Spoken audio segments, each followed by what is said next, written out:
Paranormal M ventures into haunted places and cursed tales. We explore mysteries the world has tried to forget. Subscribe now, never miss a chill. The Graveyard Light. Late 2020. Back then I was dating my high school sweetheart. One night out of pure recklessness, he came up with the idea of casting some kind of spell. He wanted to cast it on a man that we both despised. His friend's cruel stepfather. We were just 16, convinced we were untouchable, and I foolishly went along. The rain was steady when we reached the graveyard. Close to midnight, he began pulling random items from his backpack.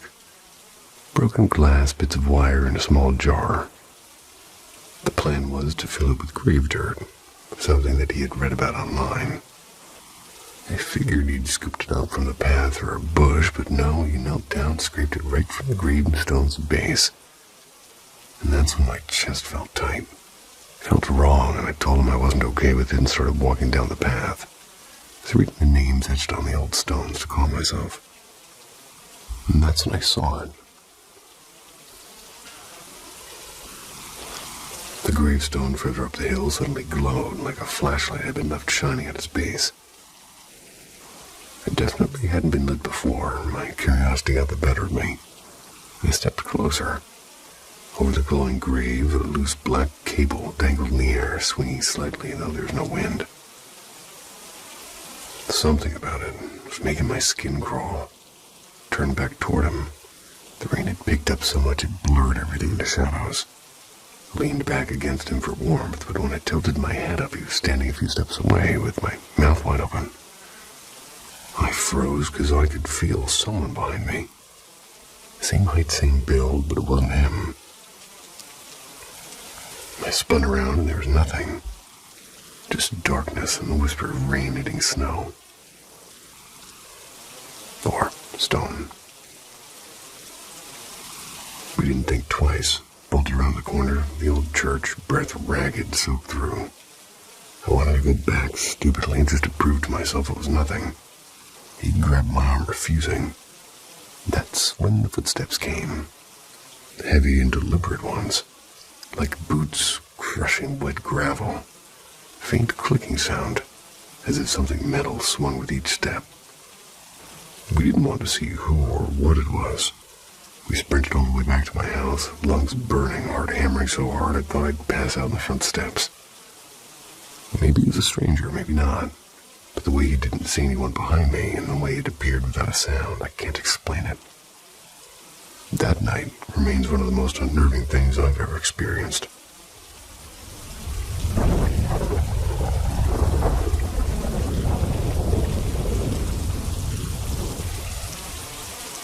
The man in the top hat.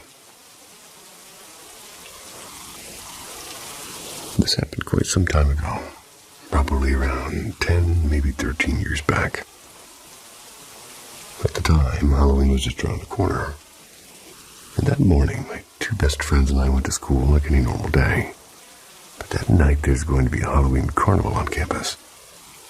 It was a Thursday, and since Halloween fell on the weekend, the school decided to hold the fair early. We all agreed to go, but instead of heading home first, they decided to crash at my place. We thought we'd watch some movies, eat some junk food, mess around for a while, and go back together. They called our driver to pick us up after class. I told our parents the plan, and they were fine with it, and after arriving home, we walked to a corner store down the street, grabbed some chips and soda and candy, headed back to my house. A bit of context about the house. It wasn't an old place, but it carried something. And we had lived there for years, and although we knew there were strange things about it, it never really bothered us. The house had 4 levels if you counted the lower floor. Bedroom on the top, living spaces on the second, garage and entry on the ground floor, and a strange unfinished area beneath the garage accessible by outdoor stairs. That last part It used to just be a hollow space no one paid attention to. Till years later, when burn marks were discovered on the concrete walls of the small hidden room. And that room hadn't been on any blueprint. So we went upstairs to my room, threw ourselves on the bed, turned on the TV, started eating. That's when the noise began. A deep, dull thumping from the roof. My friend sat up, whispered nervously, and for me it was nothing new. I'd heard it before. We'd even had inspectors check the roof multiple times. No leaks, no animals, nothing. I told them to chill, but the thumps did get louder. They turned into bangs, almost as if something was responding to their panic. I raised my voice and told them to stop talking about it. Gradually, the banging died down until it simply stopped. They huddled closer, their faces pale. About an hour later, sunlight still filled the house through the big windows. Started playing Halo. I was sitting farthest from the TV and I noticed something shifting on the door, and at first, just a faint shape. Then a darker, sharper shadow, like it was forming slowly out of nothing.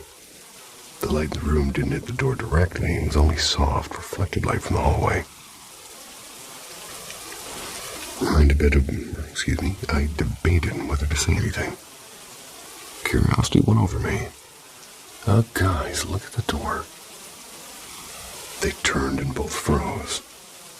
A clear silhouette, a small girl motionless. My friend started freaking out and yelling, trying to explain it away. We searched the entire floor for a logical light source. There was none, and when we returned, the shadow was gone. To prove something, I pushed one friend against the door. His shadow was similar in clarity, but not the same size. The one we'd seen had been smaller and more defined. Too defined. The rest of the afternoon blurred together. We threw knives at the tree out back, laughed nervously, played more games, eventually watched another movie. When night came, my driver texted that he was outside. The house felt colder and darker. I walked ahead to turn off the lights, and I swear I'd never seen my friend so terrified. Down at the garage level, the layout was simple. Door, hallway, small service room, tall glass pane right beside the entrance. Through it, you could see the whole garage, and opened the door to my friends. They just rushed out, still muttering, how they'd never stay over again. As I closed the door behind me, they suddenly went silent. I turned around and their faces were bone white, and then they screamed, "He's right there, run!" Confused, I turned toward the glass and I saw him. Tall figure, perfectly still, black suit, top hat, and just watching. For the first time that day, the cold hit my spine like ice. Hid the key, felt every hair on my neck stand, bolted to the car. The driver was laughing, afraid of the dark, he teased. He claimed he saw nothing. When I finally looked back, the figure was gone completely. Went to the Halloween fair that night. Never really spoke about what happened. One of my friends kept his promise. He's never set foot in my house again. The other only comes if I'm home, and years later the three of us met again. Brought up that night. One of them remembered every detail, the shape of the hat, the way the shadow moved. The other had buried the memory so deep he went pale just remembering it. That night was the first and only time I ever saw him with my own eyes. But strangely, guests who visit often describe a man in a top hat too. Never told them beforehand.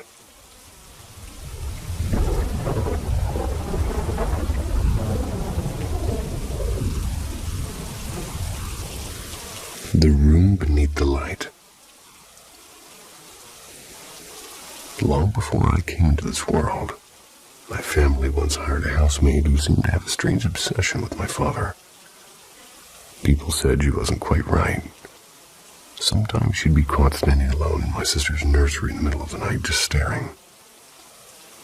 But one morning, she simply vanished after being let go. Nobody ever heard of her again.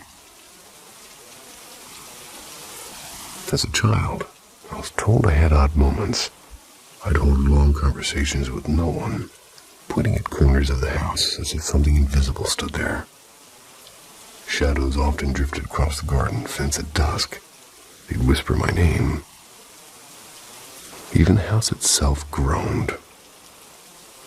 Wood was creaking above us, doors moving with the wind. Nothing out of the ordinary, we thought, for an old place. That was until 2021. I had moved temporarily to another city for work.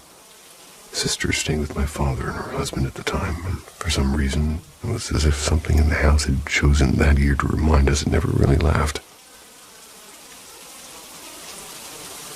My brother-in-law's night. He returned home one late evening around 8. My father opened the door. He was pale and drenched in sweat. He couldn't speak at first. After gulping down a glass of water, he said that he'd seen someone or something on the side of the road near the old market.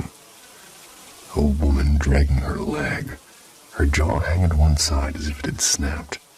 He ran the rest of the way home, too afraid to even look back. My sister's afternoon. A few days later, while she's cleaning the bedrooms, she reached my dad's room, and as soon as she stepped inside, the door slammed behind her. No locks in that house. No matter how hard she kicked or pulled, it wouldn't budge. Then came the sound of footsteps running back and forth through the hallway. Fast, like children playing. There was no one else home. Windows rattled as if struck by fists. She knelt and prayed. When she finally got the door open, she sprinted barefoot down the street to her aunt's house. What they found. Later that evening, an old woman from a nearby church came with a small wooden cross and a quiet voice. She walked through the house slowly, as if listening to something the rest of us couldn't hear. Her steps stopped in front of my room, the one that used to be my sister's nursery. Under the floorboard of the closet, buried in a chunk of plaster, they found a rusted nail, strands of black hair, and a small folded piece of cloth tied with twine. She said nothing, only took the object away and prayed over every wall before leaving. And for a while, the house grew still again. But lately, everything's changed. Father's motorcycle stalls in the middle of traffic without reason. I wake up at 3 a.m. every night and my chest is tight. It's as if somebody is standing just outside my door. We've blessed the house twice now. Air feels heavier each day. I don't know what this thing wants, but I know it hasn't left yet.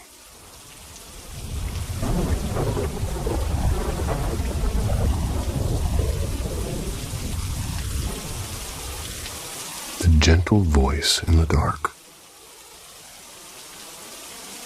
Never really thought to look this up until talking with my partner tonight.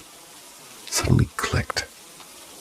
Maybe what we had wasn't just odd childhood memories, and reading other people's stories here hit me hard. I've told these events countless times over the years, but never faded. It showed itself several times across different periods of my life, and always quiet, always wrong in a way I couldn't explain. And then one day it just stopped. First time, I was maybe 5 or 6. Woke up in the middle of the night and saw my mom walk past my bedroom door. And our rooms were side by side. Kitchen's at the end of the hallway. She had this very distinct pale blue robe she wore almost every night. So I whispered, "Mom," and whatever it was stiffened. Then slowly leaned backward in a way that reminded me of how like a dog arches when threatened. I ducked underneath my blanket. I peeked out seconds later and the hallway was empty. A few years later, probably around the start of middle school, I was downstairs playing video games on a Saturday afternoon. That's when the power cut out suddenly. The house is old, so I always knew where people were by the creaks in the floor, the way the vents echoed. The moment after the lights went out, I heard loud, deliberate footsteps above me. They were heavy ones, and they were measured like somebody in work boots. It went on for nearly a full minute. I heard things bumping and scraping and shifting. When the noise finally stopped, I went up to check and everything was exactly as I'd left it. The third time came in high school. I'd fallen asleep on the living room couch, half wrapped in a blanket, TV still on low. I woke up and saw my dad or something wearing a shape. He was sitting at the dining room table in the dark, facing away from me. Only the faint glow from the aquarium light outlined his shoulders. I quietly said, "Dad?" And just like the first time, it changed posture. Its back straightened unnaturally, shoulders lifting as if bristling. I shut my eyes tight, told myself to breathe, and when I opened them, the chair was empty. Last time was when I was back home for winter break in college. The hallway outside my room felt wrong, like a freezing pocket of air, like stepping into a cold cellar. I told myself it was just drafty. Got into bed, turned off the light. I felt it. The mattress sank slightly, like somebody just sat down beside me. My whole body went rigid. The hand touched my shoulder gently, and my dad's exact calm voice said, "Hey, wake up." And I wasn't asleep. I turned over instantly, no one there. I can't explain why, but that night felt final. And I lived in that house for years afterwards. I visited often. Nothing ever did happen again. Never told my parents, I just tucked it away somewhere deep. Reading other people's stories tonight made me realize I'm not alone in this. I don't know why it showed itself like that, why it sounded so kind when everything else about it was so wrong. And even now, talking about it makes the hairs on my arms stand up.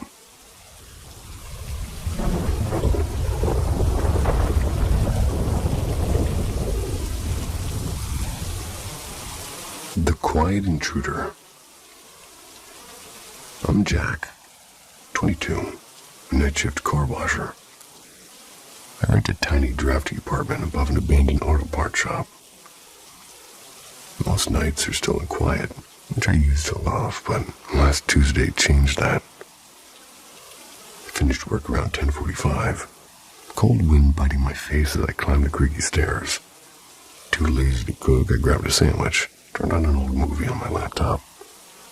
By 1 a.m., I got up to wash my face. When I came back, something felt wrong. The door wasn't locked, and I always lock the door, twice and sometimes 3 times. Told myself maybe I'd just been careless. The hallway light was on. I hadn't touched it. A heavy feeling spread through my chest. My hands were shaking as I pulled out the crowbar I kept under the sofa. More for comfort than protection. I stepped toward the hallway, and everything looked normal. No sound of movement, but then I noticed the shoe rack. One of my boots, the one I never wear anymore, was missing. I didn't sleep a second that night. Every tiny creak sounded like a footstep. The next morning I called my landlord. No one else had a key, and the lock showed no scratches, no damage. Over the next week, small things began to shift. My laundry folded itself into uneven stacks I didn't make. The sink was clean even though I'd left dishes in it. Caught a faint scent of cheap cologne in the bathroom. I live alone. Then one night, while locking up the shop, I saw him, a figure standing across the street, half hidden behind a rusted signpost.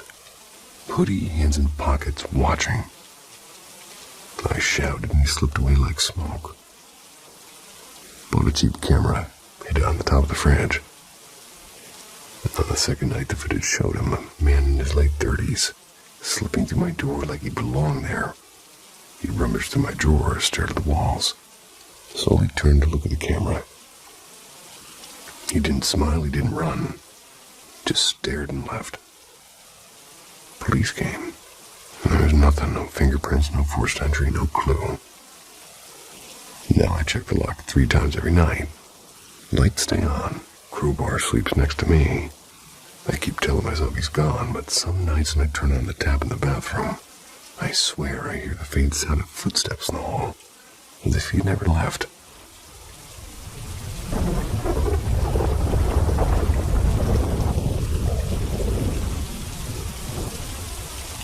How I accidentally humiliated a ghost. For some much-needed context, My best friend, who we're all gonna call Pebble. Nice. They have the weirdest luck with the supernatural. Her entire family seems to be some sort of VIP guest list for wandering spirits. I don't know why, but if there's a ghost within 100 feet, it'll probably show up the moment Pebble walks in. And at this point, I'm basically numb to spooky stuff because of them. Anyway, here's the ridiculous story of how I somehow managed to embarrass a ghost. It's one of those sticky late-night summers, and I'd just gotten back from a jog and decided to change into something less sweaty. Important context incoming. I was too lazy to flip the light switch, so I just propped my phone flashlight against a pillow, pointing at the ceiling. The screen was off, no apps open, nothing weird going on. Right as I was wrestling for my tank top, I caught a flash of movement in the corner of my eye. A pale, floating figure appeared about 2 feet in front of me. Honestly, it looked like a budget-friendly Halloween decoration. About 3.5 feet tall and featureless, like somebody threw a sheet over a cloud and called it a day. Well, timing couldn't have been worse. I was, let's say, very undressed, otherwise known as naked. Little ghost buddy got a full, uninvited eyeful. Almost immediately, my flashlight snapped off. Darkness swallowed the room like somebody slammed a door shut. My heart was freaking out. My brain was trying to convince itself I imagined the whole thing. Honestly, the idea of some poor ghost catching sight of my birthday suit and turning the lights off in horror, too much for my ego. Next morning, Pebble shuffled out of her room, looking way too calm, and casually said, "Hey, I saw a ghost last night." According to her, a little dude was lying on the bed next to her, just hanging out like an awkward cat. That's when I realized that she was awake and looking straight at it and had bolted and vanished into thin air. So I asked her what it looked like, half hoping she'd say something different. Nope. Small, white, kind of floaty like a seat, and there it was. Confirmation. I had unintentionally gone streaking in front of the ghost. Naturally, I told her what happened in my room. We ended up laughing way too hard, imagining the little ghost sprinting down the hall after being visually scarred, seeking comfort from Pebble, who we probably thought was asleep. When she opened her eyes, the little dude clearly had a second existential crisis poofed out of there. Never did see that ghost again. Pebble did, multiple times, not me. Guess I made quite the impression. Moral of the story, if you live in a haunted house, maybe just turn the light on when you're changing. I bet you, well, never mind. I'm gonna hold my comment. Never mind.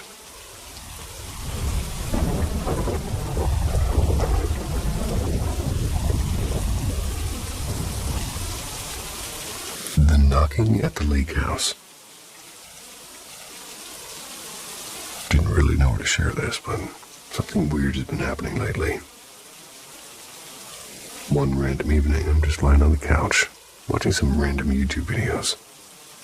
That's when I heard this soft knocking. It wasn't loud, more like somebody being playful, just too little.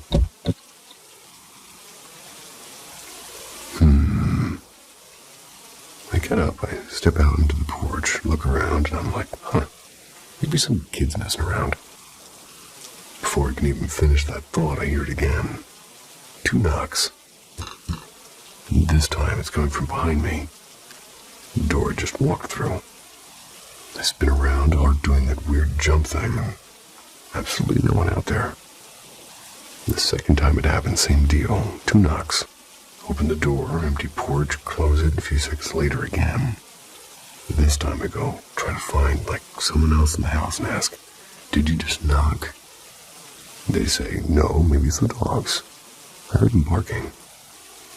Thing is, the dogs are lying at the foot of the bed the whole time. They only barked after the knock, because they heard it too. The third time was the worst.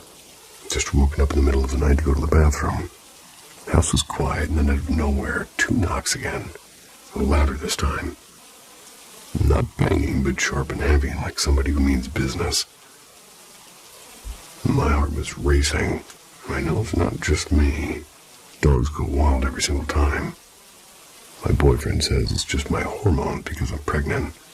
You're just hearing stuff. Okay, but if it was just in my head, explain the dogs losing their minds then. And tonight, it only knocked once, but it was harder, like somebody was annoyed. And honestly, it felt like there's something around here. The land used to be Native American territory, and some nights I swear I see shadows running between the trees down by the water. Once when I was walking to the dock, I felt something rush past me so fast I almost stumbled into the lake. And one evening, the front door opened on its own. I wanted to believe it was just the wind, but then the two glass doors further inside opened at the same time, like something just walked in. I know it sounds crazy, but I'm not the only one hearing those knocks, so I'll just ask. Do spirits knock on your door sometimes?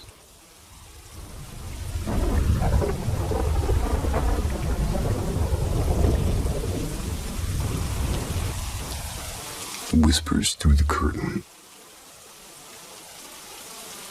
My husband has always been the kind of dreamer who seems to live two lives.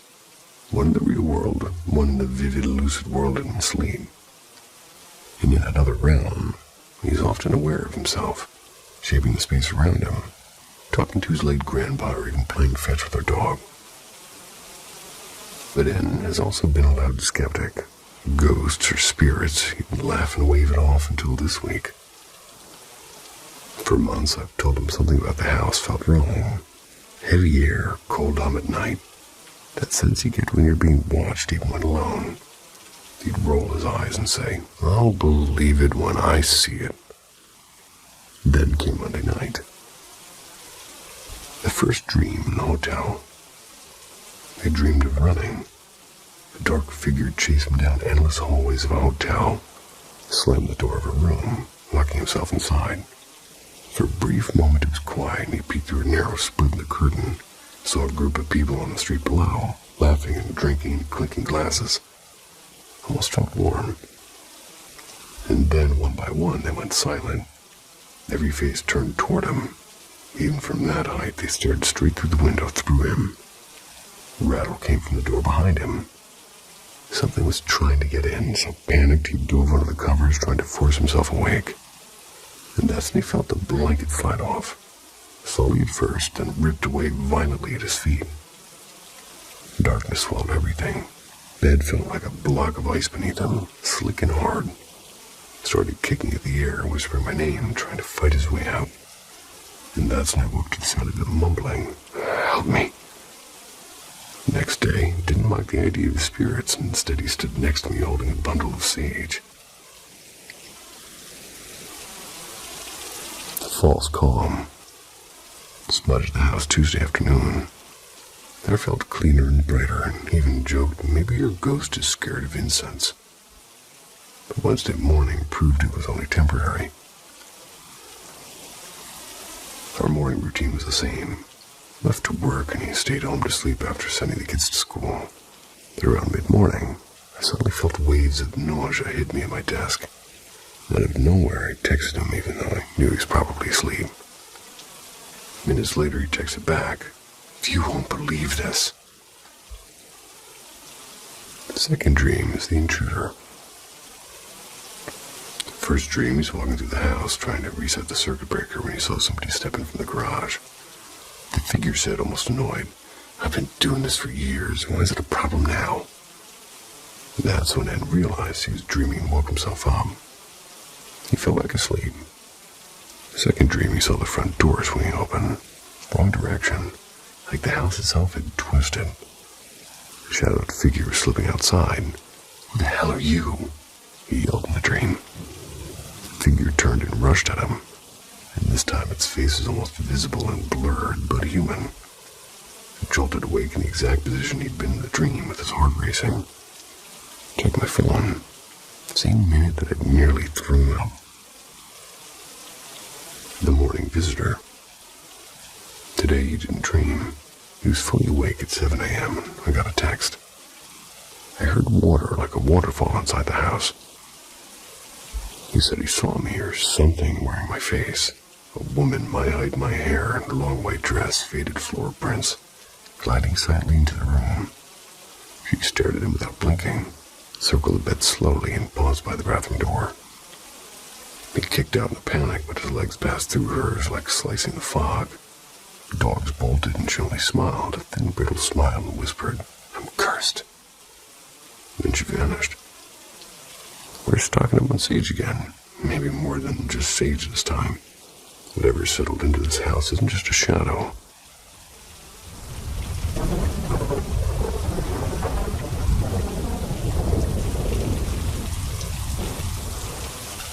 The night visitors. When I was a kid, probably around 8, woke up in the middle of the night with my face turned toward the wall. There's a soft greenish glow in it, faint but steady, like someone was holding a light just behind me. When I slowly turned around, I saw something that to this day I still remember clearly. There were 2 figures in my room. They weren't solid people, but bright outlines. They were human shapes made of light. The center of each figure glimmered almost white, but the edges were green like a glow stick. The strangest part was I instantly knew who they were. I can't explain how. It wasn't like hearing their voices or reading their minds. It was just a knowing. I knew they were 2 young men in their early 20s. I think they had died not long before. I somehow saw flashes in my mind of a train crossing at night. Rain on the windshield. A crash that ended everything for them. They were standing by the bed where my mom was sleeping. Mine was in a smaller bed across the room, and one of them leaned close to my mom, moving his hands as if they were trying to touch her hair. Others stood a little bit behind, just watching, and the one in the back turned his head slightly and felt it. They had noticed me. A moment later, the other one froze too. They didn't have faces, but I knew they were looking straight at me. One of them lifted a hand and waved it slowly, almost like testing to see if I'd react. I didn't move, I just stared, frozen between fear and curiosity. And then, like they'd made up their minds, they both began to walk. Yeah, walk like real people.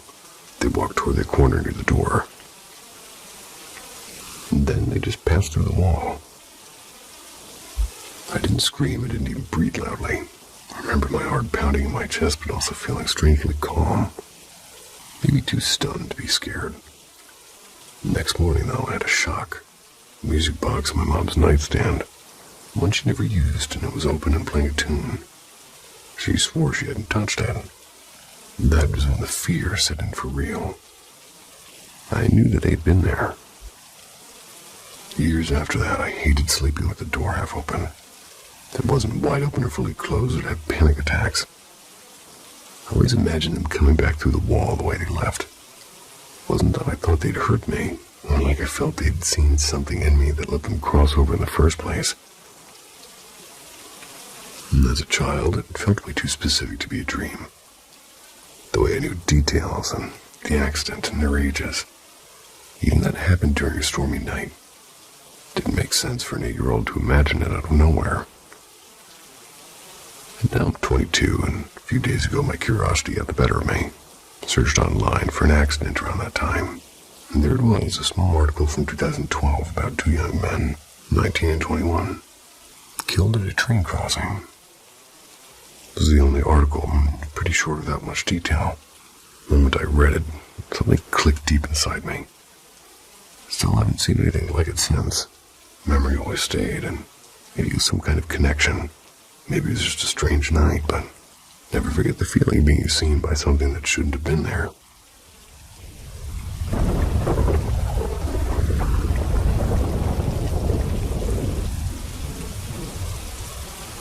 Something in the pines. A few winters back, 3 buddies and I decided to spend a quiet night by the fire. We were laughing, tossing another log into the flames. That's when the woodpile started looking a little bit too low. Lucky for us, the family farm has an old patch of forest, about 30 acres of thick pines and oaks. They're big where we live. We jumped in the truck, drove a couple of miles to the tree line. The mech steered us down an old, half-forgotten trail, where branches scraped the sides of the truck. The night was clear, the moon was bright, snow reflected just enough light that our headlamps were almost unnecessary. spread out, breaking off dead limbs, tossed them into the bed of the truck. It was around the time that we'd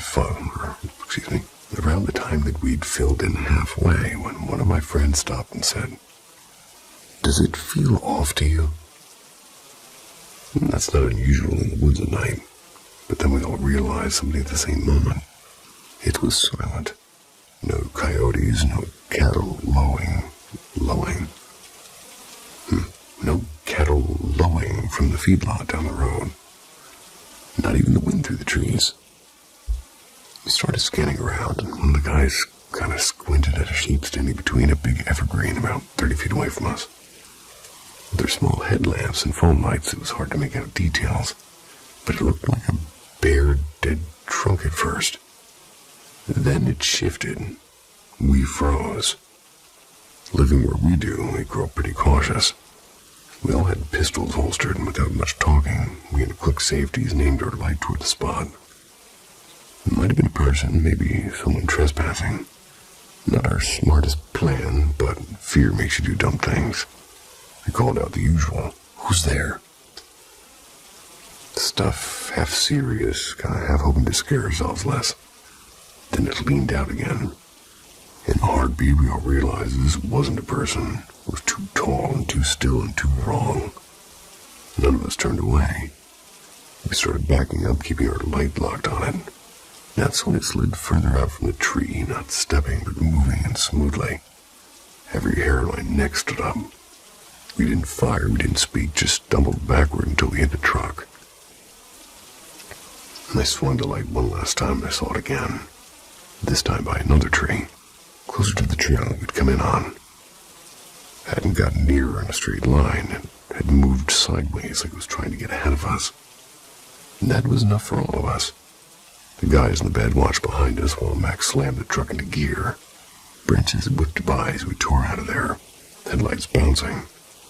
Didn't slow down until the farmhouse came to view. We didn't bother lighting that fire again, safe to say.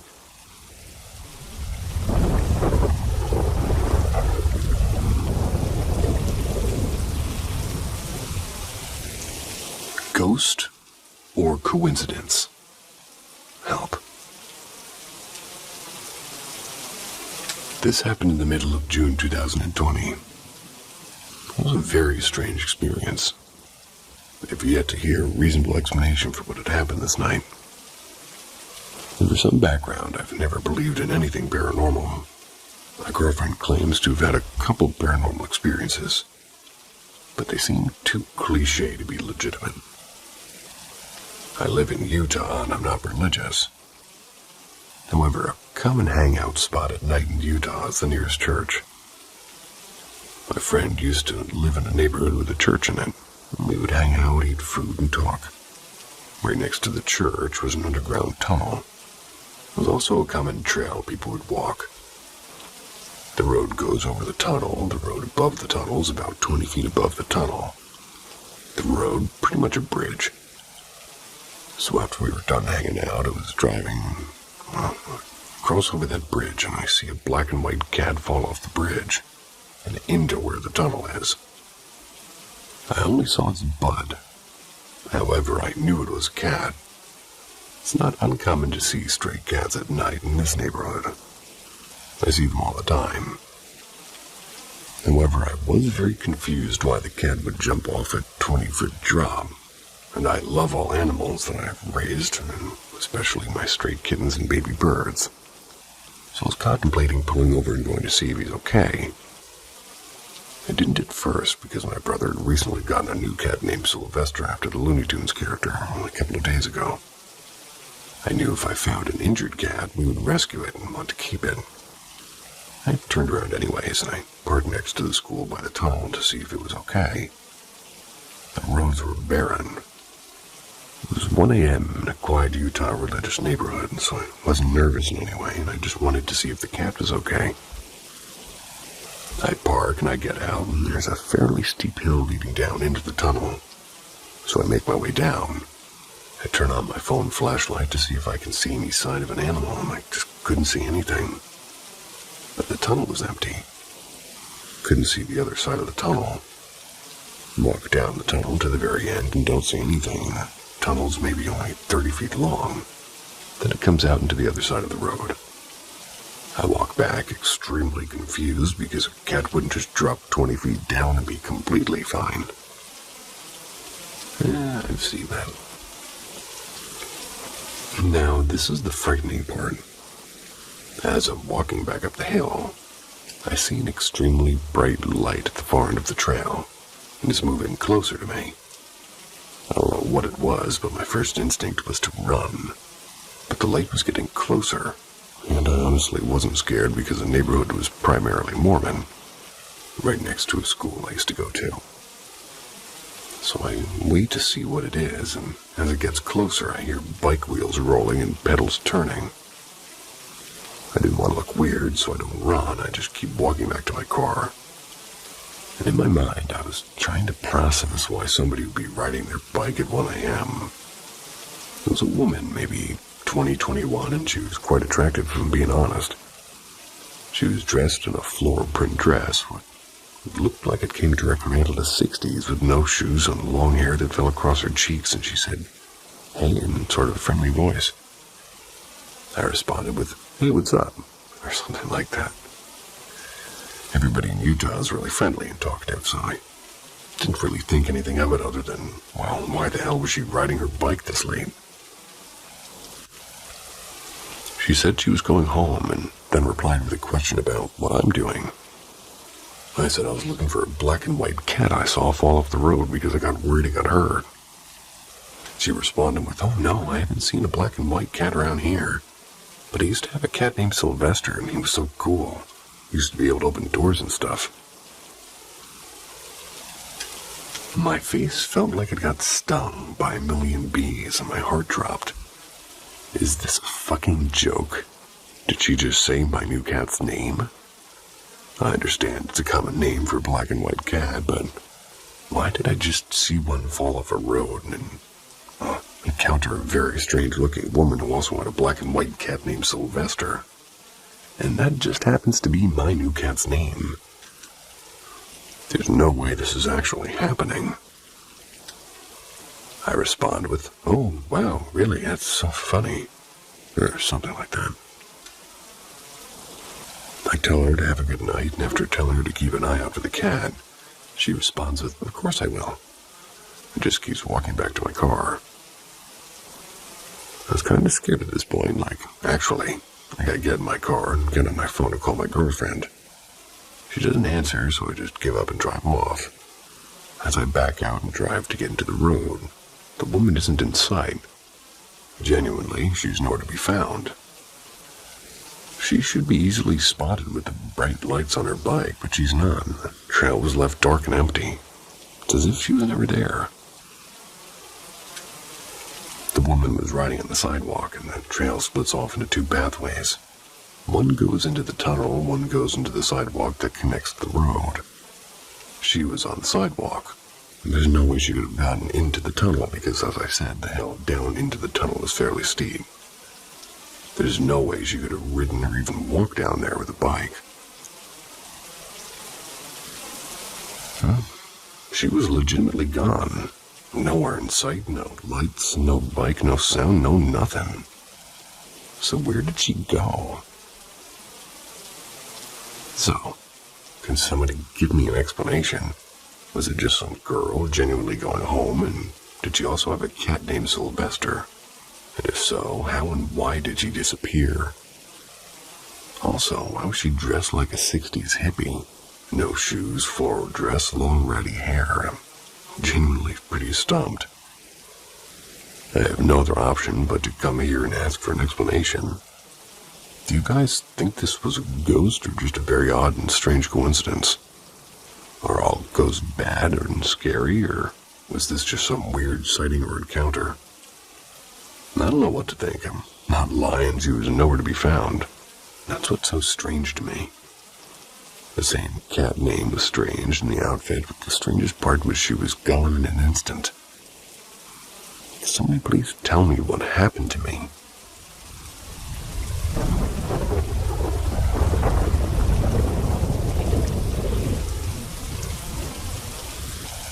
My best friend visited me. In January of 2011, my childhood best friend passed away. Her name was Carla. We were super close growing up, and I would often sleep over her house. I would rent movies from the shop around the corner of her house. We sort of lost touch when I moved cities 400 miles away, but we would still communicate. After she passed away, I remember I didn't have dreams for almost 2 weeks. Then one of my close friends told me about a dream they had with her. Carla appeared to my friend in a dream, and they had never met before. They asked my friend where I was, and she was looking for me. And then, like clockwork, the following night I had a dream with her, and I was in our old neighborhood, and it was like a bright-ass sunny day. I could barely see the cars and houses. Then from around the corner, Carla comes walking toward me, and she's smiling super big. She doesn't say anything, but gives me a big hug, and I don't remember what happened after that, but I think I woke up shortly. I forgot to mention that before the dream that night, I'm watching a movie and eating in my room. But my nightlight starts flickering, eventually turns off. I thought, NBD. I'll get a new bulb. After I woke up from the dream, my nightlight turned on, and I don't know what this means, but I felt her there. Fast forward to this year. I read recently about how lost loved ones tend to visit us during special times like birthdays or anniversaries of death. You just have to see it, I guess. So I started talking to Carla more often than normal, and thanking her on everything she's done for me. Her birthday was coming up, being March 3rd. And on March 1st, I'm in the kitchen washing dishes, and I thought to grab my phone so I could listen to my podcasts. When I walked into the living room, I got a huge whiff of Carla's house. It was unmistakable. You know when certain people's homes just have a smell, like not necessarily bad, but just a certain scent? I smelled her. Couldn't believe it, I almost cried, but I acknowledged her presence and I said, "Thank you for visiting me." In the morning of March 3rd, her birthday, around 5 a.m., my boyfriend and I got woken up to the sound of something small that fell. It was coming from the kitchen. He got up to investigate, thinking maybe our cat dropped something. Found out it was a little wall sign that we have in the kitchen that says, "I love you more than bacon." It's been there for almost a year.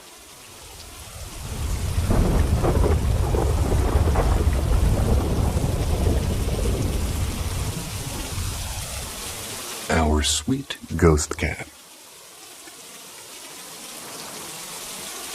Everyone responded so positively to my last post, so I wanted to share this other recent experience I had in my apartment. I've only shared these with a few close friends since I don't want people thinking I'm crazy. But I know what I feel, and this is a series of occurrences that led me to believe I have a ghost cat in my apartment. First time was when I recently moved into my apartment. About a month after, I was getting ready for work in the morning. That's when I noticed my cat playing with a shoelace in the hall. In the hall, there was a small closet. My cat was playing with the shoelace in front of the closed door when I see something white swipe from under the door, almost like a cat trying to get a shoelace from the other side. My cat saw it too. She stopped what she was doing to stare at the bottom of the door. I immediately thought it was my other cat, who does have white paws, so I opened the door to check, and there was nothing. The second time was a few months later. My boyfriend and I were trying to fall asleep in bed around 11, and that's when we hear tiny footsteps run and then jump onto our futon couch in the living room. It sounded small, just like a cat randomly running and jumping on the couch. We both looked at each other because both our cats were in bed with us and our dog is crated at night. He said, "What was that?" I said, "I don't know." So we went to check, but saw nothing. Third time we had a guest in our home, and I Usually leave a box or two out for my cats when I get a new package since they both love them. Had one in the middle of our dining room. My friend, my boyfriend, and I were in the living room watching a show. That's when we hear the box slide, almost as if a cat jumped into it. I look over and I actually see the box flaps move, but both our cats and our dog were in the living room with us. All windows and sliding door were closed. So we all just kind of looked at each other like, what the fuck? Fourth and most recent time was about 7 months ago. I randomly woke up in the middle of the night. I remembered I needed to charge my phone. I looked and the time was 1:21 a.m. The outlet is right next to my side of the bed, so I just reached over and plugged it in while barely having my eyes open. Then I set my phone down, and as I did, I see a shadow on the wall from my nightlight. It's about the size of a cat and it's coming toward me. So I just laid back in bed and I immediately remembered and looked at my feet. Both my cats were sound asleep on my bed. I tried really hard to fall asleep after that, but it took me almost an hour. I've had other uneventful occurrences like leg rubs, I feel, and I thought they were my cat, but ended up being nothing. And something that sounded like a cat jumping off of our couch into the wood floor when my animals are in my room with me. All my life I've had experiences like these, and at this point, they're just expected.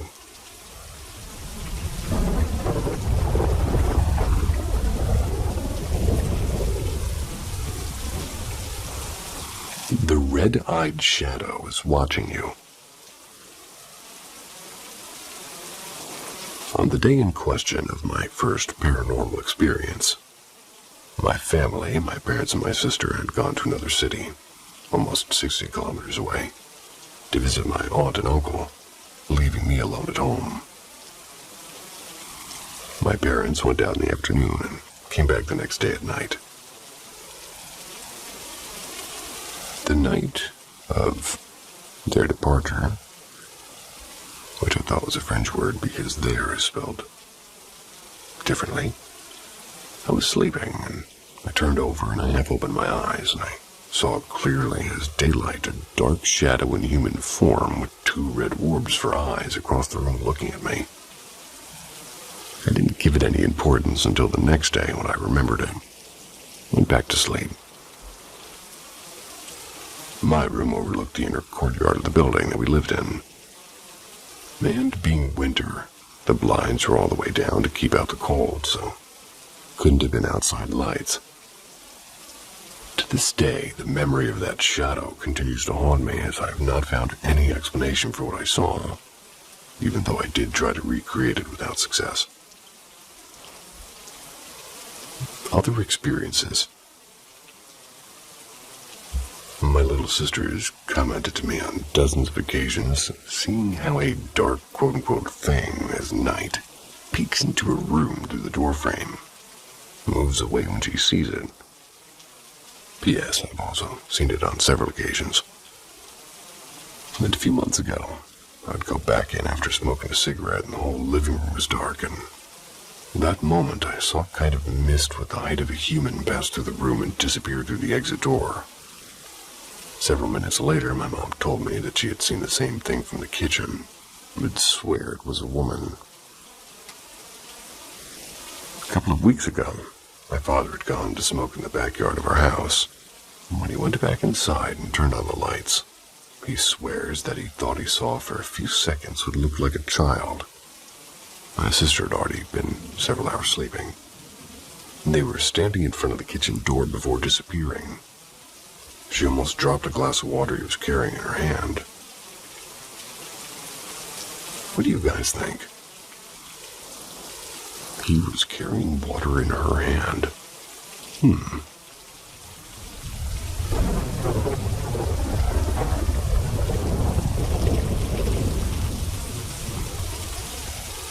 Be careful staying in a luxury hotel in Santa Fe, New Mexico.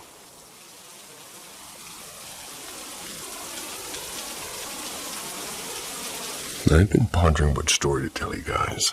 about the historical and extremely haunted town of Santa Fe. When the other day the local paper did a report on one of the places on my list, I took it as a sign. I was originally hesitant to tell the story, as they recently rebranded this place, and I was a little bit scared of being sued. I don't know if this hotel was trying to keep the past hidden, but since they have recently spoken up about the history themselves, I figured it's fair game. The Drury Inn is a fairly new hotel in the downtown area. They only opened in the last 10 or so years. However, the building that is now the Drury Inn has been there for quite some time. This hotel used to be the original St. Vincent's Hospital, being the only hospital in Santa Fe for a very long time. The old St. Vincent's Hospital has more than its fair share of horror stories and resident ghosts. So the fact that it's now a luxury hotel is mind-boggling to me. And I'll be honest, I personally would never lay my head there, even if I did have the money. Where to begin?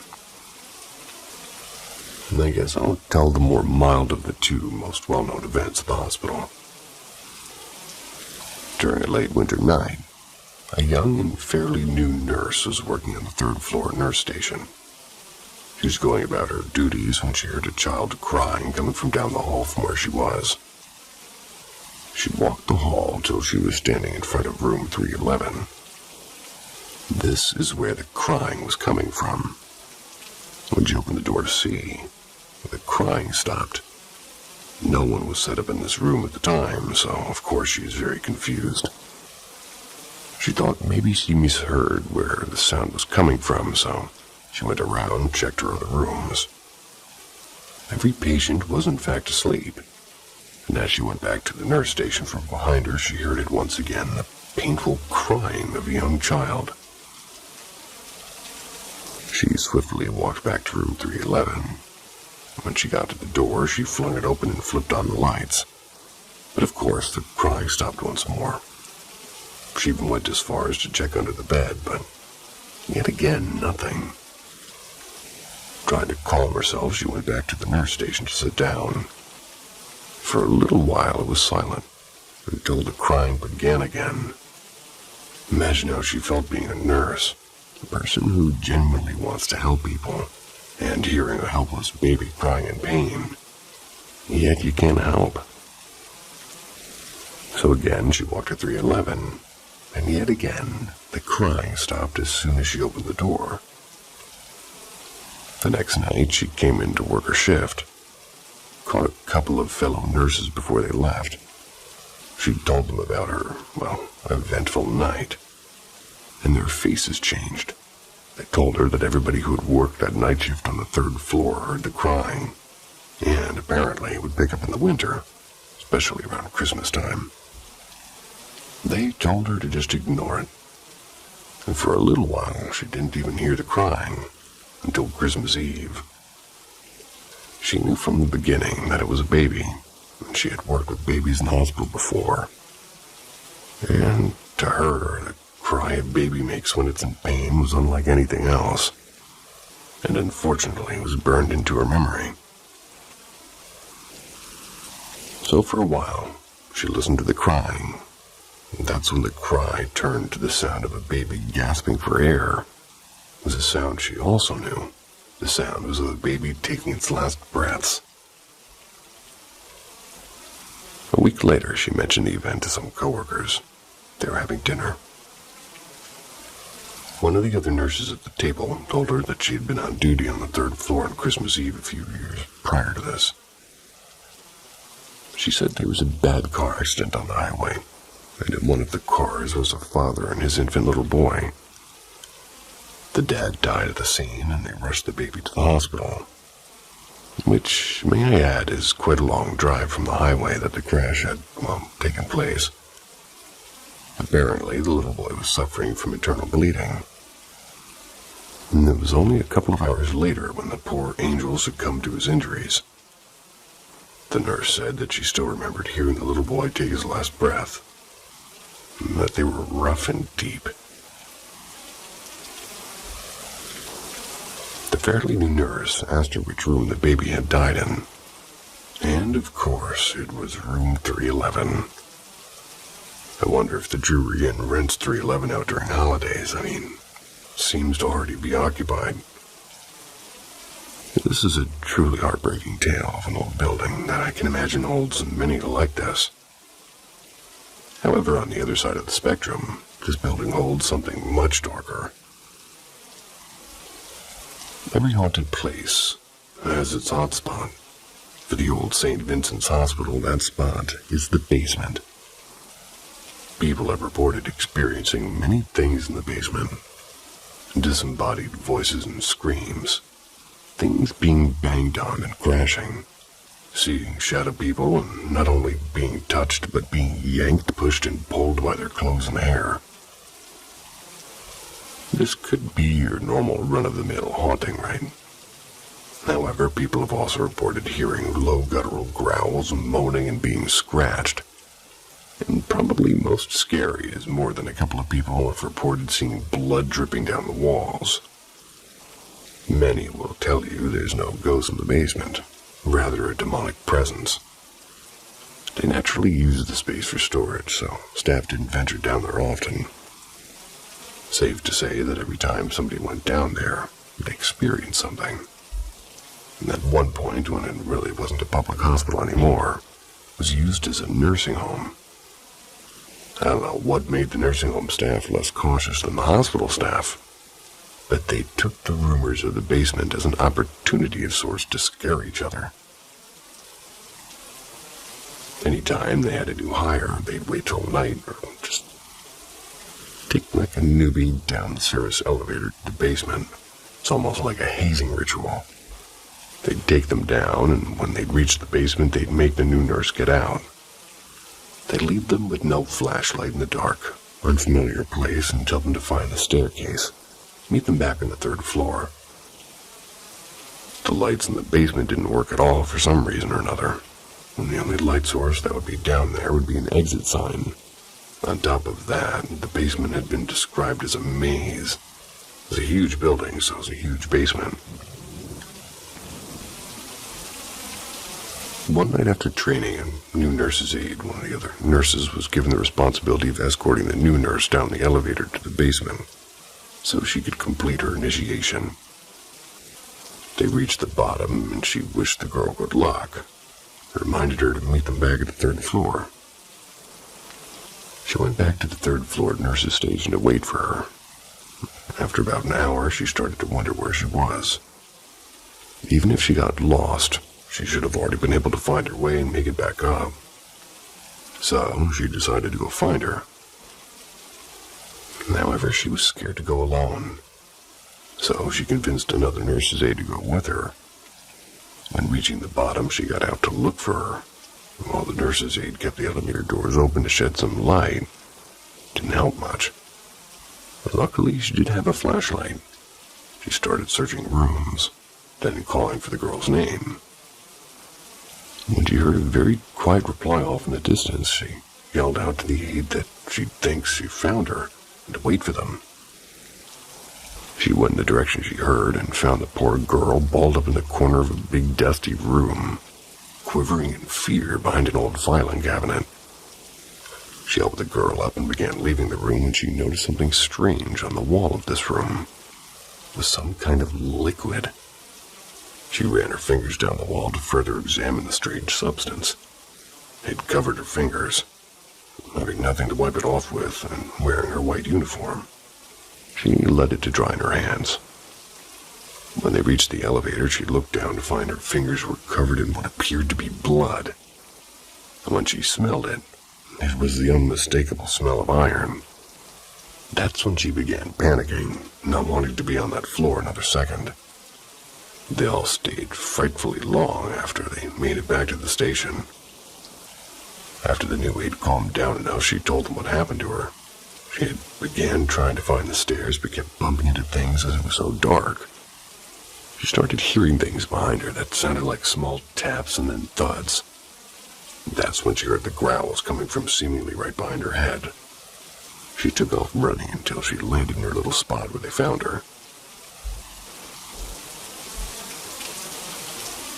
Later that night, the maintenance man overheard them talking about the experience and chimed in.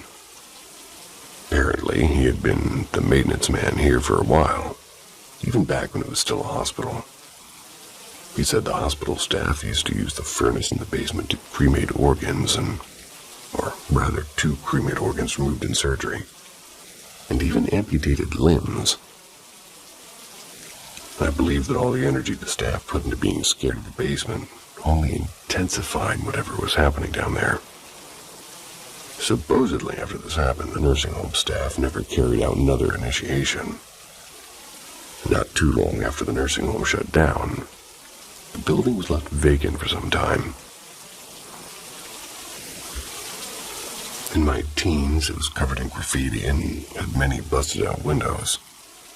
It was well known among my age group of teens that would break into the building to party or explore and probably see if they'd experienced anything paranormal. A couple of times, my friend and I would just sit outside the building on the steps and attempt to hold spirit box sessions. We captured words like hospital, died, pain, meds, and help. A couple of times, I swear I'd seen figures in the windows next to the huge double-door entrance. Now, do you understand how crazy it is to me that this is the very building that is now a luxury hotel, and also why I was not surprised reading the article in the paper? It detailed a family staying there and being messed with all night long by an unseen force. Maybe they've done some research, but then again, I look at the building now and there's honestly no resemblance to the once booming hospital. A simple Google search on its current name won't spark much suspicion. Only when digging deeper with the original name will you uncover the past. Lucky you guys have me, so you won't have any surprises if you decide to book a room there. So if you decide to blow the bank and stay in a luxury hotel in Santa Fe, New Mexico, make sure your room isn't on the 3rd floor and stay away from the basement, unless that's the kind of thing you're looking for.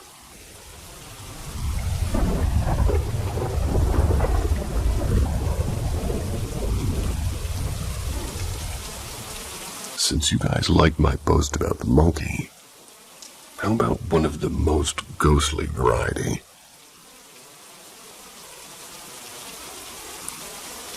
My girlfriend and I recently moved into a house. We've been living in apartments for as long as we were dating, and this was our first house.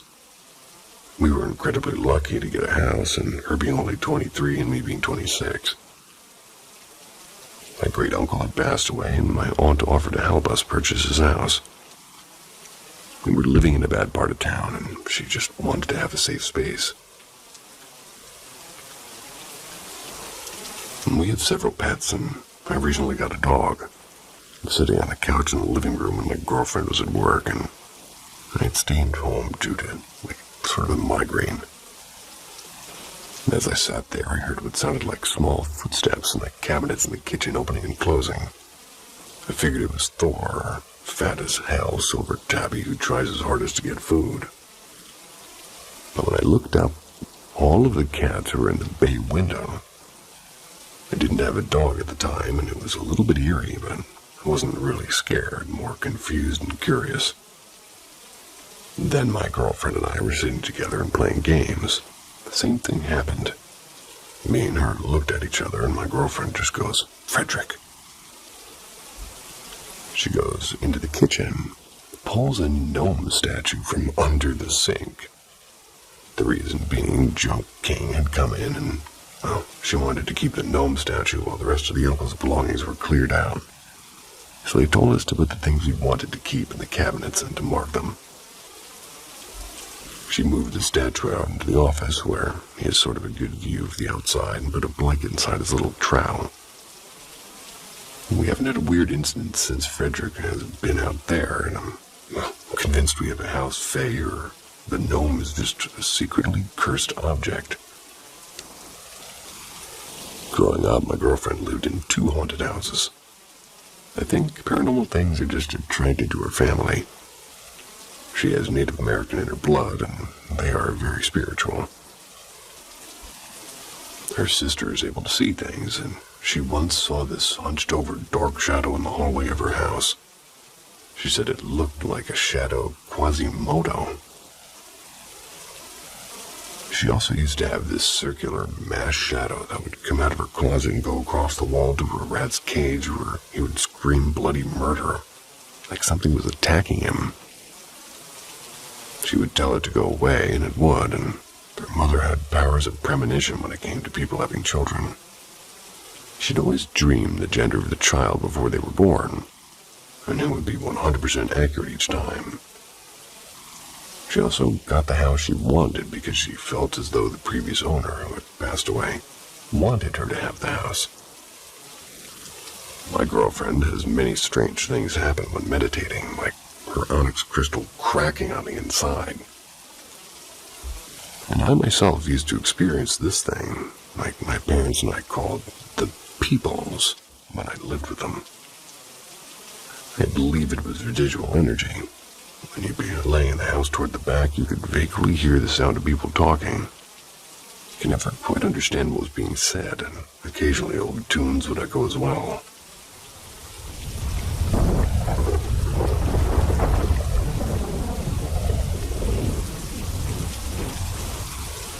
The visitors on the porch. So I live just outside of Raleigh, North Carolina. My house sits at the edge of a quiet wooded road not far from an old massive colonial-style mansion. Yeah, the big house. Sad emoji, thumbs down emoji, middle finger emoji.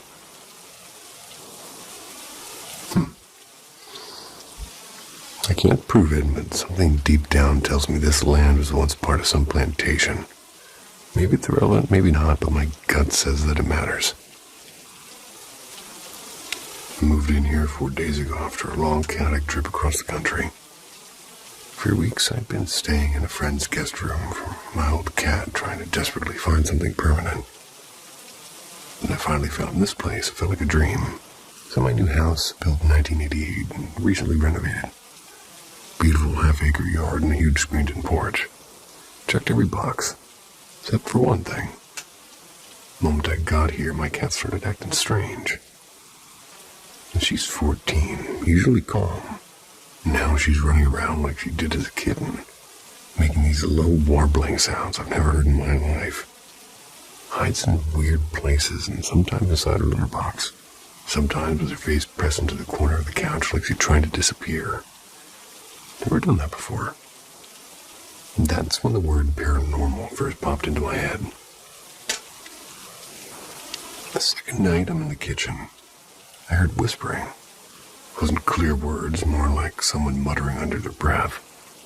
It came from the back porch. I opened the door, expecting maybe a neighbor or an animal. No one. Air felt nice, the porch was screened in. Left the door open. And then it happened. I don't even know how to describe it properly, and I didn't see a person because I saw a blur. Human-shaped distortion, like when you look through a heat wave or the predator camouflage effect. It knew I was there. It wasn't just some shadow trick. I could feel its awareness pressing back at me. Hovered barely an inch from my face, and the intensity was unreal, not really violent, but overwhelming. My heart was pounding, my cat bolted from the room like she'd been expecting this all along. I stood there frozen and out loud. I've never done anything like this, but I said, I don't have a problem with you, but you need to leave my house. The thing didn't lash out, it just sort of drifted away, slow and curious, like it was sizing me up. The feeling I got was that it wasn't pleased I was here, but it didn't really want to hurt me either. Next day, I saw the same blurry shape 4 separate times. In the hallway, by the stairs, in the kitchen, and once in the living room. Broad daylight. Somehow less terrifying, but still real. I called a friend who pointed me to a local metaphysical shop. I came home with ethically grown white sage, cedar or St. Michael candle, some dragon's blood candles, and lavender incense. They even suggested a tiny citrine charm for my cat's collar. Hadn't been wearing it during that first encounter since putting it on, and she's been noticeably calmer. Could be a coincidence, but still. That evening, the house felt quiet. No whispers, no blur, and I decided not to smudge right away. Made some music, smoked a cigarette on the porch, and that's when I heard it again. Soft footsteps and quiet murmurs. But this time it wasn't one, it was many. 5, maybe 6 of them, all with the same shimmering, warped outline. One smaller and the rest taller than the first I'd seen. Slid into every room like mice. Lit the sage and cedar and walked through the house and said calmly but firmly, "I don't mean any harm, but you need to go." Everything went still and silent like they'd vanished. Then as soon as I sat down with the St. Michael candle burning, they came back and closer. It felt like I was inside their presence, like the air itself had weighed. It followed me from room to room until I lit the dragon's blood candle. That's when the pressure eased. I don't know what they are, and I can hear what sounds like a voice of an old woman at times, whispering just beyond where I can see. Maybe they're ghosts, maybe something else entirely, but all I know is that, well, they were here long before me. They definitely noticed when I arrived.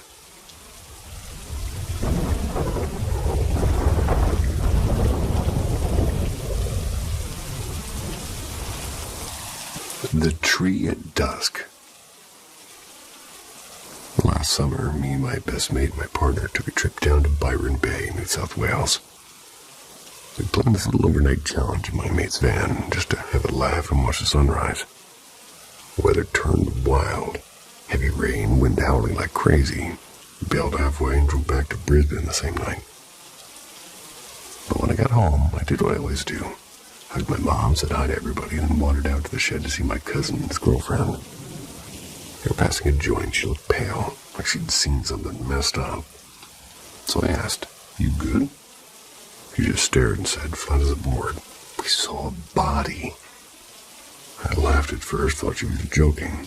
"Yeah, all right," I said. Her face didn't change, her eyes were locked in that kind of shock you can't fake. My smile dropped and she started telling me everything. The place. We got this patch of bushland near our house, just a short walk down past a roundabout. There's a path that leads into a park, and from there, an opening into the trees. There used to be a small community garden there years ago. Old wooden benches, rusted shed piles of junk people never cleared out. It's quiet at night. Bit eerie, but perfect for a smoke if you don't want to do it at home. My cousin and his girlfriend got in there around 7 p.m. Walked along the path with their gear in a small bag. As they approached the entrance, my cousin noticed something standing just inside the tree line. Too dark to see clearly, just a silhouette. He stopped, and the figure didn't move, just stood there facing them. He called out, "Hey mate, you alright? We're just passing through." No answer, not even a breath. Told me he felt the hair on the back of his neck rise. Reached for his phone, turned the torch on, shone the light straight at the figure. That's when they saw it. What they found was a woman, maybe mid-40s. They were hanging from a low tree branch with an old orange extension cord, barefoot. Beneath her was an overturned crate, the kind you get from fruit markets. Next to that, a folded jacket and a little fabric bag. My cousin froze, his girlfriend started crying. He called Mom straight away. She came with my uncle, and by the time the cops and paramedics arrived, the area was taped off. Husband showed up not long after. He'd found her ID, walked up the path, and just collapsed when he saw her. And that scream had stuck with him. The after. Later that night, I went down there myself. Felt different. The air was heavier and colder, and the crate was gone. Outline of the dirt still there. My torch beam shook in my hand, and I'd walked past that same tree so many times. Never felt like that before. My mate and I left flowers the next day. People in the area did the same, and for a while it became a little memorial. But over time, something about the place changed. Started hearing things when I went there. Light steps behind me, branches shifting with no wind. A whisper I could never make out. I thought maybe it was my head playing tricks, but my cousin stopped going there too, and we both felt it. 1 year later. A year later, after getting my security license, me and another mate got a bit drunk celebrating. We wanted to do some ghost hunt kind of thing, just for a laugh. I knew exactly where to go. Downloaded one of those so-called spirit detection apps. Tested it on my dog, on my mate, and around the backyard. Only reacted to living things, which made me trust it a bit more. Walked down the path, cold again, dead quiet. My dog went straight to the tree. Detector app flickered, nothing at first, then suddenly it lit up green. A stick figure shape was hanging in midair exactly where she had been. The voice function went off. It whispered my name. I swear it hadn't even said it out loud. My mate freaked out, wanted to leave, but curiosity had me rooted to the ground. Another voice said, "Neil." We bolted, but halfway down the path, the voice came again and said, "Please come back." The conversation. I turned around, hand shaking, and asked if she was still there. A beat of silence, then the word yes. I said I meant no harm, and it replied inferior. I said, "I know," and it replied, "I hear you." When I asked why she did it, the voice said, "Suffering." I asked if it had to do with family, and maybe it answered. I asked if she was trapped there, haunted. I asked if she had any advice, and one word came through, and it said, "Cherish." Everything stopped. I went blank, hair warmed slightly, and it was just me, my mate, my dog in the dark.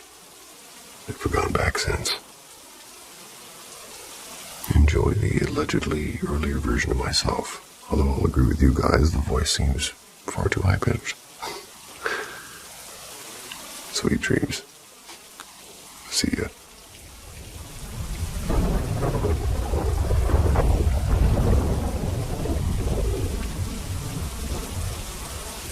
Somewhere between fact and folklore lies Paranormal M. We chase down the mysteries others fear to touch. Subscribe now, because the truth is never safe. When we were kids, my younger brother and I went through a lot of strange experiences. A while back, I shared a story about the woman who wailed outside her window. Sadly, my little brother passed away unexpectedly about 9 years ago now. And every time I think about him, I realize how many bizarre things we went through together. Things that I still can't quite explain. This particular event happened when we were around 9 and 11. Ignore the plane taking off over my head, if you can, please. So at the time, it was just the three of us in the house. My mother, my brother, and me. Our father worked abroad, so he was away for months at the time, and we had 4 older siblings, all grown, living on their own. Our house had a lot of music in it. My mother insisted that every one of us learn an instrument. My brother played violin, I played piano. We had an old mahogany upright in the living room and a violin case that always stayed closed when not in use. One afternoon, my brother and I, we got into an argument. Can't even remember what it was about. And it escalated fast, and soon we were shouting and wrestling in the upstairs hallway. Our mother came up and separated us and told us that she was done dealing with her nonsense. She went to her room, slammed the door, and said she didn't want to hear another word. We cooled off for maybe an hour before fighting started again. Same hallway, same childish rage. And then, without warning, we heard something. A sudden, violent screech came from downstairs. The unmistakable sound of a violin string being pulled too hard. And then came a rapid series of sharp, angry notes, like someone dragging the bow across the strings with force. My brother and I froze, and we both knew the violin was in its case. We were the only ones home. We bolted to her mother's room, pounding on her door and screaming for her to open it. When she did, we rushed inside and locked it behind us. The sound had stopped, but my heart was racing so hard I thought I'd be sick. Mom told us to calm down and said we were imagining things. And eventually, we all laid down together and she fell asleep quickly. My brother, too. And I was the only one still awake. At some point, I drifted off, or at least I thought I did, and woke up unable to move. I could see the room, but my body felt heavy and pinned to the bed, deep humming came from the corner near the door. It was low and metallic, like a bow scraping slowly across a string. The air felt colder there. Tried to call out to my mother, but no sound would come. Then in the dim light, I saw a shape, a person standing near the door. Slowly, it moved closer. My eyes strained as the figure came into focus. An old woman with tangled white hair, with her eyes blank and glistening. She looked heartbreakingly sad. And then came the smell, something like damp wood and rot. I couldn't move, I couldn't breathe. I begged silently to wake up, and suddenly my body jerked violently. I fell off the bed and the sound stopped. The room was silent again. And when I sat up, the corner was empty. No humming, no figure, just darkness and my mother's steady breathing. And I didn't sleep again that night. But the next morning, I told her what I saw. She listened quietly and then told me not to mention it to my brother, and she didn't want to frighten him. I think he already knew, because a few nights later I heard the violin again.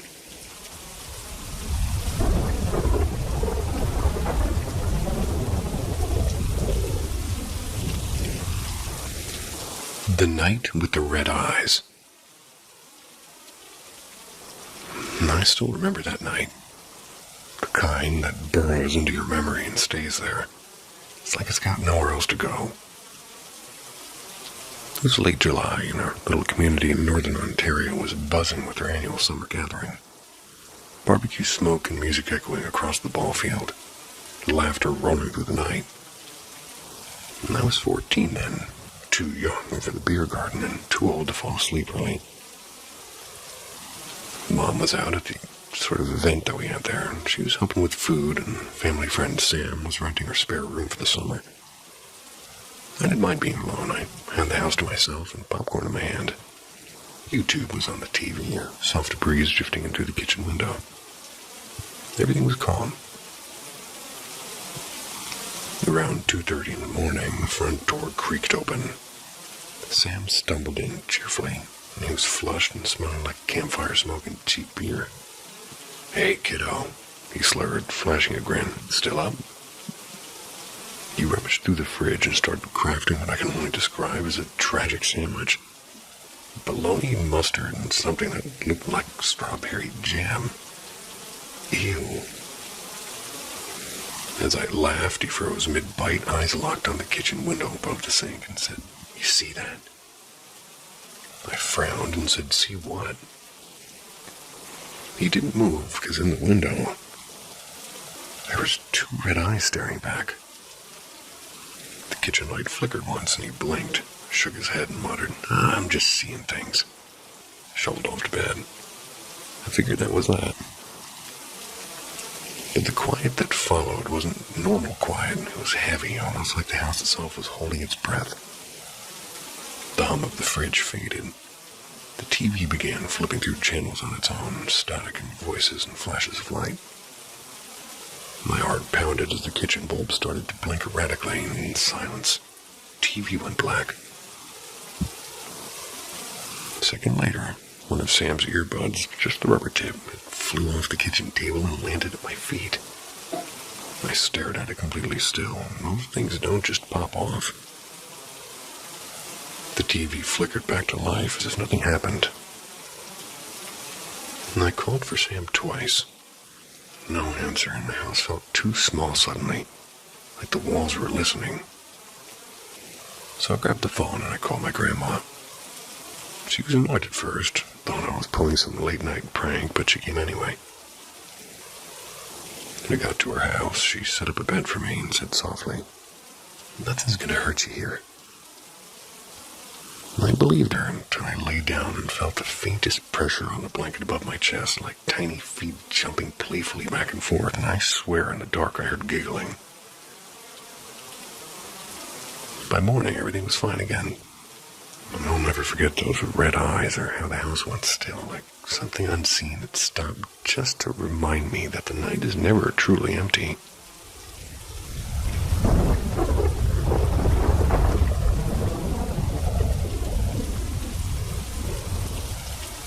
The Screaming Fields.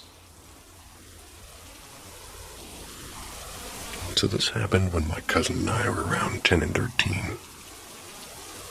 We grew up on the edge of a little lakeside town, the kind of place where every road eventually turned into dirt and every dirt path led to someone's farm. Our house sat at the very end of a cul-de-sac. It backed onto endless fields of corn and old windbreak trees that groaned when it stormed.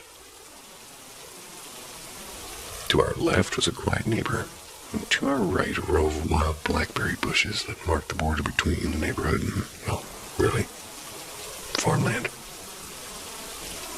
first few fields belonged to a family who grew mostly corn and canola. We'd made little gaps through the brambles. That way you could sneak in and explore, and it was kind of our whole world. A maze of fields and the hidden creeks and the smell of soil and rain.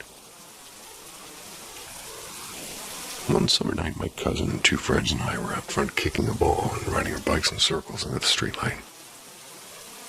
It must have been around 10 p.m., just dark enough that the sky was purple and the crickets were loud.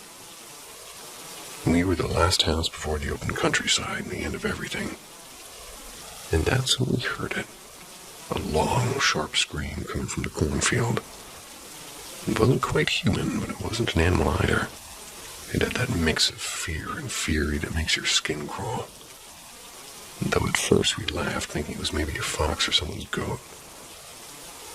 Naturally, being dumb kids, we went to look, and we crawled through the blackberry gap there, and we stepped onto a tall piece of corn. It was all just whispering in the wind. The stalks were high up to the shoulders, and you really couldn't see much. The sound had stopped, but then it started again. Only now it was coming from the direction that we'd entered. We looked at each other half joking and half nervous, and then it screamed again. This time behind us, and that's when it stopped being funny. The sound began to move, and it was fast. It went from one end of the field to the other in seconds. Always just out of sight, too. Sometimes far, sometimes right beside us. The stalks didn't even rustle. It wasn't like it was skipping through the air. Nobody said anything. We just ran. My cousin tripped and my friend started crying. We tore through the gap in the bushes, scraping our legs raw. The moment their feet hit the pavement and the glow of the streetlight, the sound stopped. It was clean, like somebody hit mute. We stood there gasping, hearts racing, staring at the black sea of corn. There was nothing, no movement, no sound. Just silence and the hum of a sodium lamp. That night we didn't tell our parents, but my cousin refused to go near the fields again, even during the day. He passed away a few years after that in that same house. And for years after, people swore they saw an old woman walking in the fields at night, bent and barefoot, crying softly into the wind.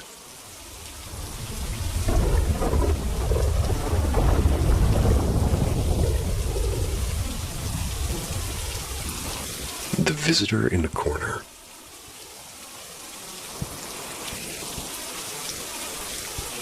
After my sister passed away, the silence in my apartment began to grow heavier. She and I had shared a lifetime of odd, unexplained moments. Things we laughed off back then, but that night alone again, I wasn't laughing. Sleep had become impossible since her death, and the nights were long, and I kind of learned to live with them. Around 2 a.m., I was editing a short film, just trying to stay busy. That's when I decided to rest my eyes for a few minutes on the couch. The next thing I knew, I woke up gasping, or thought I did. The room was pitch black, and not dim and not dark, but black, like the air itself had turned solid. My heart was already racing because the dream I had just left behind was so strange, and standing exactly where I was now, fighting something I couldn't see. I tried to sit up, but nothing happened. My mind moved, and my body didn't. Not a finger, not a breath. Sleep paralysis. I hadn't felt that since I was a child. But that old panic came flooding back like it had been waiting for this moment. And as my eyes adjusted, I felt a shift in the air and pressure. It was like someone else was breathing in the same room, and I could hear faint murmurs. It was too low to make sense of. And then, with a sharp click, the light from my desk lamp flicked on by itself, and in the glow I saw him. A tall, paper-thin figure standing by the far corner. His outline was darker than the shadows around him, wearing what looked like an old-fashioned hat. He didn't move, he just stood there watching. And then, slowly, the light dimmed again until all I could see was that silhouette moving closer. My chest was pushed down against the couch cushions. My face sank into the fabric. I couldn't breathe. I just remembered thinking, this is it. I'm gonna die like this. When I suddenly woke up again, the room was bright, and the clock on my phone said 3:52 a.m. My limbs, they just wouldn't move. My eyes darted toward the window, and that's when I noticed him sitting across from me. He was there, that same tall figure now seated in the armchair opposite of me, perfectly still. There was no face, just darkness shaped like a man. He reached out one slow movement and touched the top of my head. The movement his hand made contact, the moment. I felt my body breaking apart, and not pain, just the sensation of dissolving, like dust blowing off into space. The world turned black again. In that darkness, fragments of my life replayed like childhood and laughter in her voice. Then the pull downward or upward, I couldn't even tell. Till a bright light filled everything, and in that light I felt her. Not her body, but her, the part of her that was still somewhere.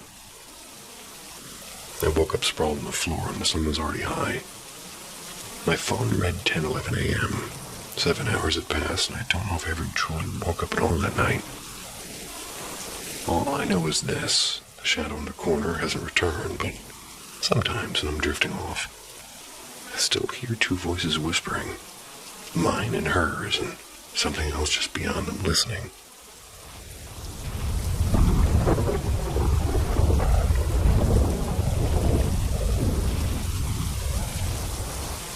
The Echoes in Willow House. I used to laugh at ghost stories, right up until I walked into Willow House. That's what people in town called it. Nobody really remembered who Willow was, though. They said the house had been abandoned since before their grandparents were even born. Everybody had a story. Soft humming in the walls, or lights flickering through the cracks. Footsteps pacing when no one was inside. But no one ever dared to really check these things. No one except for me. Happened on a night thick with fog and drizzle, kind of night that feels like the world's holding its breath. I'd have enough of these whispers and the fear that they'd built around that house. So I grabbed a lantern. I trudged up a muddy path, rain soaking through my jacket. The closer I got, the quieter everything became. Even the crickets stopped. The house stood crooked against the sky, and its windows like half-closed eyes. The front gate was rusted shut, but I pushed through. The smell hit me first, like damp wood and mold and something sweet and rotten underneath. Inside, everything was coated in dust, but the air felt alive and charged. My lantern flickered and shadows stretched across this peeling wallpaper. I walked through the living room past the piano with missing keys and paused when I thought I heard a sound. Soft and faint like a sigh. And then clear as breathing. Eli. My name. I froze and the sound wasn't an echo. It was too close and too real. My pulse jumped. I told myself it was the wind. Trick of the sound or anything. And then it came again, gentle and deliberate. Eli. Upstairs. My throat went dry. Every instinct was screaming to leave, but something else, curiosity or stubbornness, I don't know, made me climb. The stairs groaned underneath my boots, and the air got colder with every step. At the end of the hallway, The doors to the attic hung slightly open. I pushed it wider, and the smell of old wooden dust was filling my lungs. My lantern's light danced across the room, landing on an object in the center. It was large. It was an oval mirror. It was veiled with a gray sheet. The whisper came again and said, "Eli, come see." I reached out, pulling the sheet away, and the mirror's surface was cracked and warped with age, but my reflection wasn't right. It's like it smiled before I did. I stepped closer with my breath fogging the glass, and the reflection's eyes darkened. It was empty, stretching into pits of black, and my stomach turned. "Stay," it whispered, my own lips unmoving. The floorboards rattled, and the air tightened, and I stumbled back, but the door slammed shut behind me. The reflection's grin widened until the skin split at the corners, and from each crack in the mirror, more faces pressed forward, men, women, children, all screaming. And behind them I saw her, a woman in a gray dress and hair tangled, eyes hollow as the night. She lifted her hand and touched the inside of the mirror. My breath was like I was feeling this cold brushing on my cheek. "Stay with us." I turned to run, but the floor gave way beneath my feet and everything went black. Morning came. Willow House was still there in the flood. The locals said they found the lantern at the foot of the stairs, burned out and cold. No sign of me. Only the mirror in the attic remained, uncovered now. And if you look long enough, you'll see a new face among the others, eyes wide open, waiting.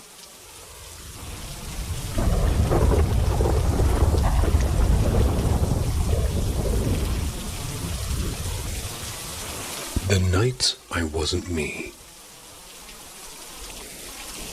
Now, I've always been a sleepwalker. My whole life, really.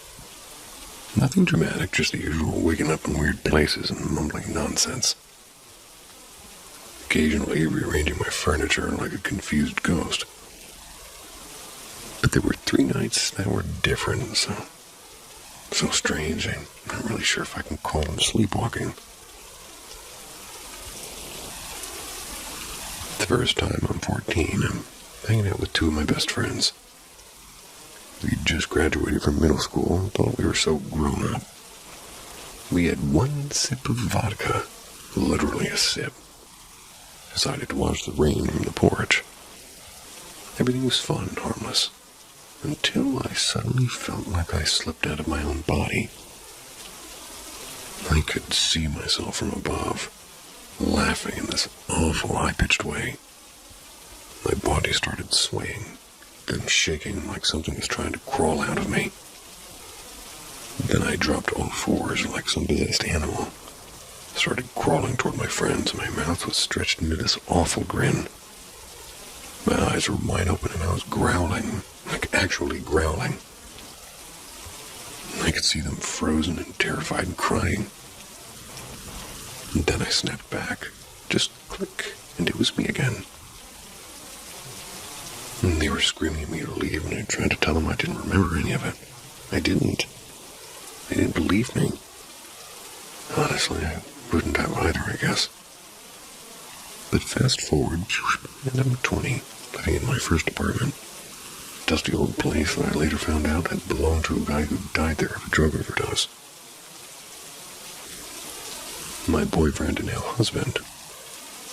Congratulations. We started noticing odd things, like a flickering lamp or a door unlocking itself, cabinets slamming. We laughed it off until we heard breathing. Not around us, but in our ears. One night I went to bed early. He stayed up gaming, and then slam. Bedroom door flies open. He looks up and sees me peeking at him from the hallway. Only my eyes are closed and I'm smiling.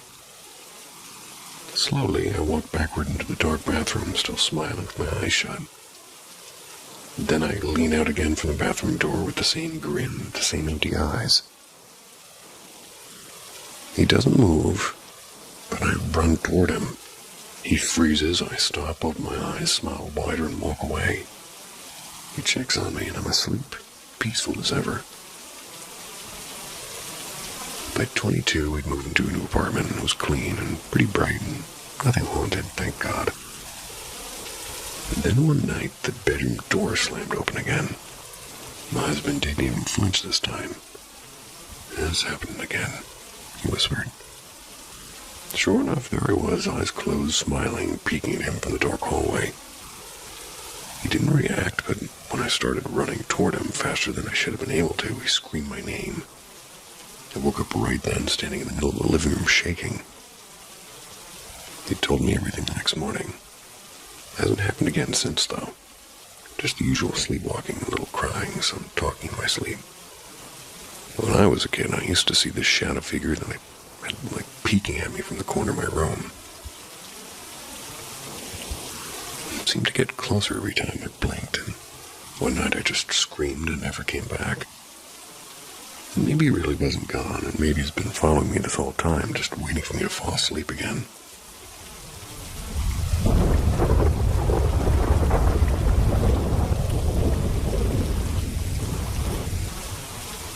The boy who slept through the shadow.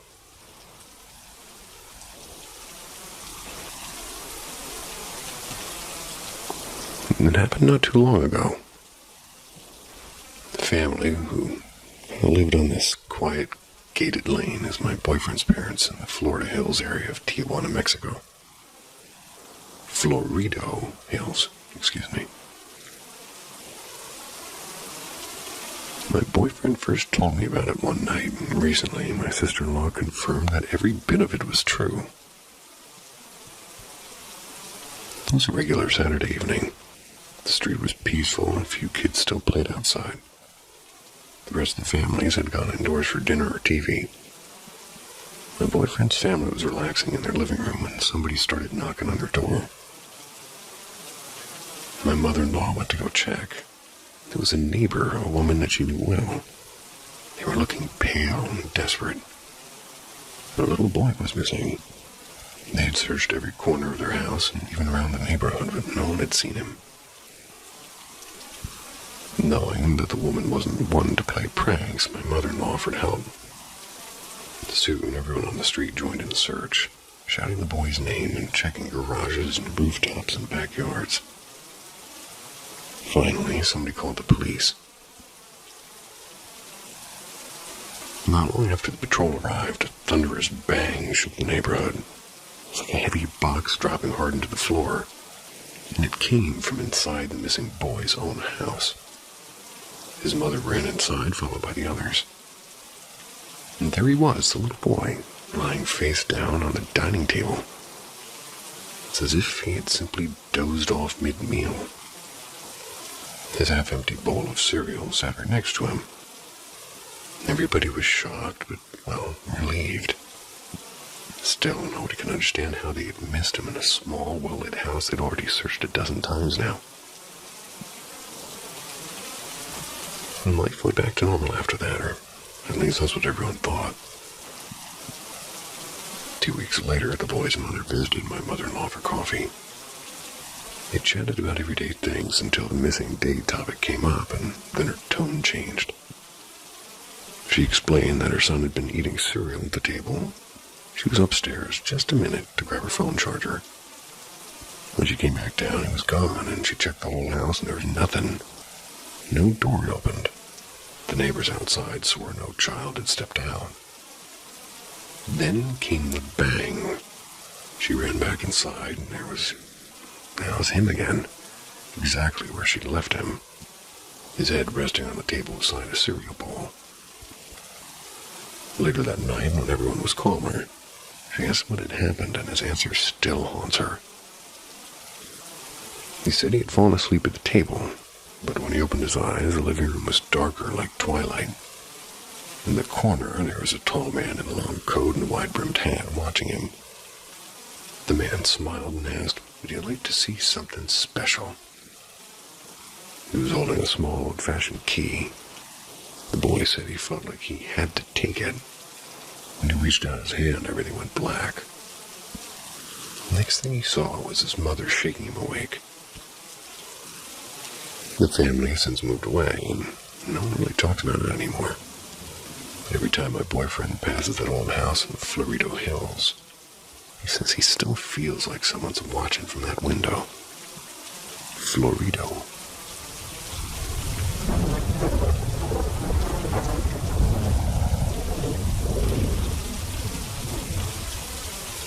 The other mother with the blue dress.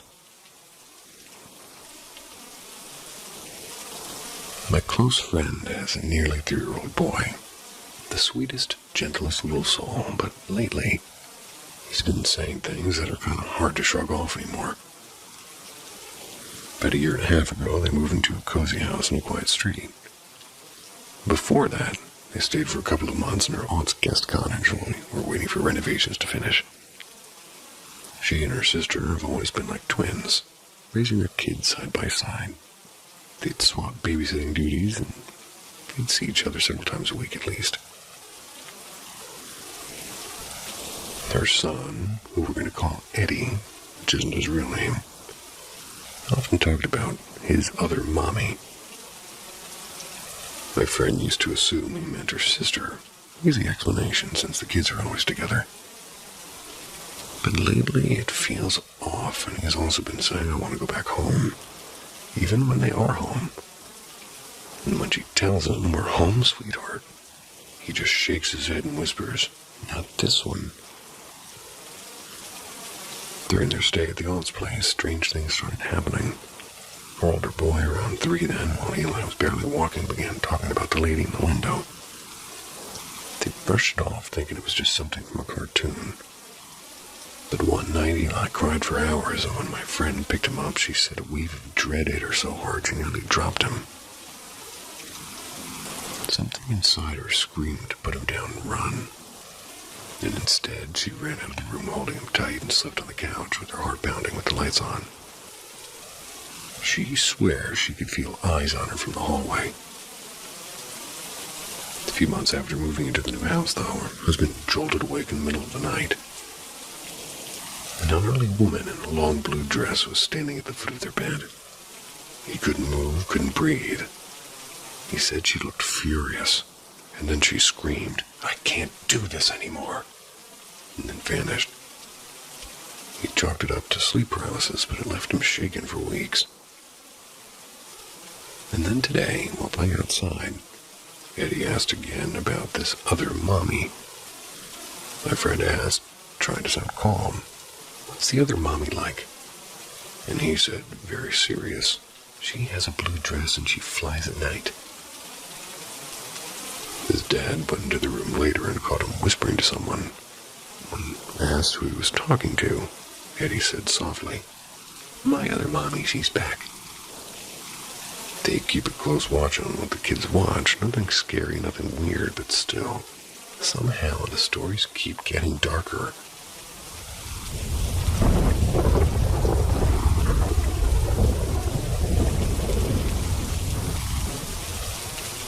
The echo beneath the fog. Have you ever wondered if the streets that we kind of just casually wander through, maybe they might remember more than we do? If they hold secrets heavier in the fog that cloaks them. This thought drifted into my mind one misty evening as I cut through an old forgotten lane in Missouri. That's literally spelled M-U-S-S-O-O-R-I-E. Missouri. Not Missouri. It wasn't a path I usually had, and, well, it was lined with crumbling cottages and overgrown ivy that looked like they hadn't felt like a broom or even footsteps in decades. Locals said the place was haunted by echoes, soft footsteps and faint humming. But aren't all hill towns stitched with such noises? That night, though, something did feel different, as from behind me came the faint chime of anklets, delicate and measured, getting closer. I turned around, there was nothing, just the wind swirling it was like smoke around this flickering street lamp out there. I smiled nervously, remembered the ghost tales my mother told me, of women who bound their souls to silver anklets, doomed to wander forever. Then a breath brushed past my neck, cold, human, and close. The whisper followed, soft but steady. You shouldn't have left me waiting. The words rooted me to the ground. Who said that? Why do they sound so heartbreakingly familiar? When I turned again, she was there. A woman draped in an old-fashioned cerise color of moonlight. Her face was hidden by a thin veil, and her ankles glinting faintly in the fog. Who are you? I stammered. She didn't answer. She only tilted her head, and suddenly, I wasn't in that lane anymore. I was someone else. I was a man standing under a wedding canopy, then walking away from it. A woman's cries, the sound of anklets fading, then water swallowing everything whole. The vision broke and the lane returned. Do you remember me now? She asked. Her voice almost sounded like glass. I shook my head desperately and said, No, I don't know you. Her veil lifted slightly, revealing hollow eyes filled with, rage. Rage and longing. You carry his face, that's enough. The fog thickened and her outline faded like a breath on glass. The last sound was a soft chime of anklets fading into the wind. I ran, and I didn't look back. Sometimes when the night falls quiet and the air turns damp, I still hear them. Those faint anklets in the dark, and I wonder, do the dead really haunt us? Or do we unknowingly haunt them first?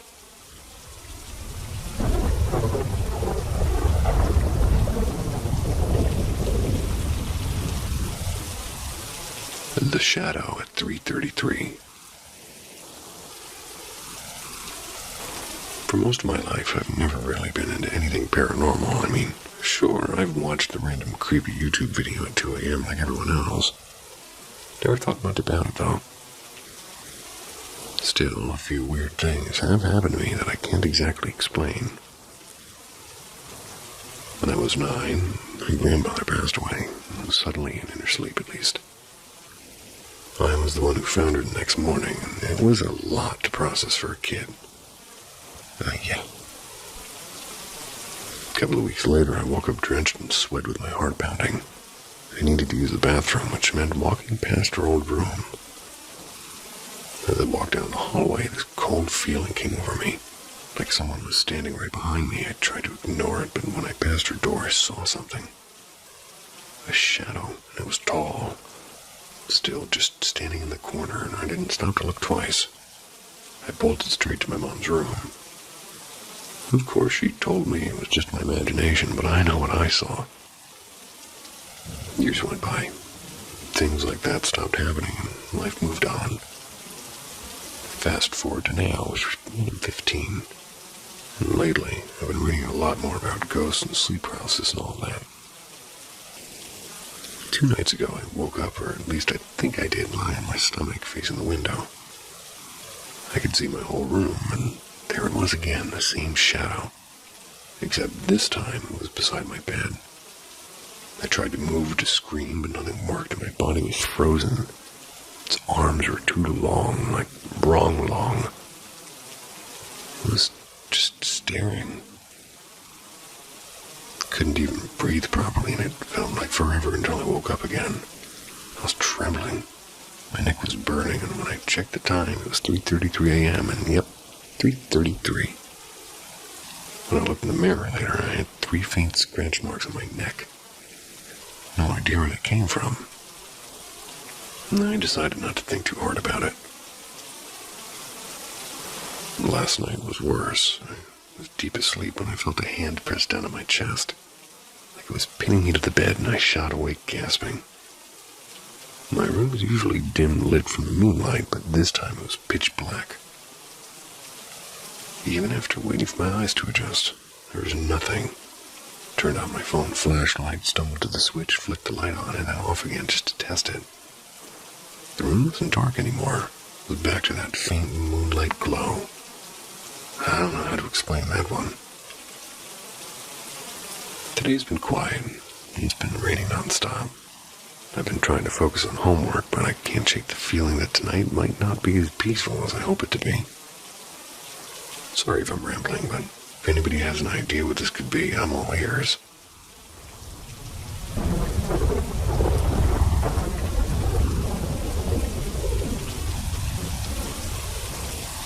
The House with the Hidden Light.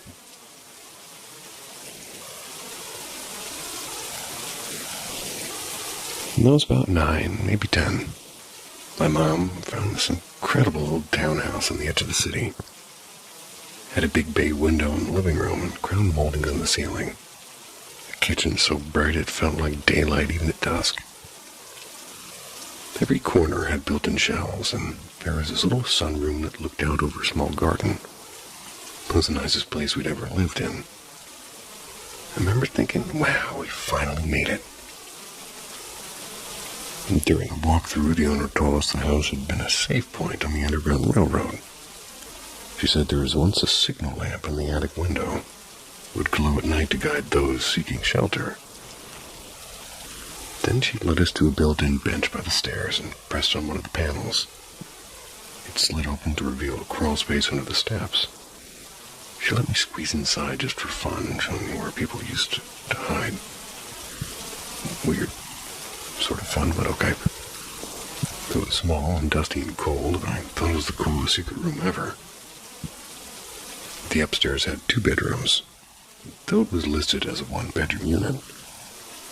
My mom claimed the bigger room with the walk-in closet, and I got the small space downstairs that used to be a study. It still smelled like varnish and old paper, and then the owner just kind of took us down to the basement. Laundry one side, history on the other. See, the house used to belong to an undertaker, and there were some strange metal tools and glass bottles with faded labels in the locked cabinet. She told us not to go in there, and I didn't argue. It sounds like they were canning fruit. Then she pointed out a bricked-up tunnel near the far wall that once led to the back garden for escapees, and they'd follow the light, she said. No red flags, right? So the first encounter. The first time something happened, my brother was babysitting me. He was about 18 already, too cool to be stuck watching his little sister. I kept bugging him for dinner while he was glued to his video game. Finally, he lost patience and shoved me into my mom's closet. Joked that maybe the ghost could feed me. He locked the door and walked away. I was furious. I pounded on the door until my hands hurt, and started crying so hard I couldn't breathe. I must have passed out. But just before I hit the floor, I swear, someone caught me. I remember looking up and seeing a woman in plain blue dress and a bonnet. Her face was kind and her smile soft. She brushed my hair from my forehead and whispered, "You're safe, little one." Then everything went black. When I woke up, my mom was yelling at my brother, and I was still locked in. I sat up and looked toward the small closet window. She was standing in the garden, that same woman waving at me, and then she was gone. The second encounter. This one was entirely my mom's doing. She brought home a Ouija board. Her best friend came over, and after a few glasses of wine, they decided to see if anybody was still around, so to speak. At first, it was just jokes, asking the board silly questions, and then Mom asked if there were any spirits in the house. Planchette moved to evil, E-V-I-L. Both of them froze, and a second later, every window in the living room slammed shut. And they screamed. I tried to burn the board in the fireplace, but the flames flickered green, and something or someone laughed. And that laugh still echoes in my memory. She threw the board out into the garbage that night without saying goodbye or closing that session. The third encounter. This is the one I'll never forget. The one that changed everything. 2 months later, I woke up in the middle of the night to a figure standing near my desk. Just blackness shaped like a man. My body locked up and he moved fast right to my bedside and the air turned freezing.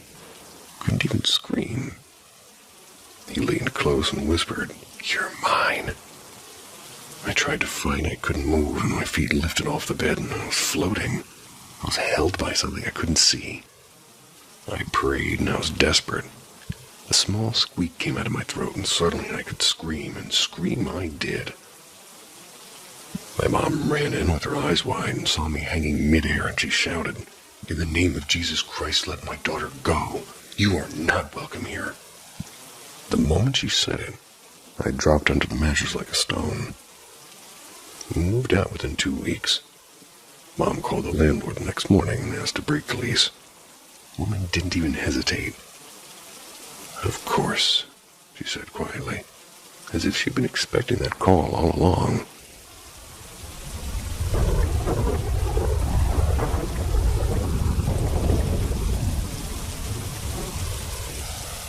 The Woman of Silver Mist.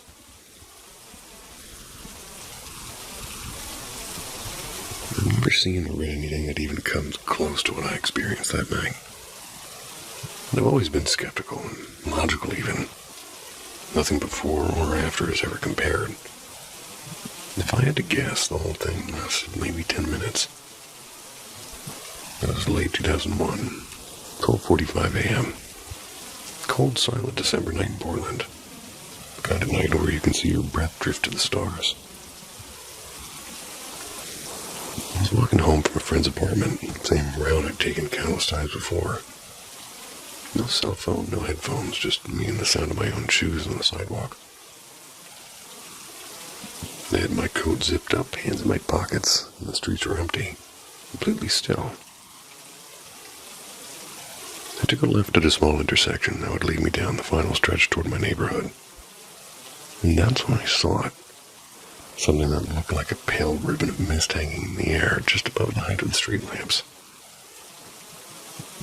It caught my eye because the sky was perfectly clear, not a cloud in sight.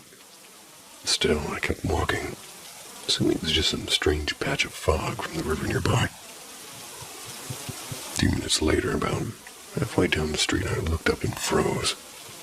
Floating above the road, maybe 20 feet up, was what I can only describe as a woman made of a lightning vapor. Their body had the texture of a cloud, but her outline was sharp and distinct. She wasn't glowing like a bulb, but instead she was shimmering softly, like moonlight through thin smoke. Around her head was a faint ring of silver light, not hovering above, but wrapping her completely. The halo that pulsed gently like it was alive. She smiled at me, a calm, kind smile. Then she raised her hand and waved. I didn't move, and I couldn't. My hands stayed buried in my pockets. I was frozen there. I remember looking down at the pavement, my heart pounding, unsure whether I should run or speak or just keep walking. And after a few seconds, I looked back up, and she was still there, gliding silently above the street in the same direction I was going. She wasn't looking at me anymore, just moving forward slowly and gracefully. And I followed her from below, half terrified, half entranced. I kept thinking, this can't be real. I tried to rationalize it. Fog, light tricks, fatigue, but the air was clear. There were no lamps bright enough to project something like that. She began to drift farther ahead of me, and that's when I noticed something else. Far off in the distance at the end of the street was another soft glow. A thin, bright cloud, the same silvery tone as her halo. She seemed to be heading straight toward it. By the time I reached the corner, she was almost there. I paused for a second to watch. Then I heard a car engine behind me, a delivery truck. Instinctively stepped aside, and headlights washed over me for a second. And when I looked back up, the sky was empty. No mist, no light, no sign of her at all. Just stars again. And that was over 20 years ago. Never seen anything like it since, and sometimes I think about asking a priest or a scientist. Really, anybody who might offer an explanation. Other times I just let it stay, whatever it was, a strange, beautiful, quiet thing that passed by. I don't think it was a guardian angel. I don't think it meant anything about faith or destiny. think I was just there at that one moment when something or someone was moving on, and somehow I got to see it.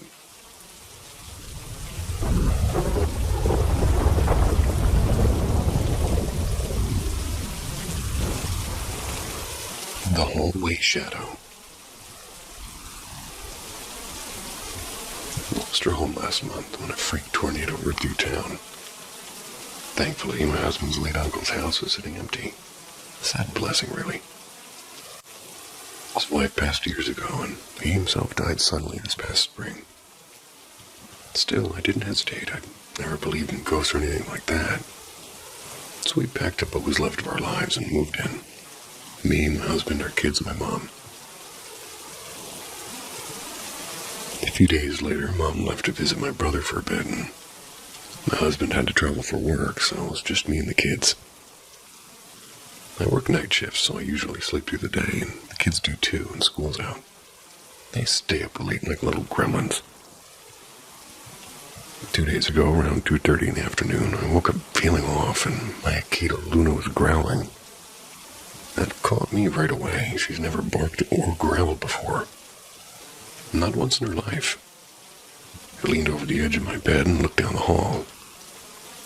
And from there, I can see all the way through the hallway and dining room and into the living room. And that's when I saw it. Something solid, not misty or see-through, but there. Moved across the living room entrance and blocked out the light.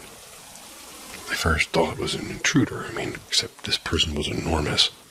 At least 7 feet tall. That made my heart drop. Grabbed my gun and ran out there, and the figure had gone toward the corner where a Christmas tree stands. But when I got there, no one was there, and I checked the kids. All 3 were asleep with the door closed. My bird cage was rattling from the bird's panic. The Luna's hackles were raised, and I was shaking so hard I could barely even breathe. There's no way somebody had left. I had the hallway in full view the entire time. Back in my room, I sat on the edge of my bed staring down that hall, waiting for something or anything to happen. Then about 30 seconds later, the light in my closet and the TV flickered, just a quick flash. I told myself I was imagining it. Then, 10 seconds later, the power flickered 4 times in a row. But here's the thing. When the TV came back on, YouTube was still playing. Normally, if the power cuts, the Roku resets, but not this time. Thought about grabbing the kids and running outside barefoot, but I couldn't leave them asleep in there. I sat in the dark for hours shaking instead, covering the mirrors because every reflection made my heart race. It's been quiet since then, but I can't stop staring down that hallway. Keep telling myself there's no such thing as ghosts, but I know what I saw. It wasn't a shadow, and it wasn't in my imagination either. It looked like a person, tall, dressed, and solid. My husband and the girls are leaving for their New Year's trip soon. I'm supposed to stay here with my 10-year-old, but right now I don't know if I can. Used to wish I'd see something paranormal just once for proof, and now I wish I never had.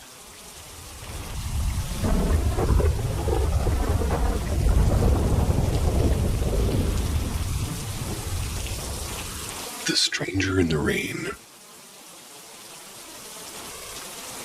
When I was around 10, sometime in the early 90s, back when a bike was basically your best friend and your only ride to adventure, they used that thing to go everywhere.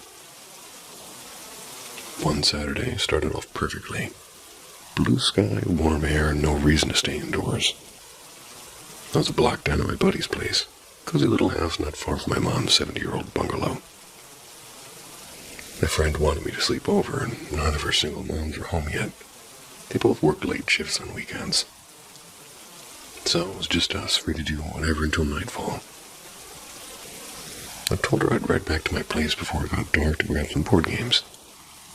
The weather had started to change fast. Wind picked up and clouds rolled in, and a few drops of rain made me pedal harder. When I reached home, everything seemed normal, although the house felt strangely quiet. The back door was unlocked as always. Latchkey kids like me always had one door we could sneak in through. So I left my bike in the front lawn and I slipped in the back. Inside, something felt wrong. wasn't anything I could point to, just that odd, heavy stillness, I guess. My stomach was getting tight for no reason. I brushed it off, grabbed a couple of games from my room, and went to the front of the house to call my friend and ask which one she wanted. While we talked, the rain started hammering down. Then came a thunderclap so loud it shook the windows. Right after that, the back door slammed open. It was an old solid wood door, one that never ever flew open like that. I froze. My friend heard it through the phone and asked what happened. I laughed nervously and said it was probably the wind, promising I'd shut it when I left. A few seconds later, as I was about to hang up and head out, I heard it. I heard footsteps, heavy, slow, and deliberately. They were coming from the back of the house. My friend freaked out and screamed, "Get out now!" And I didn't hesitate. I bolted and left the front door wide open, yanked my bike into the street, and tore down the center of the road as fast as I could. And by the time I reached my friend's house, her mom was already on the phone with the police. Within minutes, the patrol cars were coming, lights flashing, officers going with guns drawn. My mom arrived right in the middle of it, terrified, and they didn't find anyone inside, by the way. But what they did find were muddy footprints, large men's shoes, starting from the back door, trailing through the kitchen and dining room, and across two of the rooms, too, and stopping abruptly where the carpet began near the living room. None of the shoes in their house matched that size, and matched. Their backyards didn't even have mud, just trimmed grass and clean concrete. And no one ever figured it out. I'll never forget standing there late that night, looking at those prints as they faded into the carpet, and realizing whoever it was had stopped just a few steps away from where I'd been standing.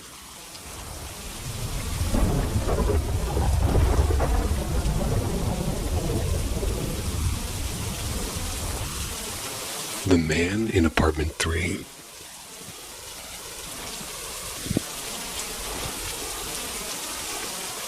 Last summer, I finally moved out with my boyfriend into our first apartment together.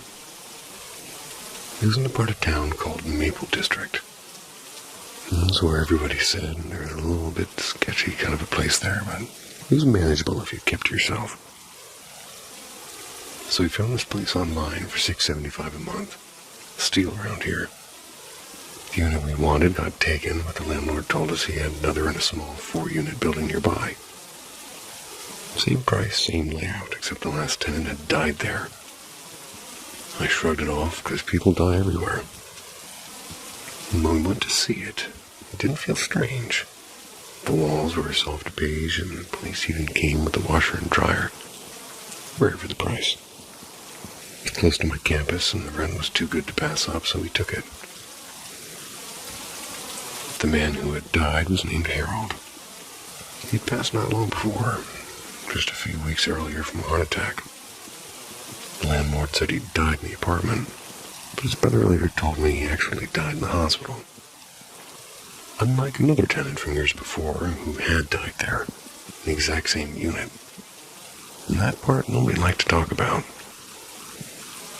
The only thing that bugged me was when we first moved in, it was like the carpet was ancient. And there was like more than one faded stain that looked unsettling, like, well, somebody had fallen there and never gotten up kind. Tried scrubbing it out and nothing worked, and we just covered it with a rug and pretended it wasn't there.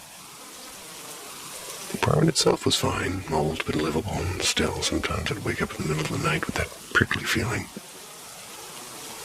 I'd sense something in the corners or feel eyes on me when I showered. My boyfriend brushed it off, and he doesn't believe in ghosts, which I think is just his way of not dealing with them. Our neighbor in unit number 1, though, was the opposite. Paranoid and unpleasant. She once accused us of banging on the walls at night, even though we weren't home that evening. I told her that, but she just glared like she didn't believe me. The walls were thick, and we barely heard our neighbors. Not even the family of 4 in Unit 2. They were nice enough. Never learned their names, but they gave us our kitten Biscuit. That was when their cat had a litter.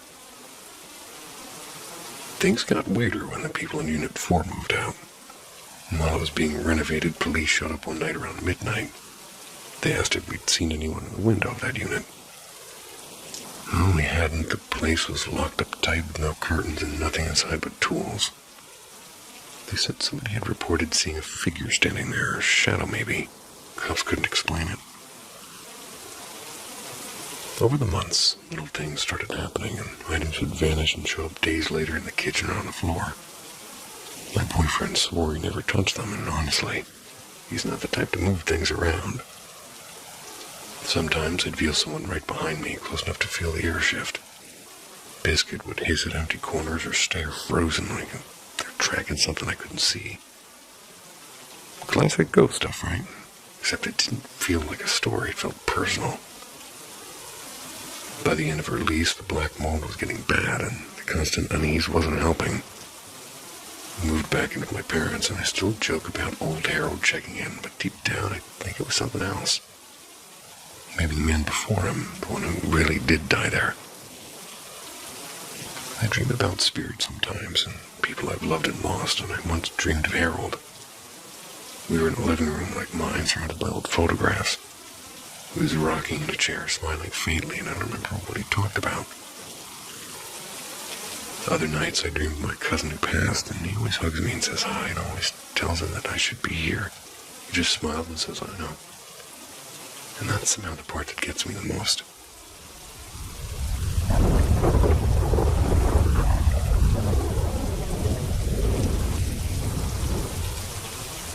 The woman in the kitchen. When I was around 15, I had something happen that still makes my skin crawl. It was a normal afternoon. I'd just gotten home from school and grabbed a sandwich, scrolling on my phone in the kitchen. My older brother came in right after, tossed his backpack down, and started making us some noodles. We were both half talking, half eating when Mom walked in. She smiled, kissed him on the cheek, which is already weird because he always dodged that kind of stuff. Walked down the hallway into her room. Nothing about it struck me as strange until about a minute later my phone rang and it was Mom. She asked, Hey, what do you want to do for dinner? I laughed. Why are you calling me? You're literally in your room. She went quiet for a second because I'm at Costco, honey. I froze and I remember saying, Wait, you're where? When I turned to my brother, I said, Who just kissed you on the cheek?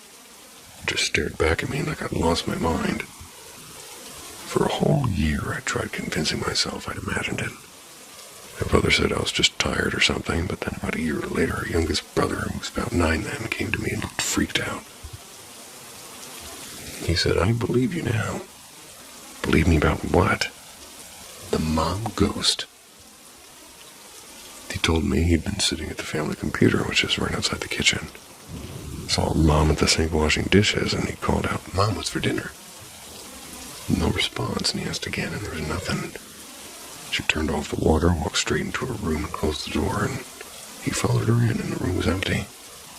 There was no one, and he remembered Mom had gone to the store. That was when he said all the blood drained from his face. The last time it happened to me was another year later. Mom had just pulled into the driveway, talking on her phone, car trunk open with groceries. I went outside to help and then ran back in to put the first batch on the table. When I looked up, she was standing right in front of me. Same clothes, same hair, same voice, same everything. She even talked to me about something random, totally casual. I was half listening while wondering how she'd gotten inside so fast. Then I went back outside for the rest of the groceries, and there was Mom, still on the phone by the car. I didn't even look back into the house. I told her, You have a twin in there, and she just talked to me. She laughed nervously, but we both knew something was off. And after that, the other Mom never came back. And later I read somewhere in the Book of Enoch that only the spirits of the Nephilim wander the earth. And everyone else's souls are held elsewhere, and maybe that's true, and maybe that's who she was. So yeah, if your dead Uncle Jack ever shows up one day, it's probably not Uncle Jack, it's something that he wants you to think it is.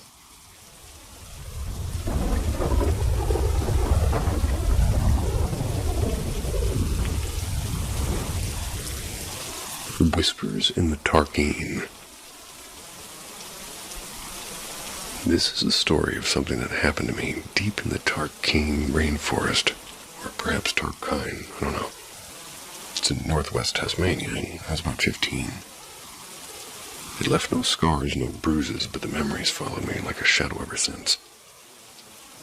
I grew up in a family obsessed with nature. My mom was an environmental researcher. My father worked for parks and wildlife, and our family vacations are really just field trips in disguise.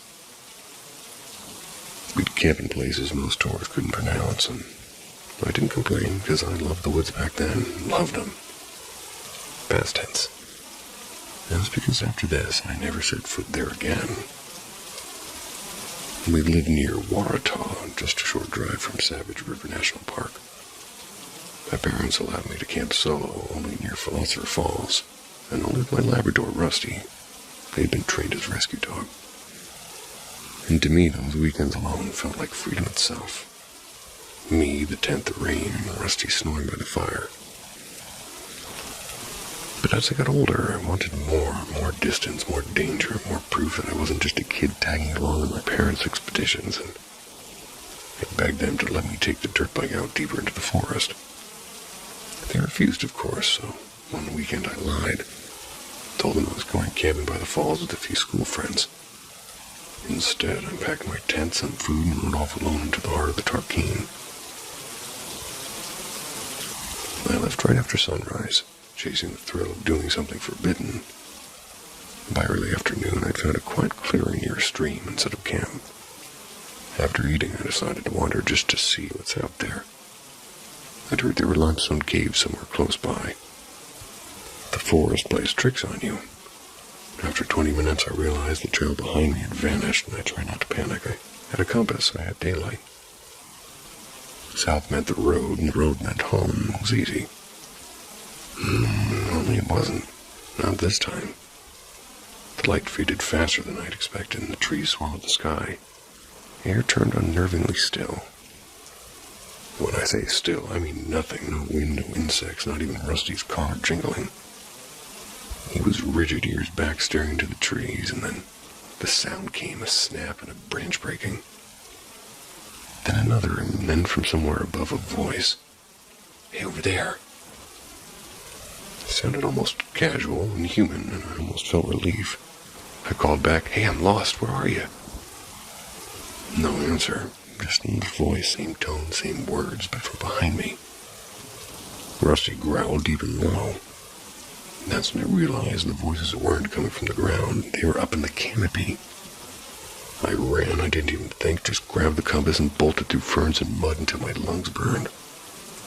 When I finally stopped, I checked the direction, tried to calm down, and it came again, and this time right next to my ear. "Hey, over here." I turned, and nothing, no one. I don't remember the next few minutes clearly. I just remember running and branches whipping my face, and Rusty barking wildly until the trees opened up and I stumbled onto a logging road sobbing. The last thing I heard before I broke out of the forest was laughter. 3 voices at once, call and overlapping. My parents picked me up that night. They were furious about the lie. I didn't care. I cried the whole way home. Dad retrieved my bike the next day and said everything at the campsite looked untouched. And I'd never been back. If anyone's ever heard voices like that in Tarkine or anywhere, I'd really like to know because it took away something I used to love.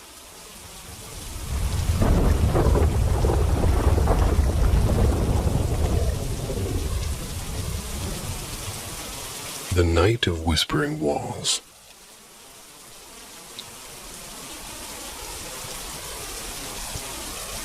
This is one night I can never forget.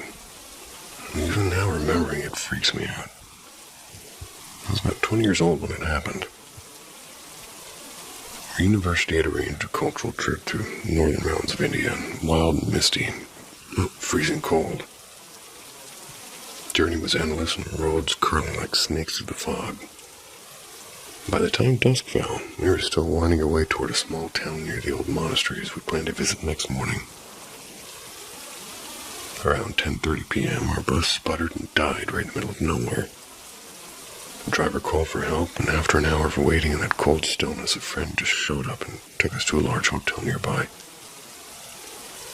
Strangely, it was huge for such a deserted place. The strangest part is that we were the only guests, 30 of us, all alone in this cavernous building echoing from its own footsteps.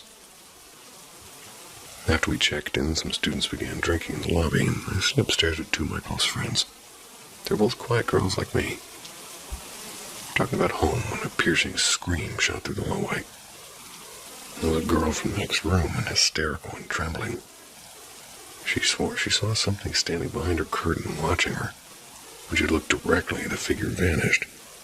Everyone brushed it off, thinking it was just her being scared or drunk. But not long after, the hotel staff started acting odd, and they switched off the corridor lights and told everyone to lock their doors and stay inside. The air felt suddenly heavy, like the building itself was holding its breath. A little later, when my friend chatted softly, I just drifted off. I woke up to one of them shaking me, white as a sheet, and her voice quivered as she said she'd heard me calling her name, laughing and teasing. It wasn't coming from me. My eyes were closed the entire time, and the voice had echoed around the room as if the walls were speaking. When our third friend came out of the bathroom, she felt it too. Temperature had dropped, and the heater was humming, but useless. We could see her own breath, and something invisible had entered the room with us. By midnight, 9 of us had gathered together in one room to feel less alone. Sleep never came. Around 2 a.m., my friend nudged me awake again and said, "Do you hear that?" she whispered. Footsteps, slow, deliberate, circling us.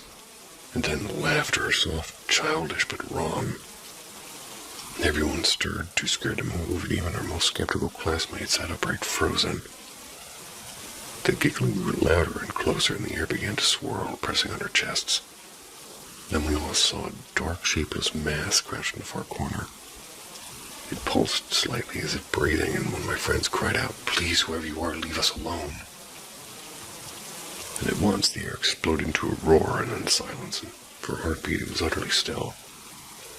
Then came the laughter again, and this time clear and shrill, like a child mocking us. We scrambled for the lights, and the moment the switch flicked, everything was gone. The air warmed, the black shadow vanished, and the laughter dissolved into the hum of the heater.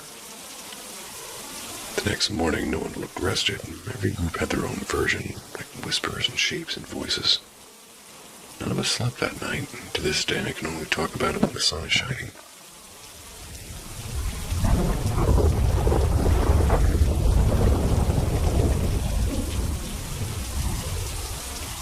Shadows by the River House. When I was about 14, I spent a weekend at a friend's family cabin near the Maple River. It's somewhere deep in northern Ontario, a place I'd later learn was once a gathering ground for the Cree people. On our second night, we decided not to sleep in the main cabin, but in a tiny storage hut closer to the riverbank. Really just 4 wooden walls with 2 bunks and the smell of old fishing gear. I took the top bunk and he took the lower one across the room. I woke sometime later at midnight because it was strangely warm. Late autumn nights, they were supposed to be like things that bit through blankets, but instead the air was soft and still. A faint glow rippled across the wall beside me, and in that half-dreaming state I could see shapes moving. The silhouettes of small animals, maybe foxes or rabbits. They were shifting calmly along the boards, and they seemed utterly at peace and nibbling and grooming. They were flickering in and out like they were alive just beyond the wood, and it felt quiet in a way that I just can't really... Well, I can really only feel it. I can't think about it, at least not for too long. I didn't even want to move because just breath and that strange, tranquil warmth. And then only as I started to truly wake did something bother me. The hut didn't have any light, no bulb, no window, no lantern left burning. Yet there were shadows, vivid and slow, crossing the wall. It was as though they had every right to be there. I sat up, hesitant, trying to spot where the glow came from. There wasn't a single visible source, just that flickering calm, and the gentle presence of something unseen. Thinking maybe I was dreaming, I nudged my friend awake. He blinked up confused and then panicked when he realized we could see each other perfectly, despite that total darkness. I told him to look at the wall, and he did, and then he screamed and bolted out the door barefoot and sprinted to the main cabin. I stayed, and I don't know why. Maybe because the fear hadn't reached me yet, or because the peace of that moment felt scarred in some way. Like breaking would be wrong, but eventually I followed. Back at the cabin, his father, a deeply religious man, scolded us harshly for inviting nonsense with our stories. He made us pray before bed, and years later when I ran into the same friend online, we talked about it again. He remembered everything. Said it was the reason that he'd turned to study Druidic practices, and he'd always felt something ancient was watching us. So we compared notes, written down separately, and every detail matched exactly.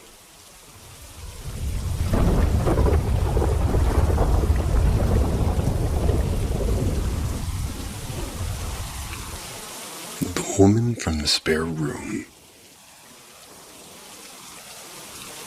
This happened when I was 9, and my cousin was 8 back then. We were best friends back then, and we were having a sleepover at my apartment.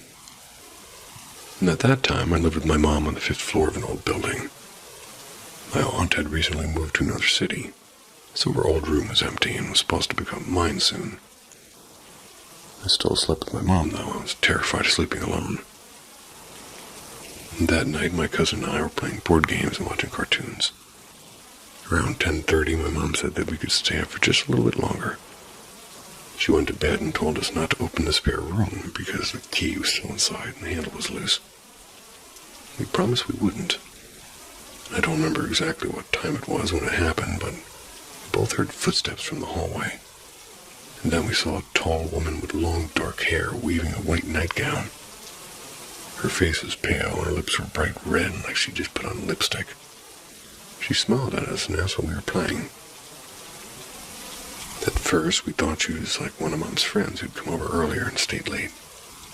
She sat down beside us and started talking in funny voices, pretending to be like the toys.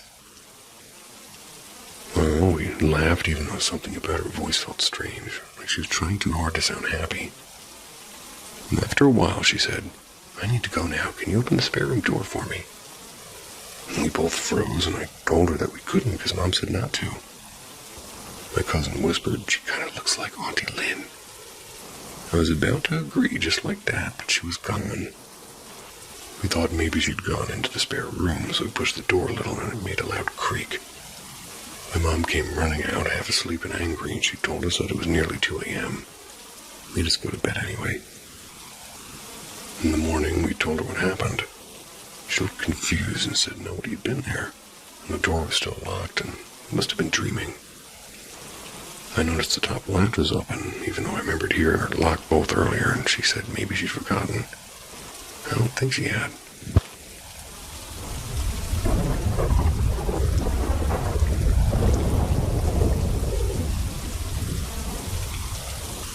The night we played alone. When I was 14, one cousin and I thought it'd be fun to try the one-man tag challenge. You're supposed to fill a doll with rice and mix in a piece of your hair or nail. Yuck. Dunk it in salt water and say a few creepy lines so it comes alive. Use a little plush rabbit I had from childhood, white with floppy ears and one missing eye.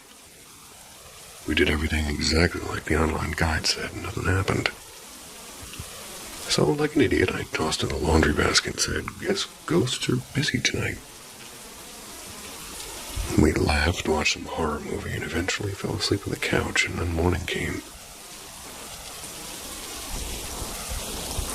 My cousin went to grab a hoodie from the hall closet, and he froze mid-step. Rabbit was sitting inside the closet, perched neatly on a shelf facing him. We just stared at each other, and he swore he hadn't moved it, and I thought he was joking. He thought I was. Classic horror movie stuff, right? We tried to ignore it and started playing Call of Duty like nothing happened. And after an hour, I got curious and went to check the basket. The rabbit was not there. I found it instead on the windowsill in the living room with the ears drooping, staring out the glass, and my throat went dry. I yelled for my cousin, and when he came, he was suddenly turned toward us. We both bolted. No one else was home. His mom was working a night shift, and the front door was locked. We went full panic mode, searching every room, and found a rabbit back in the sink wet, just like when we first soaked it. I got the brilliant idea to sprinkle flour on the floor and see if it left prints. We sat in the living room, both clutching controllers like they were weapons. A few minutes later, we saw little wet spots leading out from the kitchen across the flour up in the side of the fridge. The rabbit was up there just sitting like it owned the place. We Googled how to end the ritual, and it turns out you're supposed to spit salt water on the doll and say her name 3 times. Paranormal M, Paranormal M. Well, the narrator for Paranormal M. So we did it, and it didn't help, and next time we checked, it was sitting under the TV. At that point, we were done, and we buried it behind the shed in the flower pot, poured salt all over it, and went back.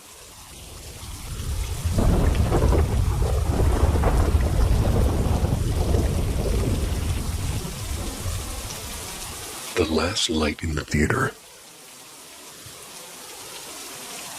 I was in the theater alone one night. Part of my high school's drama club, so technically I wasn't supposed to be there by myself, but my directors never really cared, and the only 2 other people around were working in another room way down the hall. That room's metal doors were so thick and heavy, and once they were shut, sound barely passed through them. They were definitely shut that night. I was on stage packing up after rehearsal, and the place was completely dark, and the stage lights were off, and the house lights too. I didn't bother with the work lights since I only planned to be there in a minute, and my phone's flashlight cut through the black just enough for me to see the floor. As I gathered my things and I heard footsteps that came from the far side of the stage, I swung my light over expecting to catch one of my friends trying to scare me. No one. The sound stopped the instant my light hit that spot. Weird, but I brushed it off because, probably somebody walking down the hallway or the old wood or something. The stage was ancient and every board had a ghost of its own. So I was nearly done when something rattled above me. It was on the catwalk. I aimed my light upward and there was nothing. My heart was pounding a little bit faster. But I muttered something about rats and horror videos and went back to zipping my bag. When I finally stood up to leave, I turned my flashlight toward the main doors and froze. For a split second, I saw it. A tall, dark figure hunched over. No face, no details, just an outline darker than the dark around it. The beam of my phone trembled as I walked toward that door. I told myself I was imagining things and they were just shadows or nerves. But the moment I reached for the handle, the shop lights just behind the stage flickered on. And they were motion activated. They only turned on if somebody walked deep into the workshop, way past where I'd been.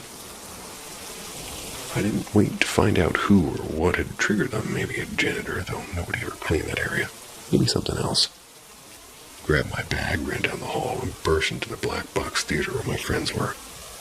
Gave a quick shaky goodnight and get out of there. It wasn't until I was halfway done that I realized something else. The motion sensor lights in the hallway never turned on as I left.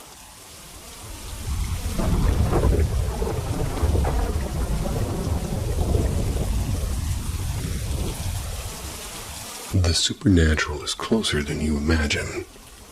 Paranormal M takes you through chilling tales and haunted mysteries. Subscribe now. Your curiosity may cost you sleep. The Haunted Child. In the quiet seaside town where I grew up, everybody knew about them. They weren't exactly outcasts, at least. Not in the normal sense. They lived far from town in a rotting, ivy-choked manor that leaned toward the cliffs as if eager to throw itself into the sea. People whispered that they were cultists, dabbling in rituals meant to call things best left unnamed. No one ever intervened. We left them alone, and they left us alone. Or so we told ourselves. Everything changed when the children started to vanish. The first was a boy named Daniel, only 7 years old, who disappeared on his walk back from the harbor one misty evening. Then a girl, Emily. She didn't return from her piano lesson the next day. Fear settled over the town like a damp fog. And though nobody who really was saying it outright, but everybody was thinking the same thing. That manor. The police tried, and they swept the beaches and searched the pine woods. Even interrogated the strange family in the manor. Nothing. I couldn't shake the feeling that the truth was festering in that cliffside house. One night, clutching a cheap camping lantern and my father's old pocket knife, I decided to find out for myself. The manor was larger than I remembered, its cracked windows like blind eyes reflecting the moonlight. The air grew colder as I approached, thick and salty with the smell of the ocean. The night felt unnatural, like a held breath, but I pushed forward. I slipped into a warped back door that shuddered as it opened, and inside the house smelled of wet stone and rotting books. The wallpaper had peeled away in strips, exposing symbols carved into the plaster beneath it. Every board creaked under my weight as if warning me to turn back. That was when I saw the trap door. The stairs leading down were narrow and crooked, and as I descended, a sharp metallic smell rose to meet me. Iron and salt and blood. My heart hammered and the lantern flickered, casting distorted shadows against the walls. In the center of the cellar stood a table draped in ragged velvet, its edges crusted with something dark. Strange runes were etched not only into the walls, but into the ceiling above, spiraling toward a single point. And around the table, glass jars full of some black liquid flickering in the lantern's light. It's as though the contents were alive. The air was heavy and suffocating, as if the room itself were underwater. I turned to leave, with bile rising in my throat. That's when I saw them, the children. They stood in uneven rows, silent and barefoot. Something about them was wrong in a way that my mind refused to process. Their eyes weren't eyes at all anymore, but pools of shifting gray mist swirling. They were swallowing the lantern's light, and their faces were pale and expressionless, but their mouths began to twist into smiles unnaturally. They were brittle smiles that looked like they would crack their skin. And then I understood these weren't children anymore, they were vessels. I stumbled backward, nearly dropping the lantern. They began to move as one. Their sounds were almost noiseless. And they were walking on the stone. The cold that poured from them was so intense it burned. I was pulling the warmth just right out of my bones, and the ritual hadn't been to summon a demon. It had been to make the children into its eyes and hands. Their smiles were widening as they closed in. My body locked with terror, my mind screamed to run, my legs wouldn't obey.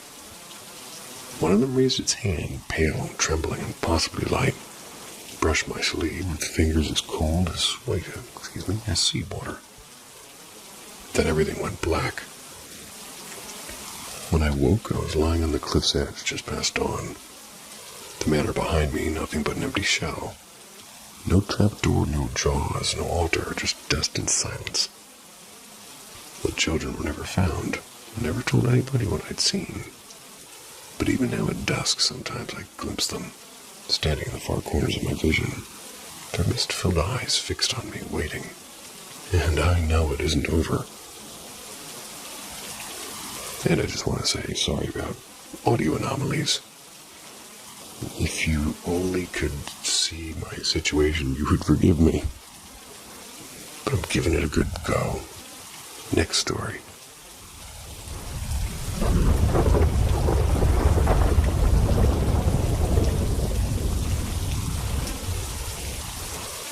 The Night at Willow House. So my ex-boyfriend and I were together for a little bit over a year before I finally walked away. Honestly, it was chaos. I won't spell every detail of that relationship here, but toxic doesn't even begin to cover it. And this is going to be a long one, so buckle up and maybe grab a drink. Anyway, I'd been on a Nexa shot and some birth control injection for about 8 months. That was before I met my ex. My periods had been irregular during that time, mostly just random spotting, nothing scary. And then I met Ellie and instantly thought he was perfect. Or Eli, sorry. I ignored every single red flag, even though there were plenty. I just dove in head first. A few hours after meeting him, I started having this ridiculously heavy flow. It was totally out of character for me. I brushed it off and I thought it was stress or something, but weeks went by and the bleeding didn't stop. I didn't have insurance, and with how expensive healthcare is now, I didn't really want to see a doctor either. All I did was show up for my next birth control appointment. Fast forward about a month and my skin went crazy. Painful cystic acne everywhere. I tried every home remedy and every mask and even weird internet tricks, but nothing was working. Looking back, it feels like my body was rejecting him from day one and I just couldn't see it. About 6 weeks after we broke up, I went to a small town to party with some old friends. I drank too much, I laughed too hard, and I felt exhausted. We were at this gorgeous old house, 3 stories, almost 150 years old. It was sitting on a massive stretch of land about maybe half an hour from the main road. I told my friends I was going to take a quick 20-minute nap downstairs, and they warned me not to. This house has always given me chills, like there's something off about it. Kind of feeling where your stomach drops before everything happens. But I was tipsy and I was stubborn, so I went down anyway. I lay on a couch facing the wall, pulled a blanket over me, rolled onto my back. And that's when everything started to shift. It's hard to describe. It was like a trance, but real. I turned onto my side, blanket tucked underneath my chin, and I felt someone behind me. Not just like warm, like hot, like scalding skin hot. I turned my head just enough to see, and it was Eli's face, but warped and melted into something monstrous.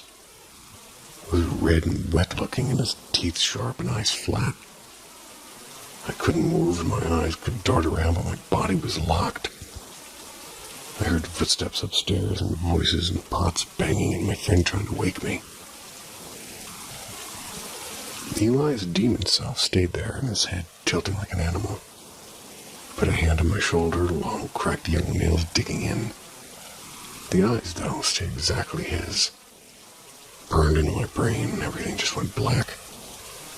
Woke up drenched in sweat with my friend shaking me.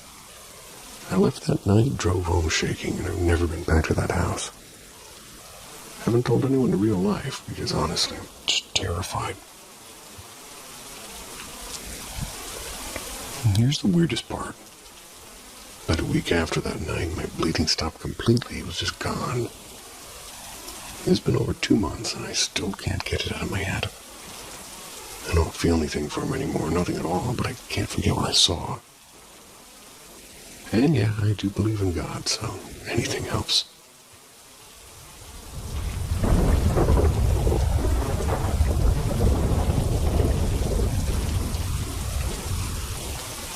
The House That Watches.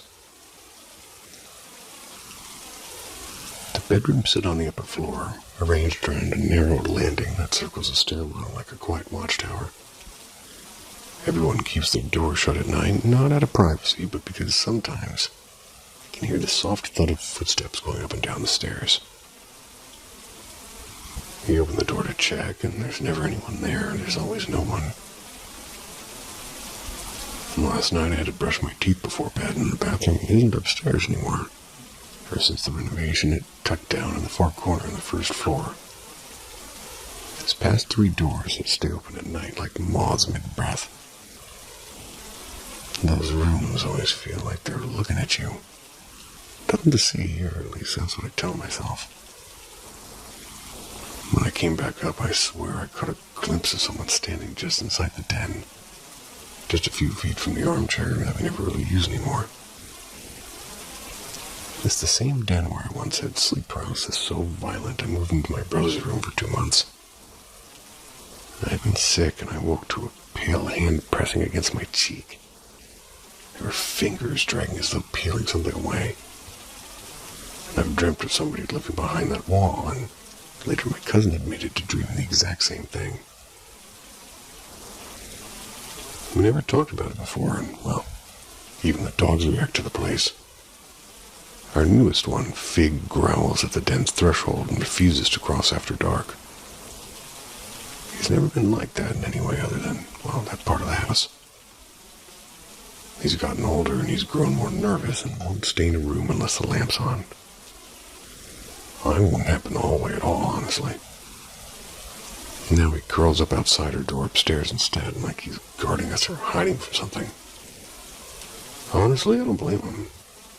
The upstairs feels thinner somehow, like the air's been sifted through a filter. But there are still spots, even up here, where it's heavier and harder to breathe. Seeing that shape downstairs rattled me. I actually stepped back down one stair to double-check, squinting into the den. Nothing, just shadows and furniture. And this isn't unusual anymore. I mean, maybe it's my mind making shapes out of the dark, and maybe not. That whole section of the house feels tilted, as if the floorboards are warped or the ceiling's too low. I didn't go back down after that, not that night.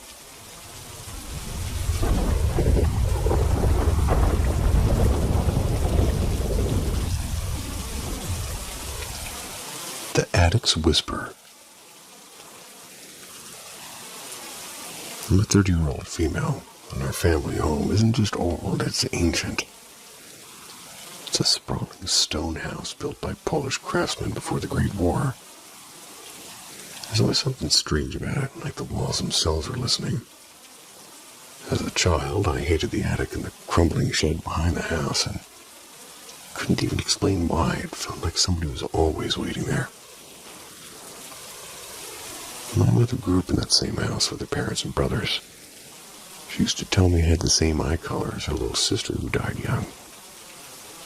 And coincidentally, I was given her name too, and when I turned 14, my mother finally told me the truth. That aunt had hanged herself. Not in the attic, but in the shed behind the house. It was a bitter winter morning. It was around that time I started to notice things. First, it was just creaks and whispers. Nothing unusual in an old house. Then I began seeing shapes and figures flickering at the edge of my vision. And it wasn't just at night, but in broad daylight too. Once I woke up to see a woman standing at the foot of my bed with her hair loose. It was as if she'd been caught in the rain. Terrified, I pulled my blanket over my head. When I dared to peek again, she was gone. I tried convincing myself it was just stress or my imagination, but these things started without any trigger. I wasn't reading ghost stories, and I wasn't thinking of my aunt. They simply happened. One afternoon, I clearly heard someone opening and closing the wardrobe right next to my door. I thought it was my father, but the house was empty, and my younger brother was still asleep upstairs. I hadn't heard a single door open or close, and no footsteps in the hall, nothing. The wardrobe creaked shut again as I stood there frozen. And the worst came one night. I woke up to a sound like small animals scurrying. I kept 2 pet hamsters at the time, so I assumed it was them. But as I grew fully awake, I realized the sound wasn't scratching, it was footsteps. Slow, deliberate, heavy, like someone walking in boots dusted with gravel across my wooden floor. And from the door straight toward my bed at that. I couldn't move, I couldn't even breathe, and after a few minutes of sheer smothering silence, it stopped. I leapt up, turned on the light, and my hamsters were asleep with their cage. Well, I shook their toys, I checked every little hut and wheel they had. Nothing could have made that sound. The next morning, I went out to the shed. I couldn't explain why, but I had this sudden thought. Maybe it's her. Maybe my aunt is trying to tell me something. I said it out loud. What do you want from me? And then, like a whisper planted inside my head, gather her things. It was all I could think to do. I asked my mother where my aunt's belongings were. They were still in the attic.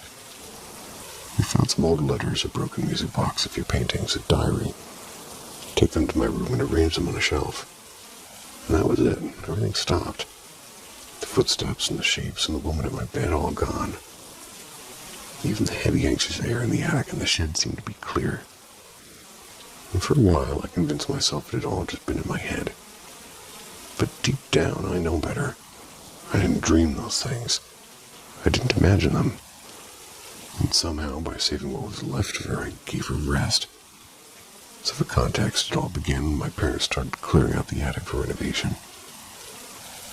I didn't help, but I remember old things vanishing like a porcelain doll with cracked glassy eyes. Always unsettled me. And I was never afraid of dolls, but that one, I just couldn't even look at it.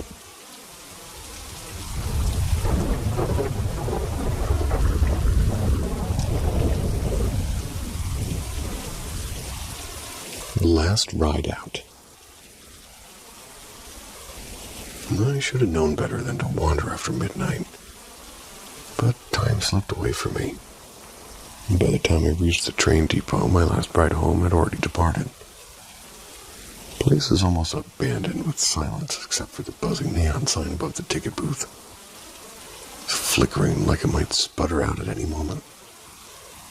The air felt stale and heavy, like it hadn't moved in hours.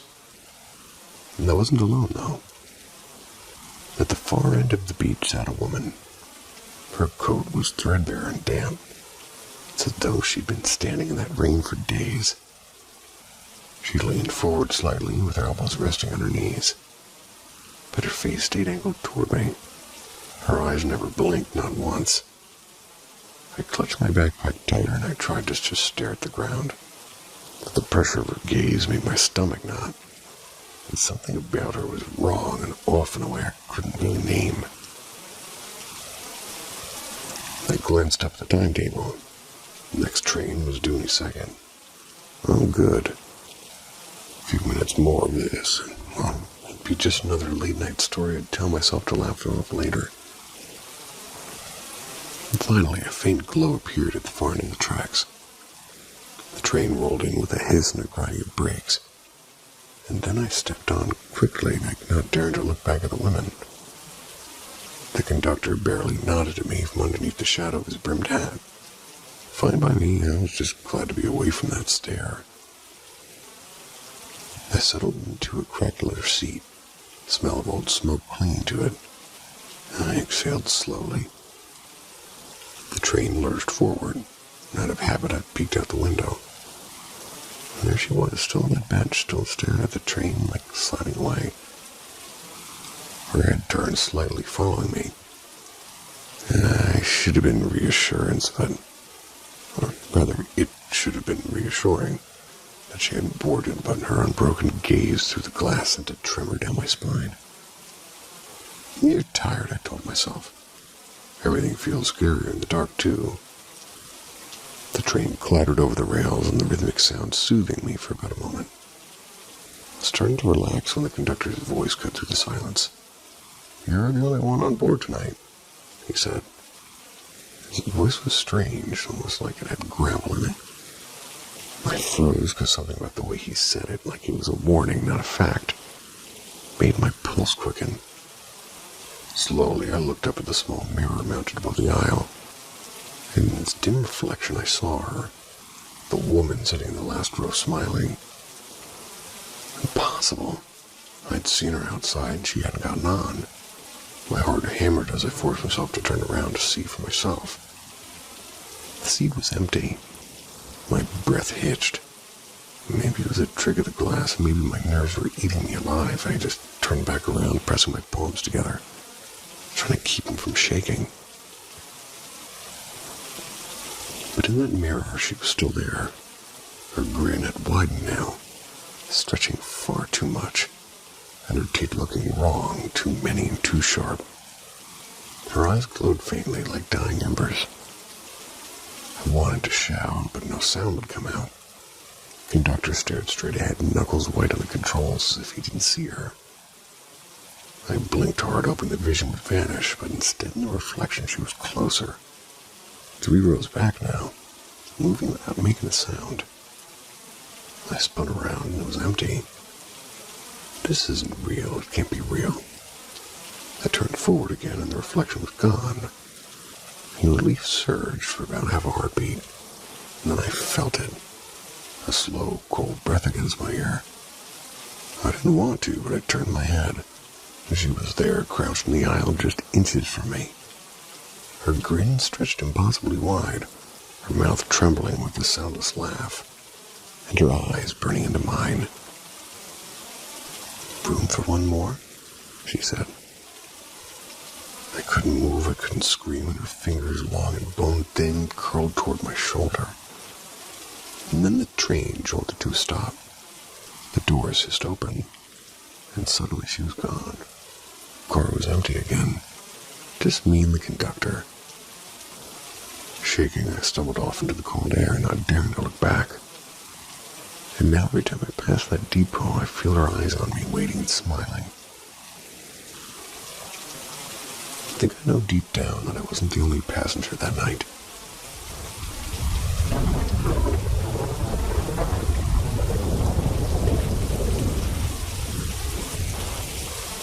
The house that hummed. When I was a kid, my weekends often belonged to Grandma's cottage at the end of the Pine Hollow. There wasn't much to look at, just a squat, moss-covered place hidden behind a crooked iron gate. It felt like stepping into another time. The air smelled of wax and lavender with a faint metallic tang, like old coins forgotten in a drawer. By day it was magical, but at night it was uneasy, and it was humming. And lying in the attic room beneath the slanted roof, I would hear it, a soft, tuneless hum. It was drifting from somewhere, like inside the walls even. At first I told myself it was the plumbing or the ancient pipes moaning from cold. But no, this was different. This was low and deliberate, like a lullaby sung from clenched teeth. One evening I brought it up to Grandma over cocoa. She didn't even blink. She just stared at the worn kitchen table and just smiled her tiny secret smile and said, "Oh, honey, this house likes to talk at night. It's older than me. Older than you'll ever be. Don't let it scare you." And that was the last time I asked. I was too young to know how to press for answers, and the humming just went on. Years passed and I grew older, and weekends at Pine Hollow became rare. The sounds faded into memory, and one spring morning Grandma died in her sleep. It felt like somebody had quietly erased a chapter of my life. The cottage was sold off within months, and I thought that was the end of it, but it wasn't. The new owners decided to open the place up, which is, well, their words, not mine. Out came the old beams and warped paneling, wallpaper that had been there since before I was born. And that's when they found what was hidden. So I got a call one rainy afternoon. The woman on the line was breathless, and in the wall she said that they'd found boxes. Tiny wooden boxes sealed with twine. Dozens of them. Inside each box were things no one wanted to describe, but did anyway. Small braids of hair tied with ribbons, yellowed photographs of children's faces cut cleanly from the paper, and in some, tiny glass jars containing fingernails. They asked if I wanted them back and said, well, it had been my grandmother's house. I said no. Of course I said no. But the image stayed with me like a splinter, and I started to dig into the history of the cottage. What I found was worse. Long before Grandma bought this place, Pine Hollow had been whispered about in old county records. A string of children had gone missing in the 1940s, vanished on the walk home from school and never found. Locals claimed the house on the hill swallowed sounds and souls alike. The details just didn't make sense, but the pattern did. The humming I remembered from the walls that lined up exactly with the earliest reports. I don't know if Grandma ever knew what she was living in. Never really spoke any of it. Never hinted she suspected the house's story, but sometimes when I think back on her quiet smile on the kitchen table, I wonder. I'll never go back to Pine Hollow. Even though the new owners invited me to see their restoration. Memory that attic, the low hum vibrating through the walls. That's enough to keep me away. Still, some nights when the wind rattles my window, I swear I can almost hear it again. I can't help but wonder, was Grandma just another tenant of that house? Or was she the one that was humming to all of us like this whole time?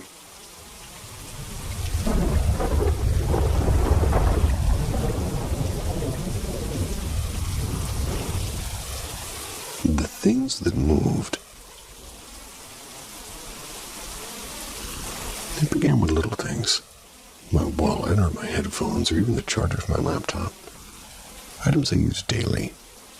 They kept vanishing when I needed them most, only to reappear later in places that made no sense. At first I laughed it off, and living alone does have its perks.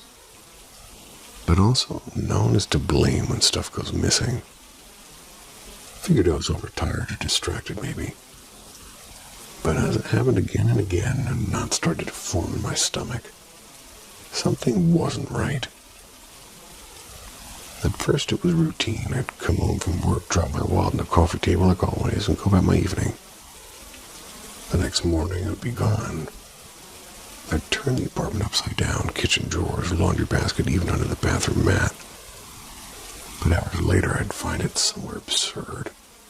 Balanced on top of the microwave, shoved into the back of a closet, and even once inside the freezer. The first few times I muttered jokes to myself. You're exhausted, losing your touch.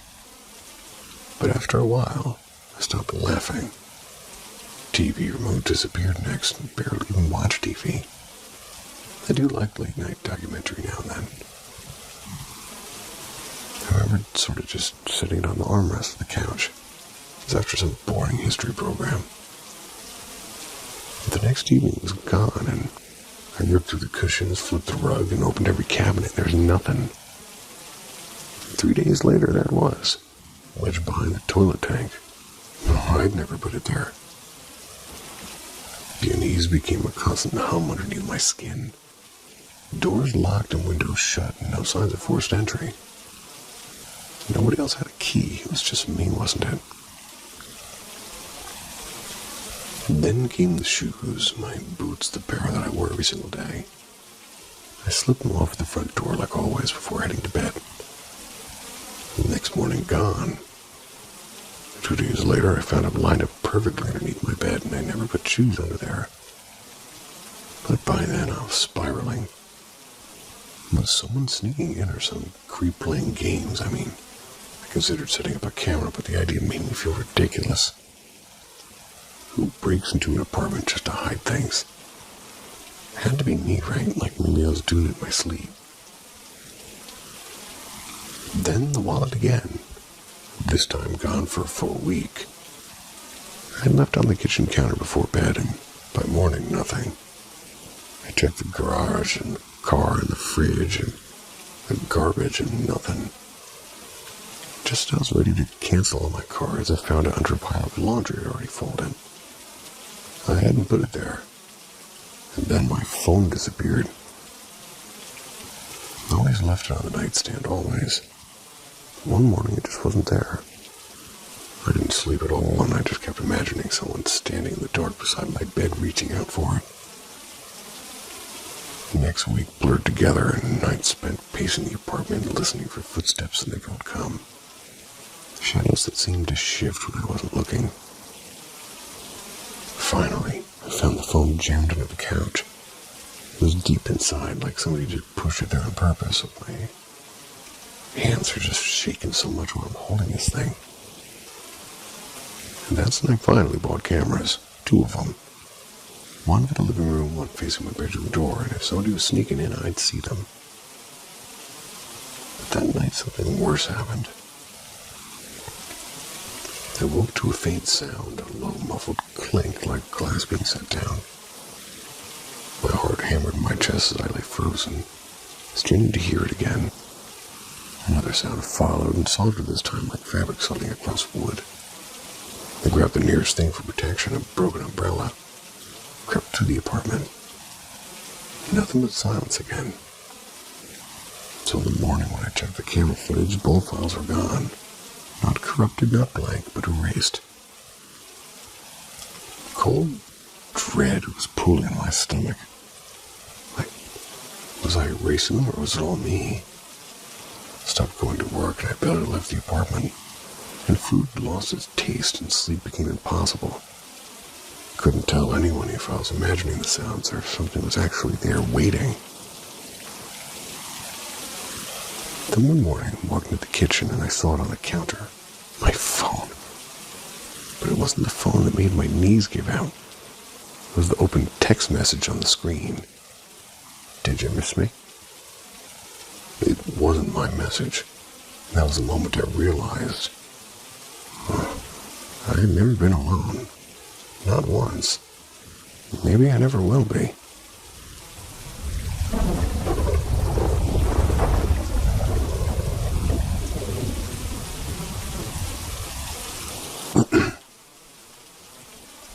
Mirror game. I used to think it was funny when my little brother Noah copied me. You know how younger siblings are. Always trying to tag along and always staring at you like you're some kind of celebrity.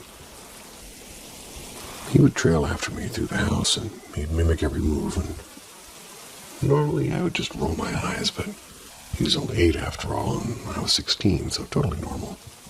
Right? At first it started small. He'd echo things I said. If I muttered about how much math homework sucked, he'd groan about his spelling words, and never mind that his homework was mostly gluing glitter to construction paper. If I lay on my stomach to watch TV, he'd do the same, and I thought it was cute and harmless. But then it shifted. He started dressing like me, and one Saturday morning I came downstairs wearing my favorite blue flannel. And there he was in his own tiny version of it, same pattern, same rolled sleeves, and I teased him. "You're trying to be me, Noah." He smiled that wide-eyed, too-perfect smile and said, "I'm already like you." And that should have been sweet, right? And that's what I told myself. But even when he began copying my little habits, like how I twirled my hair when I was bored, I left the crusts of my sandwiches on the plate. Just a phase, I thought. Then came the whispers. One afternoon, I'm video chatting my friend Jamie about some stupid drama at school. We were laughing when I heard it because Noah just outside my door murmuring my words under his breath. Every sentence I said, he mouthed it. Every giggle he echoed, and through the crack in the door I saw him sitting cross-legged on the carpet. His lips were moving perfectly in sync with mine. His head tilted at the exact same angle. I slammed the door with my heart pounding. I forced a laugh, but it's just weird, I told myself. But something inside me started to knot. With a K. And it only got worse. To wake up to find him at the kitchen table eating exactly what I was eating. Same oatmeal, same spoon, same number of blueberries. He started choosing shoes that matched mine down to the laces. If I wore braids, so did he. He even begged Mom to buy him my brand of sneakers. And then one night at dinner, while I'm telling Mom and Dad about a weird dream I'd had, Noah interrupted. "That's not how it happened," he said. Then he recited my dream back to them word for word as if he dreamed it himself. My parents laughed, saying how connected we were, and I wanted to scream. The breaking point came last Thursday. Came home from school and I went to grab my journal from under my mattress. The one that nobody knew about. Pages felt wrong, like they'd been handed, and then I saw it. His handwriting was small and uneven, but definitely his. And at first I thought it was some weird prank, but then I read it. "Dear Journal, sometimes I wonder what it's like to stop being myself, to really become someone else, to take their place. I'm closer now, and she doesn't see it yet, but soon she will." My stomach turned. I flipped the page, and he'd written things only I would know. Kept in my private thoughts from earlier entries. But at the bottom, in a shaky, childish scrawl, there's a line that I had never written. One of us won't wake up. I don't blame you. My hands trembled so hard the journal almost slipped from my grip. I heard soft footsteps outside my room. My heart hammered and I opened the door. Noah stood there staring at me with a blank face, eyes locked on mine. Why are you in my room? I demanded. My voice was basically shaking and he tilted his head. The same way you do when I'm confused. Well, this is their reply. It's not your room anymore, it's ours. My mouth went dry. What do you mean ours? Noah smiled, but it wasn't the innocent smile I knew. It was flat and empty like a reflection. You and me were the same. I'm almost ready. Slammed the door, stumbled back, and almost ready for what? Locked myself in, but the walls felt thinner than paper. I stared at the mirror, searching my own face, and was I still even me? That night I didn't sleep, and I heard him outside my door breathing and pacing. Sometimes a soft tap like he was waiting. This morning I woke up to find another message. Not in my journal this time, but scratched deep into the wood floor beside my bed. Tonight. I don't know what's coming, but I do know one thing. By the time the sun rises, only one of us should still be here.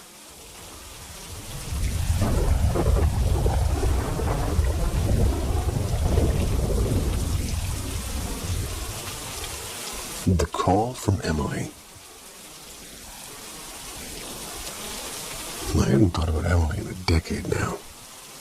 Life has its way of stuffing old memories into dusty boxes in the attic of your mind.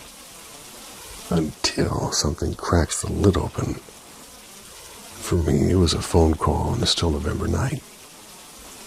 I was curled up in my favorite armchair, absent-mindedly scrolling through a half-finished documentary about haunted lighthouses. That's when my phone buzzed. The name glowing on the screen stopped me cold. It said Emily. We hadn't spoken since college, and without thinking I answered. Hey, Jess. The voice was pretty warm and familiar, like slipping to an old hoodie that still smelled faintly of woman. Yeah. For a second I couldn't breathe and said, Emily, are you serious? God, it's been, 10 years? We fell into the rhythm of old friends too easily.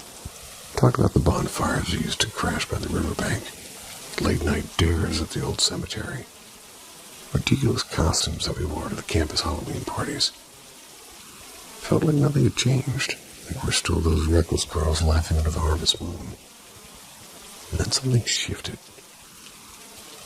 She started bringing up details I hadn't thought about since those days.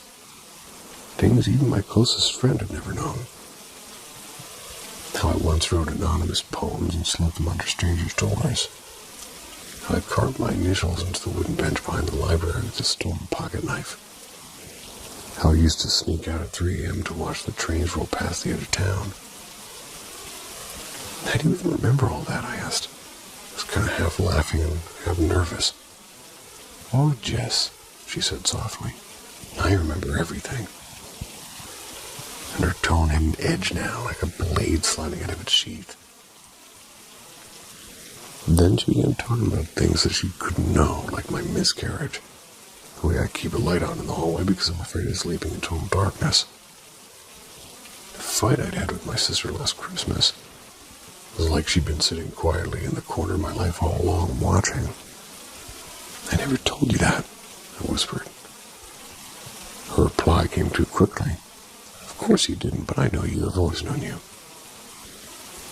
A shiver ran up my spine. I looked around. The walls were feeling too close and too thin. It was dim. You're not happy, are you, Jess? She murmured. My hands trembled like, what are you talking about? You've been pretending for so long, even back then. I yanked the phone from my ear and stared at her name in the glowing screen. Something wasn't right. None of this was right. I hung up. And for a long moment, I just sat there, The silence pressing in the air thick and heavy, and I just needed to hear her voice again. Just to make sure I wasn't losing my mind, and I redialed. The phone rang once, and then twice, and then a man's voice answered, and I was deep and tired. Hello? And I hesitated, and I said, is Emily there? Silence stretched on the other end. And quietly he said, I'm sorry. Emily, she died 8 years ago. The world tilted. What? That's impossible. She just called me. Who is this? He asked sharply. Jessica, I was just talking to Emily on this number. Another silence, colder this time. I don't know who you were speaking to, the man said, but it wasn't Emily. She died in a fire, and I'm her brother. Blood roared in my ears, and my grip on the phone went slack. Emily was dead. How? I just heard her laugh.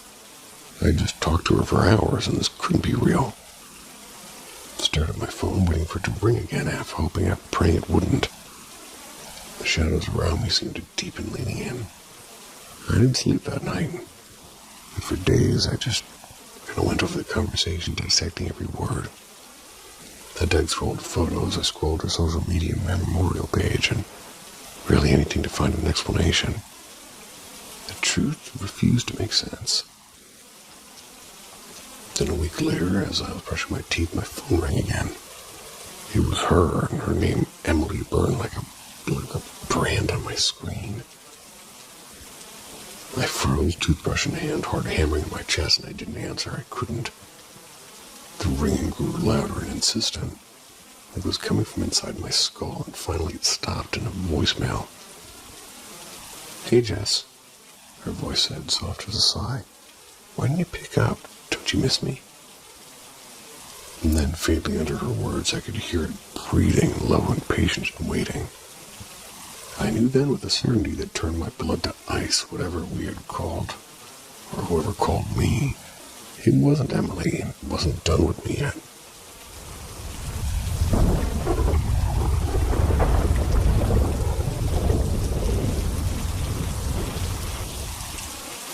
The thing at the edge of the meadow. I'd always dreamed of living by myself, and after years of noisy roommates and drafty studio apartments, finally had my own place. A small, time-worn cottage at the far edge of the sleepy village that I was in. It wasn't much, but it was mine. Encircled by a wide meadow and crooked old willow trees, the house felt like a sanctuary. Quiet and secluded and free of neighbors. Exactly what I thought I needed. The first few days were just bliss. I'd packed at my own pace, rearranged the creaky furniture, and marveled at the strange echo of empty rooms. In the evenings, I'd sit in the kitchen with a cup of chamomile tea or a battered paperback. I would just let the silence sink in. The world felt far away, and I kind of adored it. Until the fourth night. I'm drawing the curtains in the front room. That's when I noticed something out past the fence. At the far edge of the meadow near the willow grove, a shape stood. And in the dim dusk, it was only a vague smear of darkness against the pale grass, like a burn mark on paper. I squinted, I leaned closer to the window, and it didn't move. Just a still, upright silhouette. It must be an old scarecrow, I muttered. I didn't recall seeing one when I moved in, but still, I pulled the curtains close and told myself to forget it. The next night, it was there again. Closer this time. Maybe a third of the way across the meadow, and my stomach was tightening. Still no movement, no rustling from the breeze, just that human-shaped smear in the grass. I tried to brush it off as a trick of the light. Fallen branch, maybe, or a trick of my tired eyes. But deep down, I knew it wasn't.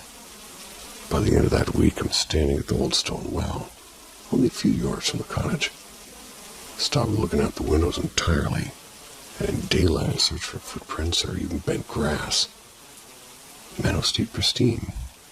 It looked like nobody had crossed it in years.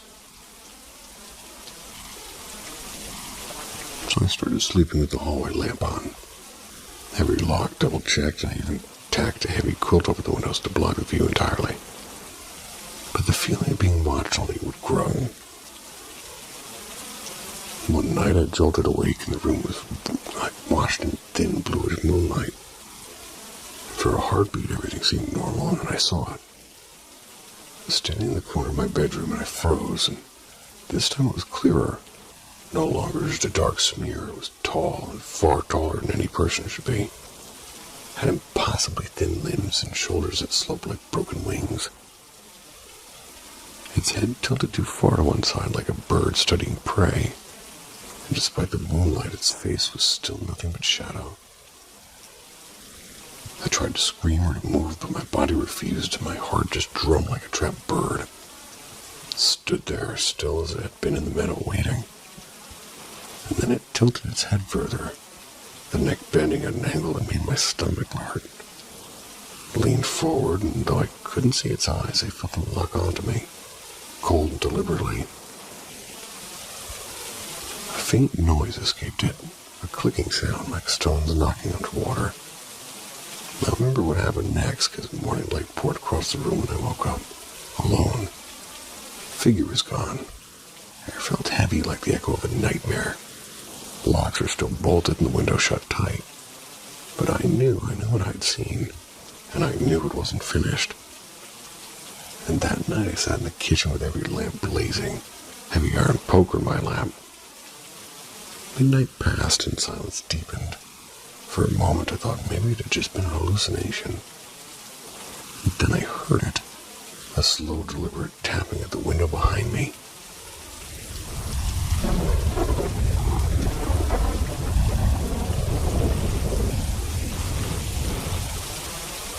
Story. Good title.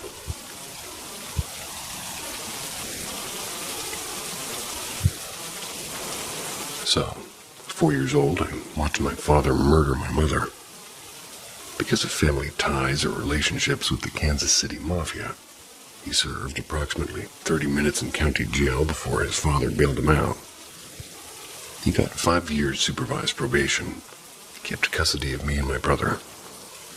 My brother went to a state facility almost immediately due to being mentally handicapped. Spent the next 12 years being berated and beaten daily. Christ. At 16, I left his house with the help of family services in Oklahoma and moved in with my aunt and uncle. About 2 years later, I joined the Army Infantry. Since about 13, I've typically been one substance or another in me at any given time. Had 16 surgeries through the VA, and a little over 8 years ago, got off of pain pills, and that got me hooked. I've had nothing since then except for some beer and very small amounts of marijuana, which I've given up on quite a while back too. This is all off the top of my head, so sorry it doesn't really, read as being defined as what I would normally write. Since about the age of 7 or 8, I guess I would say. I've seen shadow figures periodically, especially when I've been in a very depressed state. It's normally just 1 or 2 at a time, and maybe once or twice a year. Before that started, I had 2 identical dreams back to back. I could hear my mom's voice coming down the hallway of my house, and I'd wake up and my room would be completely resituated. My bedroom door would be open. My dad never let me sleep with my door open in reality. And just as her voice would get close to the door, I would shift my view to the foot of my bed, and that end of the room. I'd see the last of a puff of smoke dissipating in the air and a cartoon figure of the devil. I don't mean as if he were drawn, I mean as a real-life figure, like red with horns on his head, pointed tail and the pitchfork. He would laugh, and then I'd wake up, and ever since that second night, I have seen shadow figures. About 10 years ago, the property I live at now, there were dozens of them all over my entire property. My wife and my 2 daughters were an hour south of me in Joplin. It's in Missouri. My young son was at home with me. grabbed one of my rifles, and I sat in the corner of my living room where I could see every avenue of egress and approach. I grabbed my phone and I called one of my cousin's wives to come get my son. As soon as she got my son, I called an ambulance. Contrary to how it sounds, I had full presence of mind and I knew exactly what was happening. Not long after the ambulance got me to the hospital, my wife was back from Joplin. She dropped my daughter off with the same cousin's wife, and that's the point. I had a lot of medicine in me, and I don't remember this particular detail I'm about to share. With the curtain, John closed in on this little ER room. I was looking at the edge of it and telling her that there was an old man pointing me and laughing. This would have been the only time one of the shadow figures ever got close enough to really look more than just a shadow. The very next night, I was just having drinks at the Eagles Lodge and called my wife to come give me a ride because I had too many. And after she got me home, I went to my shop and she went inside. I don't know why she came back out, but when she did, found me in a pool of my own blood and called an ambulance. Cops saved my life. Spent the next several days in a nut ward at the Kansas City VA. This last year and a half had been very rough. I had given up again and quit my tiny little business. Came home and told the wife I wanted a divorce, and honestly I was just trying to push her away because I knew that I've made up my mind again. This time I wanted to leave a letter, but I wanted it to be really perfect, so I used AI. Terrible. Oddly enough, it was the first time I was ever able to be completely honest about everything in my head because I wasn't talking to another person. The only place I was ever able to try to work on the letter, which certainly turned into writing a book about my story, was just a few feet away from where I had previously almost bled out. About that time, some acquaintances of mine informed me that they had access to some mushrooms. I've been working on getting to an ibogaine treatment program through veterans organizations in Mexico. Ibogaine. So I'd studied a lot now on the therapeutic aspects of psychedelics and PTSD. Told my wife, and she said she wanted to do them with me. So I told the friends to get some for us. The wife was not at home when they arrived, so the first time in my life I did mushrooms by myself. I'm not unfamiliar with mushrooms, and when she arrived home later that evening, we decided to do some together. They were very intense but short-acting. And after the peak was over and well into the downslide, they started giving me scratches on my arms and my head, and as soon as her fingers touched my head, it wasn't her anymore. I could see my mother's hand plain as day. Since then, we've had a dozen of signs that are unstable, that the energy of other family members are here with us. Some good, some bad. Sorry for the somewhat incoherent ramble on the story. I'm running behind today, but I wanted to get this message out to you. Don't have time to read this back over, so if any of it doesn't make sense, please reach back out to me. Thank you very much for your time and consideration. Hope to hear back from you soon.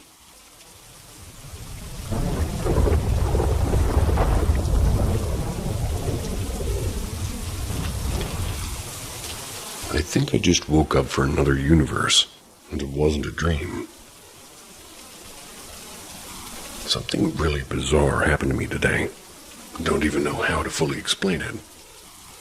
I'm not saying I had a dream. It felt like something way beyond that. Here's what happened. Last night I slept at around 5 a.m. and woke up around 9 a.m. Then went back to sleep again around 11. That's when it started. I woke up in what felt like another version of my life in a different room, completely unfamiliar, yet somehow mine. Standing at the door of this strange room, my mother was walking toward me slowly. The whole environment was muffled and blurry, like I was half fading between two states. I could hear her voice echoing and distorted. As she approached, I suddenly felt myself slipping, like my consciousness was collapsing. And then bam, I just woke up here, back in this world. But it didn't end there. For the next 30 minutes I couldn't move. Not like regular sleep paralysis, I've had that before. This was something else entirely. My body felt like it hadn't fully reconnected, my eyes barely opened. Everything was spinning and I had to fight just to blink. It felt like I'd been downloaded back into my body. And here's the freakiest part. The moment I opened my eyes in this world, I got a flash, like a download of memories. as if I had lived a life in that other place and was suddenly being ripped back into this one. Couldn't even remember who I was for a while and where I was. I just lay there trying to remember this reality again. So what the hell was that? Was it a dream or a glitch or a consciousness shift? Or did I actually jump into another universe where another version of me lived and just barely made it back? Has anyone else experienced something like this?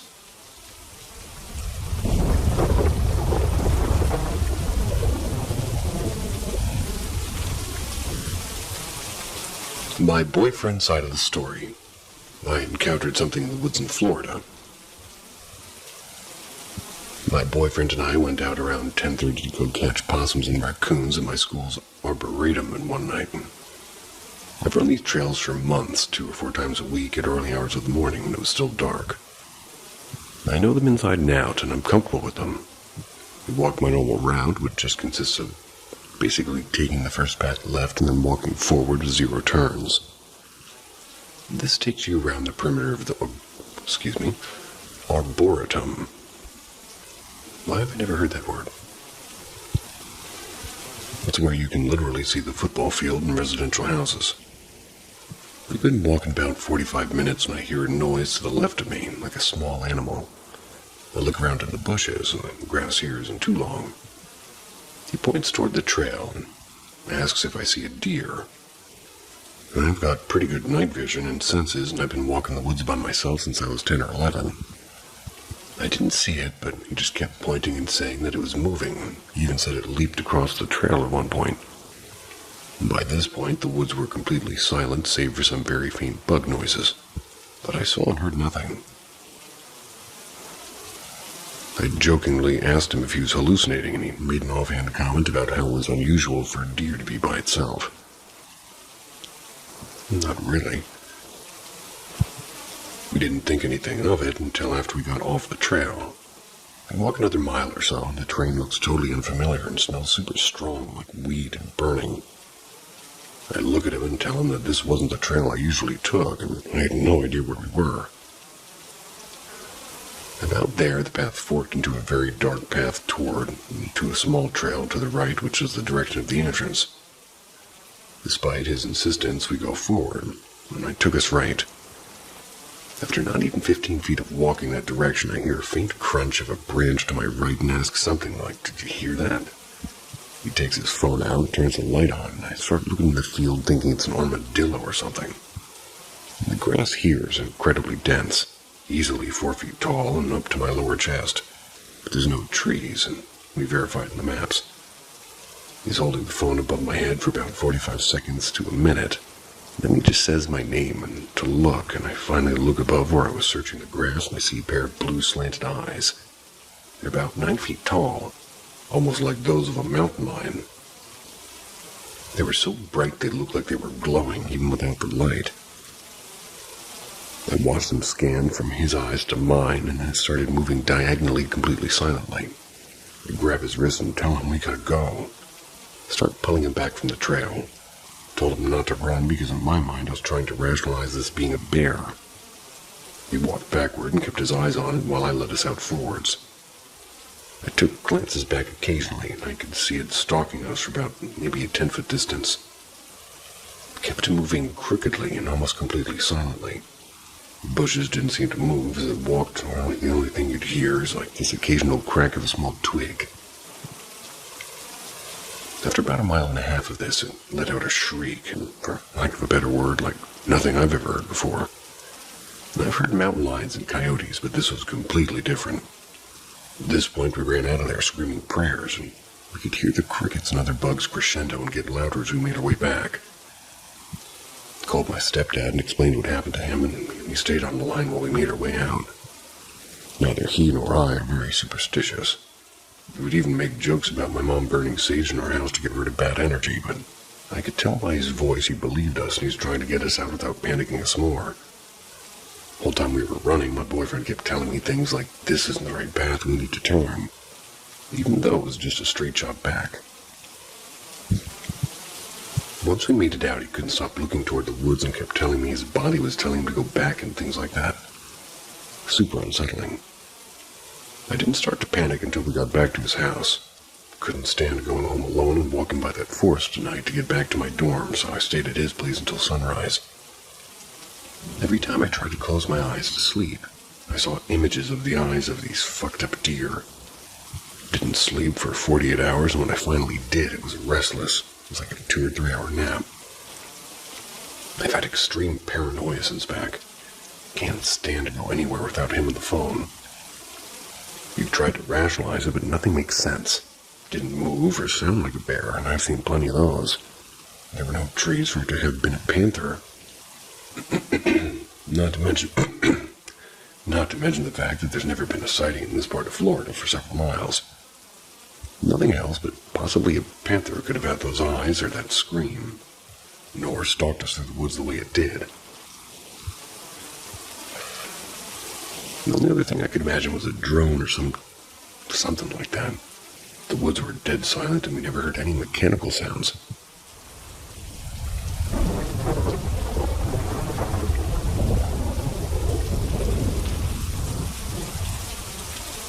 Lights in Michigan. This happened about 10 to 12 years ago. I'm 20 now, and to preface, my dad owns his own land in rural Michigan. Middle of nowhere, all woods and no service. But it's right on a lake, so it used to be really nice for camping trips. Anyways, we, being me, my dad, and my older sister, we're on one of these trips and we're going to sleep in the first night in the tent. That's when we all realized that all of our phones weren't working. Mine and my sister's phone were completely dead, even though neither should have been, and well, we both had iPhones at the time. My dad, who had a Samsung, had his screen completely glitching out with no apps and just random pixels all over the screen with no response. We all thought this was weird and kind of creepy. This was back when technology wasn't really nearly as big of a deal as it was now. Phones were still kind of shitty. Soon after this, we all decided to just try to go to sleep. About 10 minutes later, there were lights outside of the tent.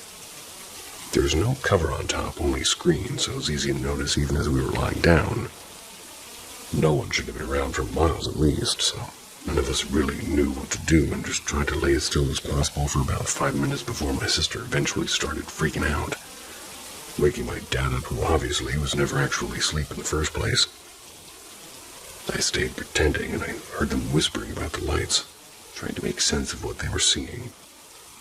It wasn't flashlights or other people or fireflies. They were glowing orbs, and some in the trees, one right in front of the tent about 10 feet away. That's when I sat up, and they weren't pulsing like fireflies would. It was a steady yellowish glow and much brighter. The one in front of the tent floated closer and closer. It was about 5 feet away maybe. It was the size of a baseball. My dad quickly shone a flashlight on it. Before it could get too close, it froze for a moment before they all quickly left. My dad swears to this day that they were fairies of some kind, and that he could see a smaller body within the light. I have no idea what it was till this day, and I was so scared I decided to just lay down and go back to bed. I was pretty young at the time, and haven't been back since. Even if it wasn't paranormal, I guess I'm just looking for anybody else who'd had a similar experience in the same area. Haven't been able to find anything similar online since. I regularly check every few years or so.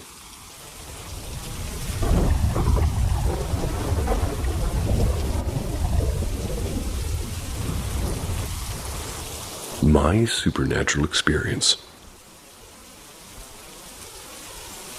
I was born and raised in Germany, but I'm Turkish, and growing up with a mostly Muslim population also comes with its own horror stories about jinns. When I turned 14, we moved back to a small village in Turkey. It was with a huge culture shock, and when me and my twin sister started hearing about horror stories about these creatures, we found it absolutely cool that creatures could exist, and we were super into these stories, and horror movies, and supernatural in general.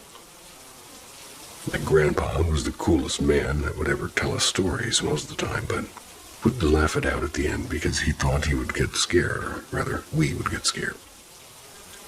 I was 16 years old when my grandma died, and I remember being devastated and heartbroken since we were living with them for years, and it felt like my own mother died. Grandpa died after 3 years. She died in Germany, so by the time her body was delivered to the village, it was 7 days past. The Muslim burial tradition doesn't require caskets. The bodies are wrapped in white cloth and buried like that, slightly leaning to one side, which I've always found interesting. And if you fulfill a type of cleaning ritual, abdest, they said that you can see the dead body. Well, we did, and I found it traumatizing to see her laying there, and her face looked absolutely normal and alive. Couldn't wrap my head around the fact that she was dead. Me and my twin, we went back to the house and to our rooms, which is beside my grandparents' room. Our parents and their siblings, fighting already in the living room about money and property, started dreaming of laying in the grave, and my grandma's grave, which was basically seeing everything through her eyes. I'm starting to fly to a 6-story building, which was in our home, and stopped right in front of the balcony where all the siblings were fighting. I immediately woke up when I came close to the balcony. Woke up to my grandpa entering the room to open the small window that we had. He looked at me and started telling him what happened. I didn't want to make him upset, obviously, but this was not the first time this happened. He opened his hand, started praying and blowing air on me, and kissed the top of my hand and said, "It's all good now." A year later, it's me and my twin sister.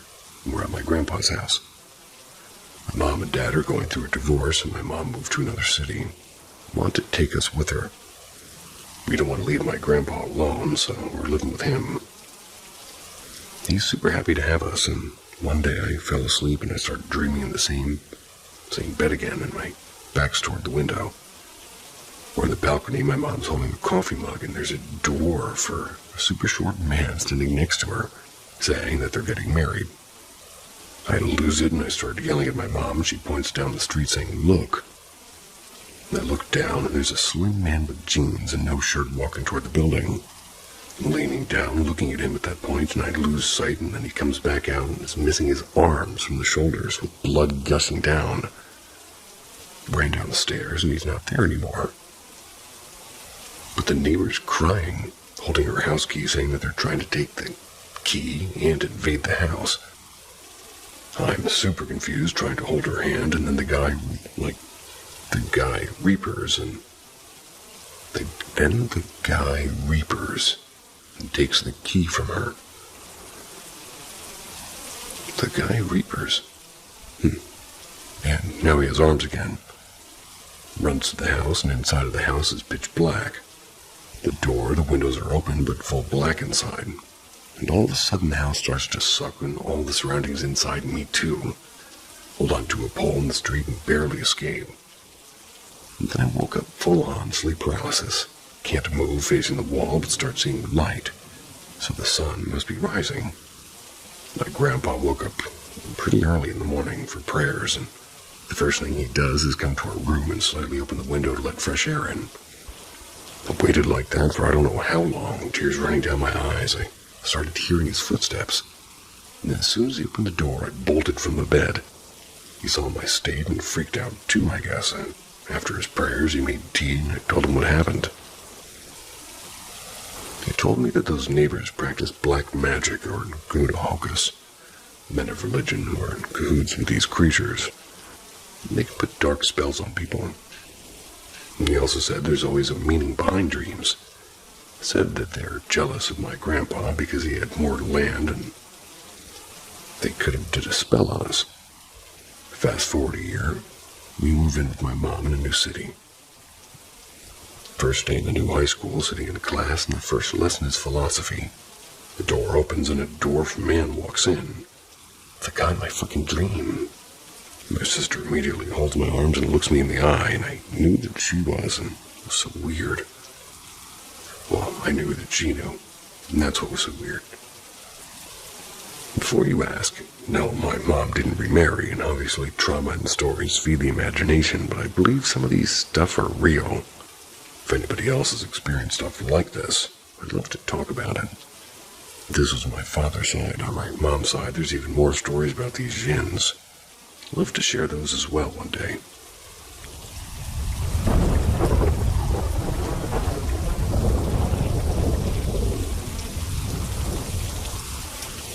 Time skip, sleeping charm.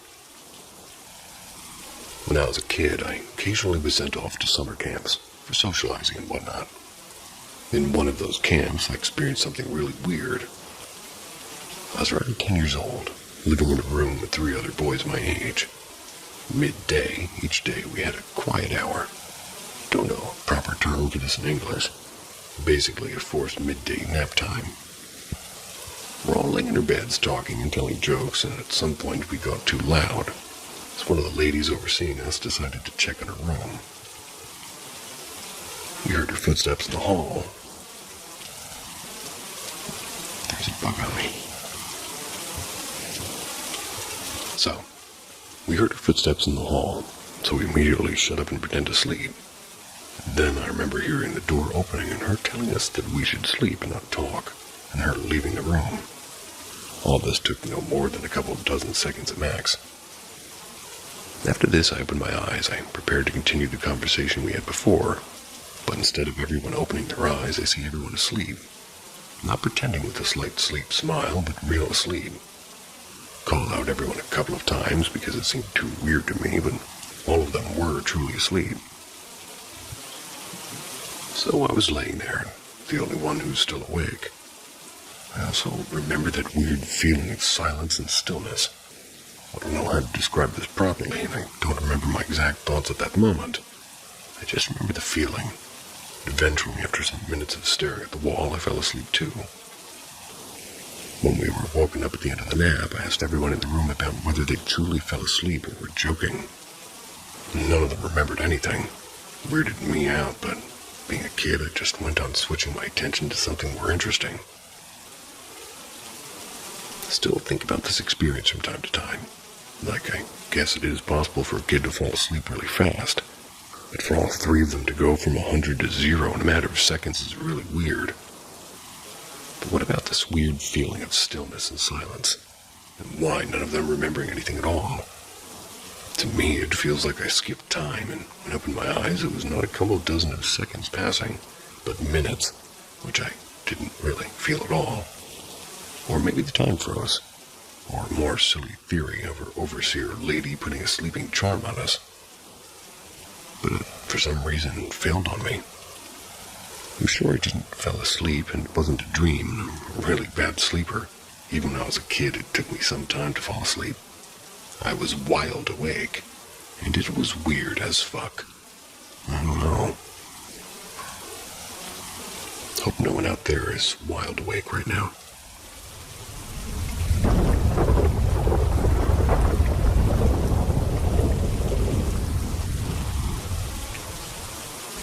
Proof of the afterlife.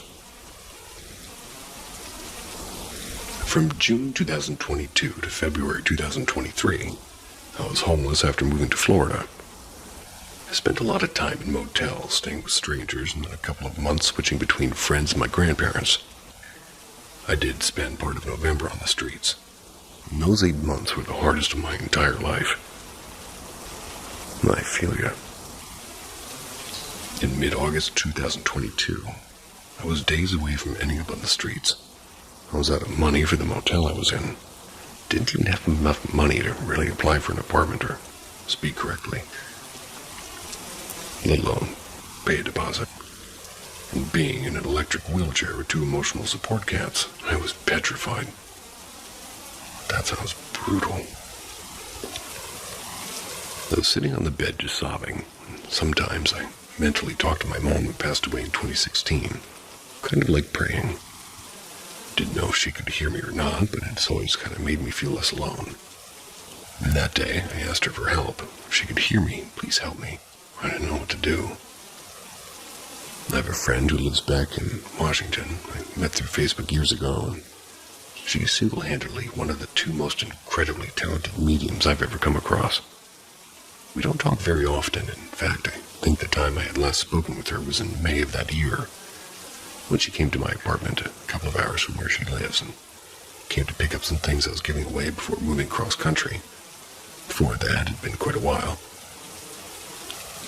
Less than 5 minutes after I asked my mom for help, my phone rang. My phone almost never rings, unless it's a bill collector. My family and friends never call me. My family never contacts me, well, voluntarily, and my friends use Facebook Messenger. I looked at my phone, and it was my friend back in Washington. I answered, since she rarely calls. Must have been important. This is how it went. Your mom told me to help you. That singular sentence has absolutely solidified my belief in the afterlife. How could she have known? I hadn't said anything online. I hadn't told anyone. I literally only asked my mom for help in my own head. And skeptics may say that it's a coincidence, but a friend who's already a medium calling me less than 5 minutes after I asked my mom for help in my own head, that's not a coincidence. And she ended up helping me. We then talked for about an hour, and after I got off the phone, I passed out completely exhausted. And while asleep, I had the most incredible dream. My mom came to me. Never done that in my dreams before. She showed me where she was, and it was hard for me to be able to see, and wonder if it's because I'm still alive and can't perceive the afterlife properly. She was in a mountainous area, and it kind of reminded me of the Scottish Highlands. She was with her soulmate. Well, when she had been alive, her entire aim in life was to find true love and romance in her soulmate, whatever you want to call it. She yearned for that more than anything. She had never found it. She only found a gay man. Nothing against him for being gay, but my mom was a woman, so... A man who knocked her up and left her. A man that she couldn't open up to, and a murderer, and a small handful of online dates that never turned into anything. In her afterlife, I got the sense that she just was resting between lives, taking the time to enjoy her soulmate and waiting, maybe for me. I remember trying to info dump everything I've gone through since she died, traveling around Europe and traveling around the entire world, moving to Florida. I'd written 2 books, and she told me that we didn't have time for that conversation, but that we would eventually. I asked her at one point if I was going to die, and I'd been experiencing this overwhelming sense of death coming closer to me. She told me that I didn't have to. I could, of course, but I could fight it.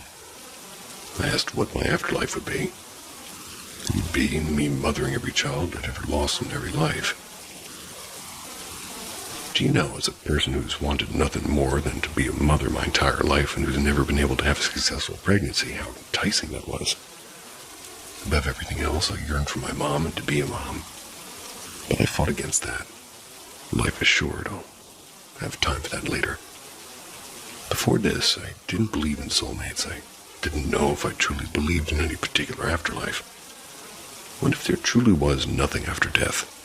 It terrified me. My mom told me that you can choose to have what your soul craves the most for eternity.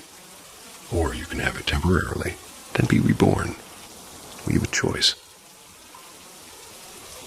You should see me trying to pick a soda. I guess that would put me in limbo. And I'm not Bendy.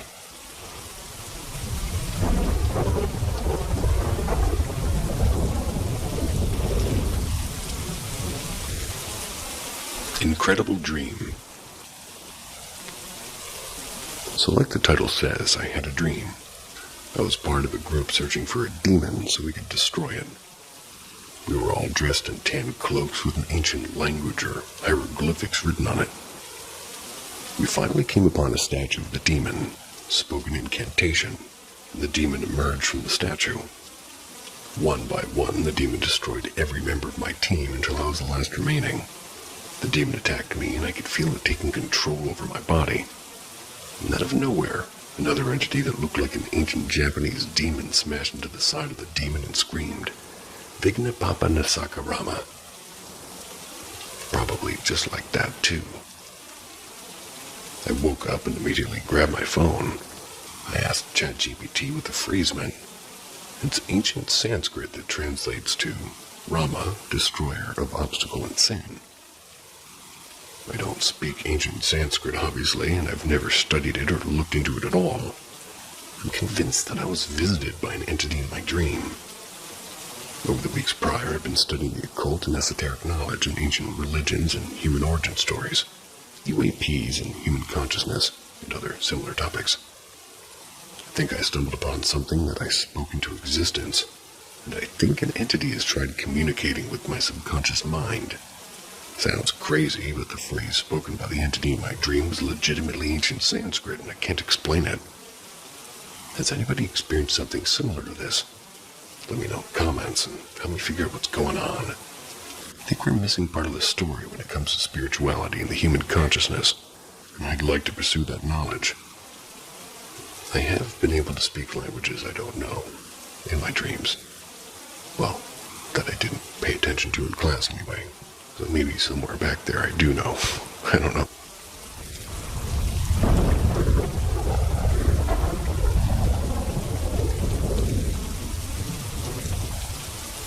Let me tell you about my experience meeting my great-grandmother.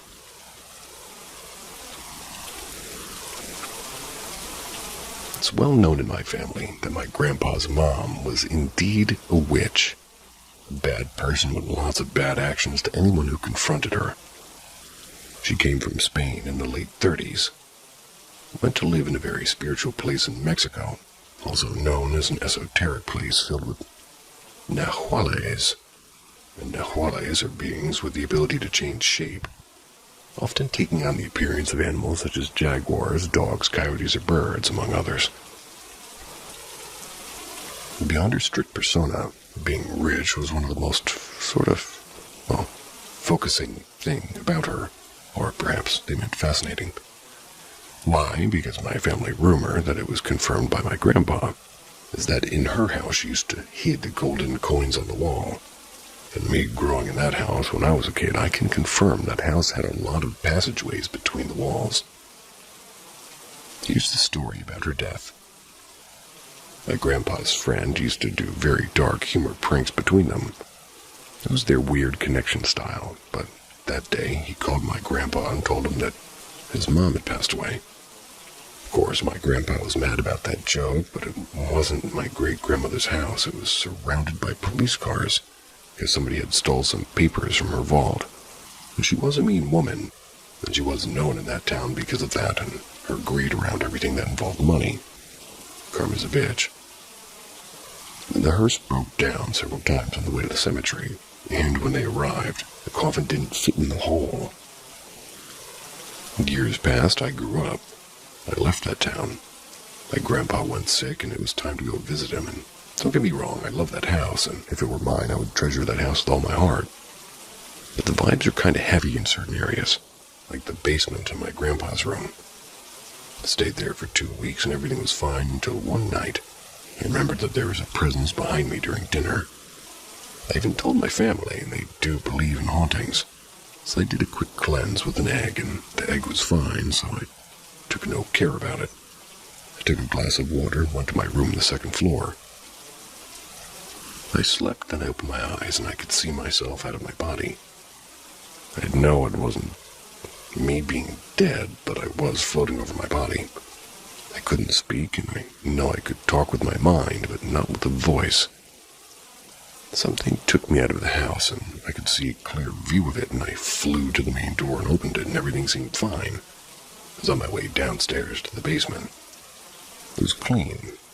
Don't take me wrong, it's been years since my visit to the basement due to decorations and old furniture and old things from my grandpa are thrown there. But this time, everything was like it was used to be in the past, like 2 offices, 1 living room, a bathroom, and a garage. Everything, but from a different time. And a woman was there. She was counting her money, grabbing ledgers, and putting them in a safe in the wall. She picked a huge painting of a ship and covered it with it. When she was done, she stood still, watching to the wall. I knew that she knew that I was there. I sensed it. She didn't like it. She turned around, and she definitely didn't want me up there. Go out. No, here. Mine.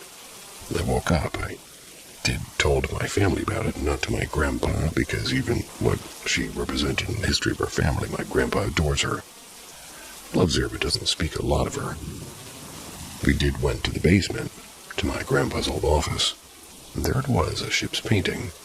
Behind it in the wall, we all said it was a nightmare. I didn't felt like it. My aunt took the wooden boards off the wall, and there it was, a huge safe. We couldn't open it, so they broke into it. They found papers and maps and nothing else. But that was the moment I think she snapped. From that moment on, strange things started happening in the house. Shadows and chills and sounds, you name it. My last night there, I saw that crow following me everywhere. I knew it was her. It had to be her. I woke up, and before leaving, I went to my grandpa's bedroom. We talked and laughed and asked me to look through the window because something was annoying him. A sound. I looked, and there was a crow. He asked me not to close the window because of her mother's favorite animals were, in fact, crows. I haven't traveled to see my grandpa. He's been sick lately, and I know I have to go visit him. I'm not scared of her, but there's something I don't connect. When she said mine, did she refer to the money or about my grandpa? Was she a Nahuai?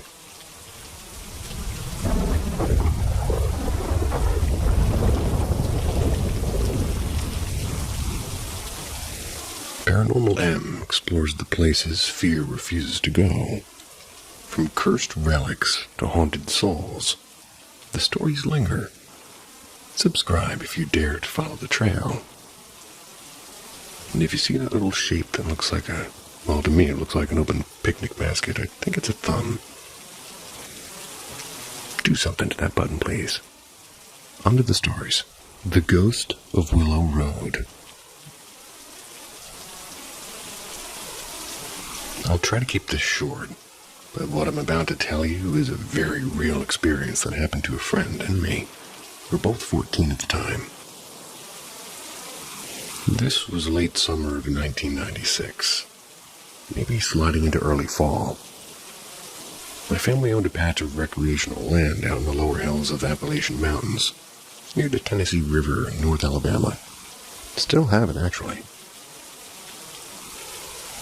This time of year, we always went up to cleared trails and hang deer stands and get ready for hunting season.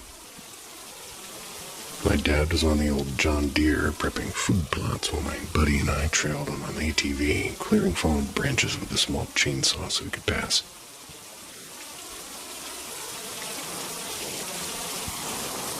We eventually reached the far edge of the property, got thirsty. We decided to swing back to the cabin for some drinks, and instead of taking this narrow trail, we used one of the two small asphalt roads that cut through the tiny community nearby. Off one of those roads was a dirt path called Willow Road. It led to a small but active cemetery that's still used today. The road went straight into the graveyard, looping around in one big circle, so there was only one way in and one way out. The cemetery itself was surrounded by dense, dark underbrush and pine on both sides. It had this, I guess you could call it a trail, and it ended right at the top of it. A gate there led straight to our cabin, maybe 300 or 400 yards away over a little ridge, a kind of back entrance. As we came around the bend where the cemetery came into view, we saw somebody sitting exactly at the start of the loop. We were about 100 yards out. We slowed down, trying to be respectful. After all, it was still an active cemetery. At first, we thought maybe it was a relative of somebody buried there, maybe somebody tending graves. But as we drew closer, we noticed details. It was a man, and he looked African-American. Honestly, had very little color to him at all. Almost like ash. He wore faded denim overalls and no shirt underneath and bare feet. He was sitting on an old concrete block set upright like a stool, no car, no bike. No hint of how he got there. As we passed, he gave no sign of emotion, and I threw up my hand in a small wave anyway. Kept going to our gate. It was unlocked, so we zipped over to the cabin. I hopped off the ATV and left it running and ran inside for 2 bottles of water. maybe 2 minutes tops. My friend asked if I knew who that guy was. No clue, I said. But we're going back the same way. When we did, he was gone, completely. Not just him, but the concrete block was gone too. It was as if nothing had ever been there. The road ahead was straight and empty. And the road itself runs maybe 1.5 miles before it dead ends at a heavily gated government property. Cemetery Road branches off about a half mile before that. My dad is working at this food plot nearby. Food plot? So, when we rolled up, I asked if he'd seen anyone, and he looked puzzled and said, "No, why?" We told him what happened, and he laughed. Thought we were pulling his leg. Said no one had come through it at all. And to this day, that stretch has maybe 60 residents across 9 miles, hardly a busy area. We never brought it up again with Dad. But my friend and I both knew what we'd seen. Something. A ghost, most likely, I guess. And even now, we still talk about it from time to time. The part that sticks with me are those blocks weigh over 40 pounds. Even if you'd gone off into the woods, how can you carry through all that brush without a sound? Fast forward to spring of 2006. We lived about 25 minutes away at that point. So one evening, severe storms rolled through. My dad's out of town on business, and I was at my cousin's place when he called. Asked if we could check on the cabin. Bring chainsaws and tarps, he said. Apparently just in case. That doesn't sound good. We arrived around 9 p.m. and it was dark and the power was out and still raining. And as we unlocked the gate to the driveway, an SUV pulled in right behind us. I figured it was someone lost. A woman rolled down her window, eager to speak. She asked if we were the owners, and I said yeah, and handed me her card and told me to call her soon under the better conditions. She said she was an investigative journalist who now wrote about ghosts and local folklore. She's working on a piece about the area and wanted an interview for my family.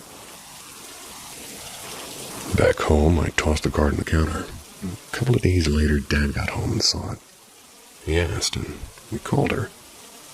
A week later, she came by to interview us. She asked if we'd ever seen anything strange on the property, and without thinking, we both said no, and hit us at the same time. And I told her the story. "That's exactly what I wanted to hear," she said. She'd already interviewed at least 10 other locals, and every single one had described the same man. She'd done her research and found what she believed was his grave in a near-forgotten cemetery. With fewer than a dozen stones. Only one stone had writing, and it was carved by hand. "Here lays Ezekiel, born 1783 and buried in 1849. She believed he'd been a slave owned by one of the large plantations once in the area. Perhaps a man of some status among the enslaved. She eventually published a book of short stories about local hauntings. Gave us a copy when it came out. Wish I could tell you the title, but over the years of moving, it's been lost.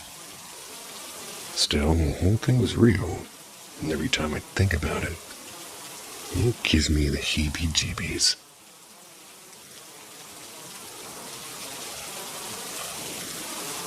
Sorry about the plane sounds. I can't do anything about it.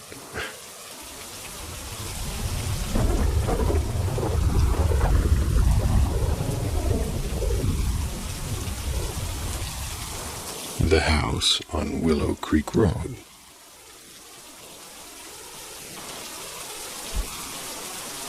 My grandparents built the house on Willow Creek Road back in 1963.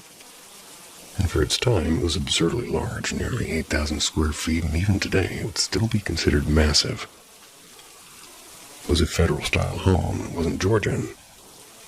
But the same two long wings stretched from either side like open arms. It sat quietly at the edge of a rural town, surrounded by, oak trees and thick brush. My grandfather passed away in 1999, and not in the house, but at the hospital after a sudden stroke. Nobody had ever died in that house. My grandmother remarried in 2004, moved to a smaller brick home on the opposite side of town. I was in my second year of college then. My parents had sold their old home and were planning to build a new one, but needed a place to stay in the meantime. So we moved into the big house temporarily. Since I was in and out constantly, I claimed the old music room as my bedroom. The entire left wing of the house, basically. Had its own front and back door, so I could come and go without waking anyone up. The room was a sprawling 1,400 square foot thing with a built-in wet bar. I almost said something funny.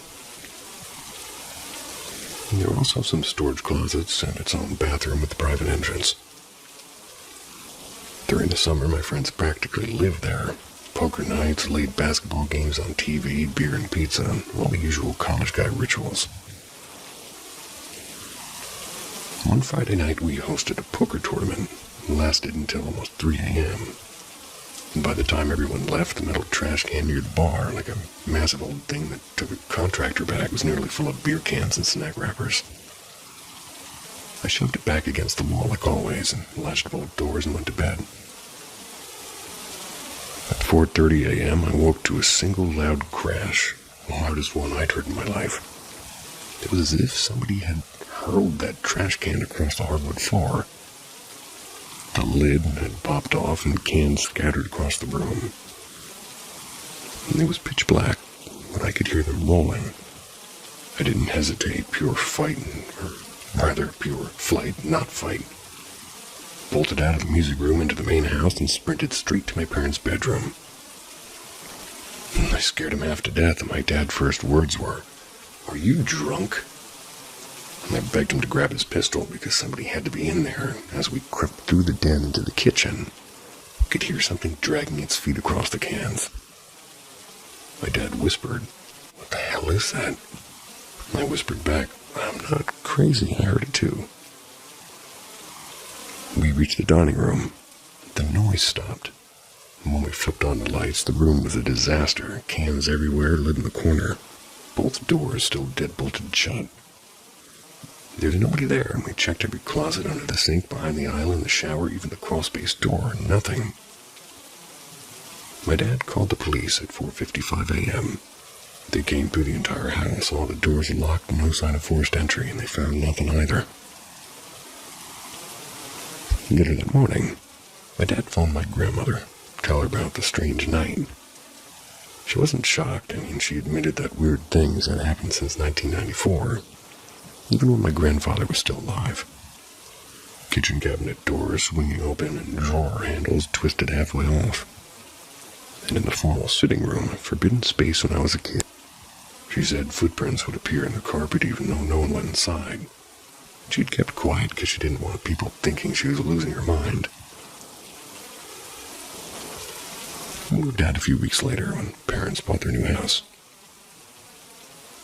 My grandmother put the old place up for sale, and 6 days after the for sale sign went up, the neighbor across the street woke at 2 a.m. and saw the house on fire. By the time the firefighters arrived, the place was engulfed. They looked for signs of squatters and they found nothing.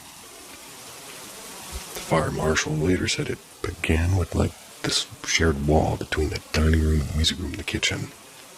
The very places where activity had always been strongest. I'm 45 now, and that night still makes my skin crawl. I don't know what was in that house or why it chose us, but whatever it was felt bigger and heavier than just my imagination.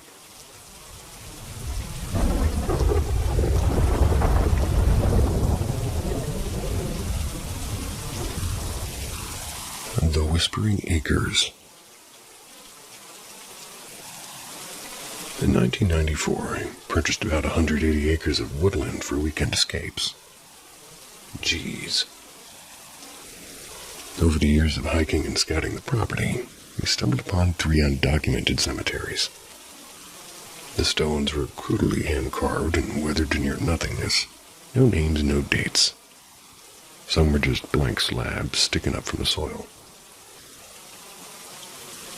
In 2002, I decided to put up a small timber frame cabin and ditch the old camper. And from the very first week of construction, it felt like I had stirred up something that didn't want to be disturbed.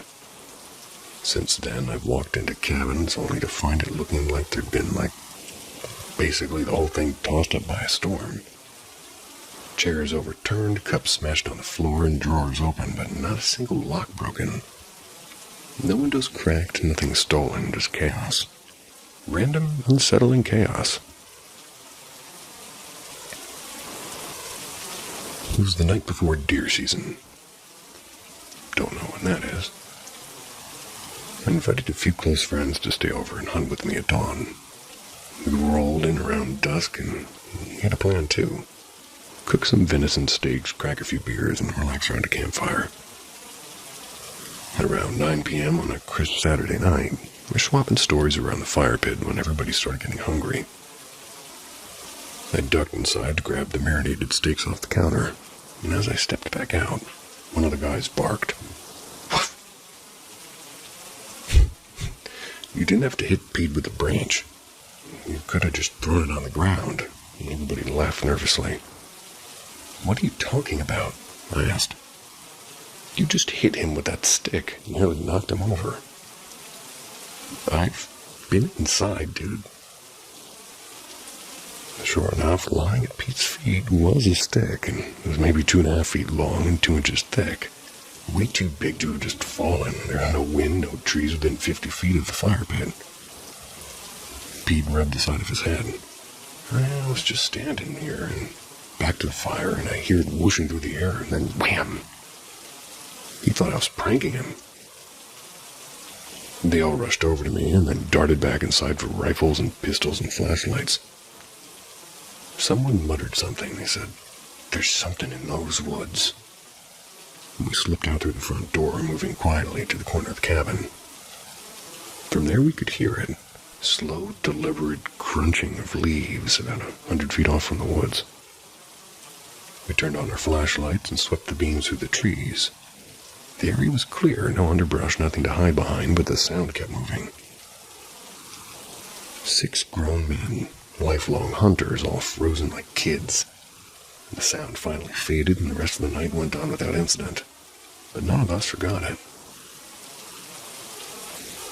Years later, kids were old enough to join us this time. We hosted a bigger get-together with the same crew, plus a few more.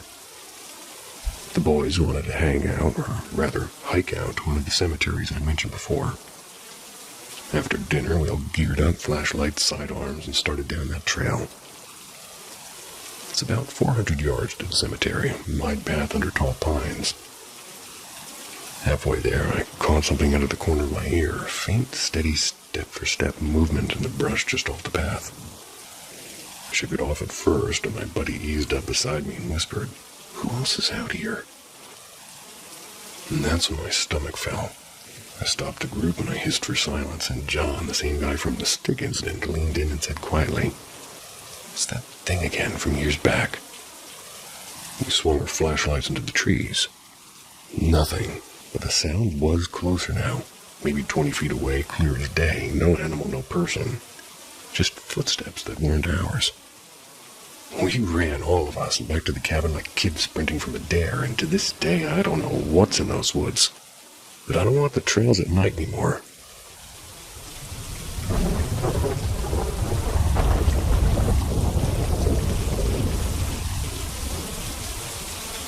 Eyes at the glass, and whisper in the dark. The first story happened a long, long time ago. I must have been around 9 years old. My uncle back then lived in New Mexico, not far from a dry stretch of farmland that felt endless to me. He had this huge house, at least huge to 9-year-old me. Me, my mom, and my younger brother were all assigned to one room together. The room we stayed in was right next to the kitchen and living room. On the wall, facing the front yard, not a real yard, more like a dusty clearing of sorts, Anyway, there's this giant window, and it's stretching almost the whole wall. There were curtains, but they were thin, and a single bed stood in the middle of the room facing the door, which sat to the right of the window. My mom had the bed, while me and my brother had to sleep on air mattresses on the floor. I chose to sleep closest to the window. One night, maybe a few days before we left, I woke up in the middle of the night. I sat up, still groggy, and looked toward the window. The room was dark and there were no lights on anywhere. But I saw two dim yellow eyes staring at me. They were so close to the glass, it felt like they were inside the room. The only way I can describe it is like a skinny wolf, but not really. It was taller than any wolf I'd seen on TV, with its fur patchy and its frame almost human-like. Wolves shouldn't have been there anyway. I mean, only wild dogs and coyotes roam that area. We stared at each other for what felt like forever until it darted away. My heart was pounding. Scrambled out of the room, ran to the kitchen where my dad and uncle were sitting on the island. They were drinking coffee and whispering about something.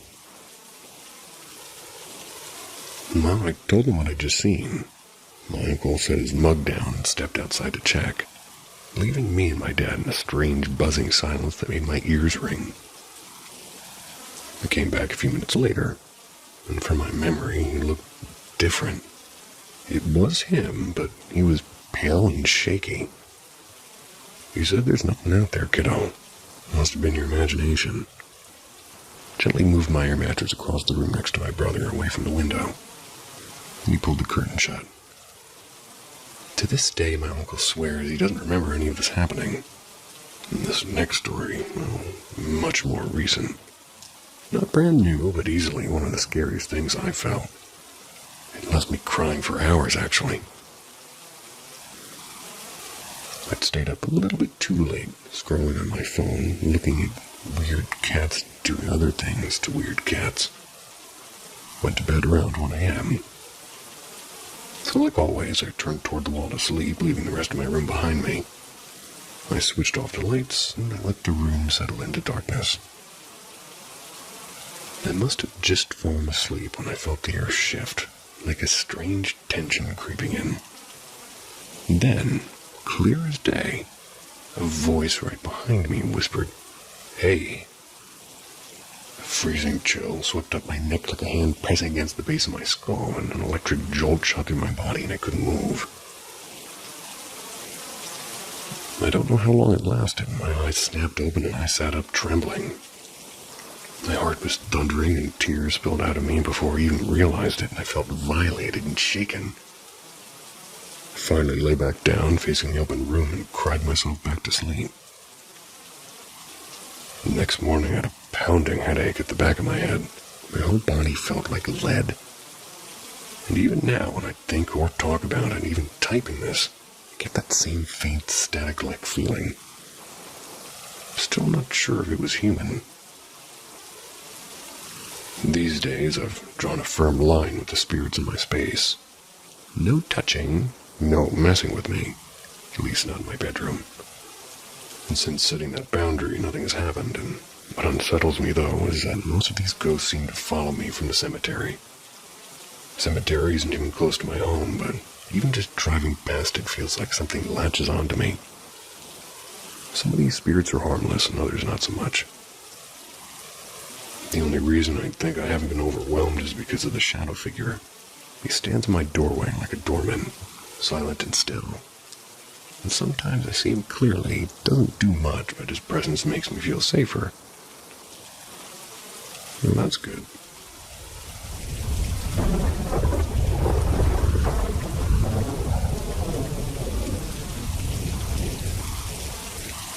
Things I wasn't supposed to see. I'll be straight with you. I'm one of those people who's had more than their fair share of strange, unexplainable moments. Even since I was little, I don't believe I'm chosen or really spiritually tuned in or anything dramatic like that. I just think I pick up on things. I can tell when the tiniest object in a familiar room has been moved. Not because I'm Sherlock Holmes, but because the atmosphere feels off. I'm not the type who spins ghost stories for attention. Well, I do know a few who do, so just trust me on that. And if you knew me, you'd know that I don't shrug off odd noises or brush things aside as just my imagination. I'm actually hyper-aware. Some say high-strung, others say borderline paranoid, but either way, I try to solve mysteries before labeling them paranormal. The stories below, they're just the ones I couldn't explain. The narrator scrolls down to below. The Mirror Room. Back in middle school, there was this little dressing room-style bathroom off the gym that we all half-joked was haunted. It really wasn't even a real bathroom. It had 2 toilets in separate stalls and 3 odd mirrors on the wall and smelled faintly of bleach. My friends and I were a tight group, the kind of kids who'd stay up at sleepovers watching horror movies way too gory for 12-year-olds. Then we would dare each other and go in there alone. The big joke was that the cracked mirror above the middle sink watched you. So, one afternoon between classes, I got a hall pass and I went there alone. And the setup matters. You push through a heavy blue door with one of those hydraulic closers that hiss like a snake when it shuts. And inside, you take a sharp left to get past a privacy screen. 3 sinks sit on a counter to your right, opposite a row of 2 regular stalls and 1 larger stall at the back. The space in front of the regular stalls feels cramped, almost like a tunnel. But in front of the larger stall, there's this weird alcove with a low bench and a long-forgotten changing area nobody used anymore. Out of habit, I chose the smaller of the 2 stalls. A minute or so later, I heard the door creak and hiss open. Someone had come in. I saw their sneakers from under the stall door, and they were tiny, glittery, and purple ones. The kind with the rhinestones on the side, but scuffed up like they'd been dragged through mud, and they passed my stall quietly. I figured they went to the big stall to the left, so I finished up thinking I'd walk them back to their class when they were done. The little kid classrooms are way on the other side of the school. The girl couldn't have been more than 1st grade. When I came out to wash my hands, I realized all the stall doors were open. No one there, and the stall was too empty, even peeking to the alcove. No kid under the bench, not in the corner where the old shower was. No one nowhere. And no muddy footprints on the whole tile. Went back to class a shade paler, and suddenly the jokes about the mirror room didn't feel like jokes anymore. The street corner phantom. Fast forward to my first year of high school, around 2017. I just finished my weekly ballet class across town. My uncle came to pick me up, and it was early winter, about 9 p.m. It was pitch dark. He took a back road he liked, a narrow strip lined with auto shops, a locksmith, and a run-down accounting office. Hardly any streetlights. There's this squat little building at the corner. I always noticed it because its address was 3131. Double numbers, and we always pointed out that family quirk. It shaped vaguely like a house, brick at the bottom, pale siding on the top, and 2 doors instead of 1, and that night as we turned the corner, I glanced at it, and something was different. The right-hand door was cracked open, and a man was peeking out, and he was Latino, maybe mid-30s, holding the door frame like a lifeline. His face was unforgettable. Wide eyes, mouth slightly open, and sheer panic etched across the whole bit of him. So I followed his gaze into the darkness. There was a figure standing maybe 10 feet from him. At first, I thought it was another man, and then I realized I could see the car repair window shop that was lit up like a sign. It was going through his body. It was a shadow standing upright, and it had a shape, a long coat like a trench coat, or broad-brimmed hat it seemed like, and it was impossibly tall. Maybe 7 feet, if that, and something like a walking stick in one hand. I turned my head as far as I could keep it in sight while we passed, and from every angle I could still see through it. The light above the door glowed right through its quote-unquote chest, and it cast no shadow. "Did you see that?" asked my uncle. "See what?" he said, glancing at me. I didn't ask him to turn back, and I didn't want to, and the next time we drove by, everything looked normal. A few weeks later, the business had a for lease sign, and I never found out what happened there. I'd never heard of the Hat Man at the time, but months later I stumbled on a forum post and realized I'd seen almost exactly what people had described. The nursery radio. This one scared me the most because it felt directed at me. It was either late 2017 or early 2018. I was a sophomore. My church met in a converted warehouse. Not some centuries-old cathedral like it had concrete floors and fluorescent lights and folding chairs. I'd always felt a weird energy in that back hallway, but I'd brush it off as just my nerves. One Wednesday night after youth group, everybody had gone home except me and my mom, and she had the keys. She was watering plants in the main hall and asked me to check for any leftover mess. In the nursery, one of the toy sets was out on the back counter, along with an ancient battery-powered AM radio we never used. I tidied up and reached for the light switch to leave, and something in me whispered, "Wait." So I stood there, staring at an empty room, feeling ridiculous. Then the radio switched on, and static hissed loudly, and the dial moved on its own. It was clicking through stations. A man's voice came through, and it was deep and warped by the noise. He was either speaking another language or something, so I didn't know the words drowned in that static. It lasted maybe 20 seconds, and then silence. The radio clicked off by itself. I stood frozen, waiting for it to come back on. Instead, a smell crept across the room. Not sulfur exactly, but something sharp and metallic, like old pennies and damp earth. That's when I bolted. I ran to the kitchen where my mom was rinsing out a watering can. No strange smells there, no reason for a sound like it to drift all the way from the nursery. And even now, I can't shake the feeling that whatever was on the other side of that radio, it wasn't random. It felt like it was for me. So, to wrap it all up, why does it stay with me? Well, most of the weird things I've experienced feel like I'm peeking through a crack in reality, but these 3 moments, the kid with no footprints, the shadow man on the street corner, and the radio in the nursery, feels like they're carved into me like stone. Maybe they're coincidences, maybe I was stoned, maybe not, but I know what I saw, and I wasn't supposed to, I don't think.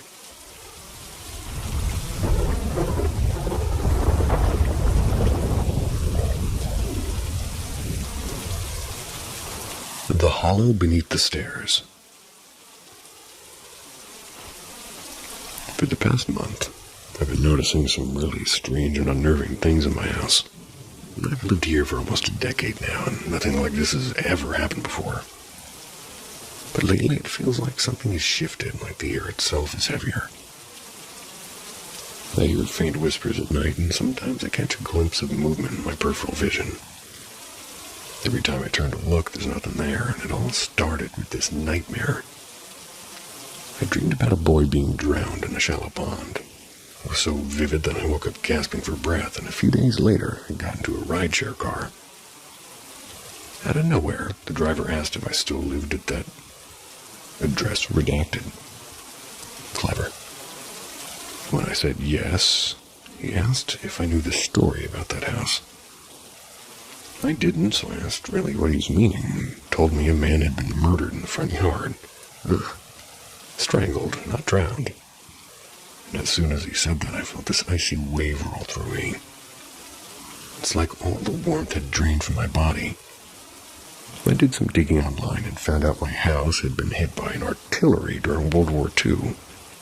Jeez. Later used as an emergency shelter. The only part they properly rebuilt was the kitchen floor. They'd reinforced it with steel, but the crawl space beneath it is still hollow. That area has always made me uneasy. I never paid much attention to it until now. Since then, things have only gotten worse. The dreams are more intense. One night I dreamed of a woman standing at the end of my hallway. She had shoulder-length black hair, no shoes, and wore a gray dress. The most disturbing part was her eyes. They were wide open but completely blank, like she'd been staring at something I couldn't see. I woke up screaming. For the first time, I felt like I wasn't alone in my own home. Another night, I dreamt my house was filling with water instead of fire. It came pouring from the ceiling and the walls. I've had that happen 2 or 3 times. I tried to run, but my legs wouldn't move. The next morning, my carbon monoxide alarm, not the smoke alarm, it started blaring at 3:11. I checked the entire house. There's no leak, no gas, but the alarm wouldn't stop. I unplugged it, and 2 minutes later it started again, and this time louder. No explanations for it. But the worst dream I had was about my brother. I saw him crash his bicycle on a wet road, and it was so real that I woke up shaking. The next day I told him about it, and he laughed it off as one of my weird nightmares. But later that afternoon, he actually fell off his bike on the way to work, and thankfully he wasn't seriously hurt, but the timing freaked me out. Now at night, I keep seeing figures in the garden, dark and distinct shapes. They don't move like people, and they're just there at the edges of the shadow. I'm just watching. They vanish as soon as I focus on them. I know I'm not imagining it. Everything feels wrong in the air, the silence, even the light seems dimmer. It's getting harder and harder to ignore, and I don't know what to do anymore. Has anyone else been through something like this? Has anyone else had a problem saying the word through? Because right now, it feels like my house isn't just haunted, it's waking up.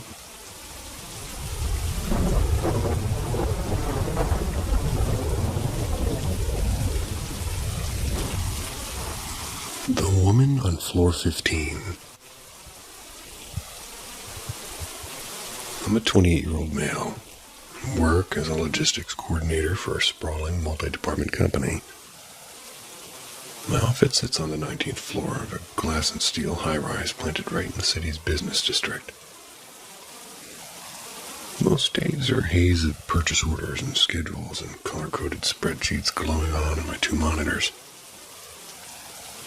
Other days I actually leave my desk and walk to my assigned sites, and in this building, I technically oversee a few staff members. 5 of them, but they're scattered across different levels and I almost never see them.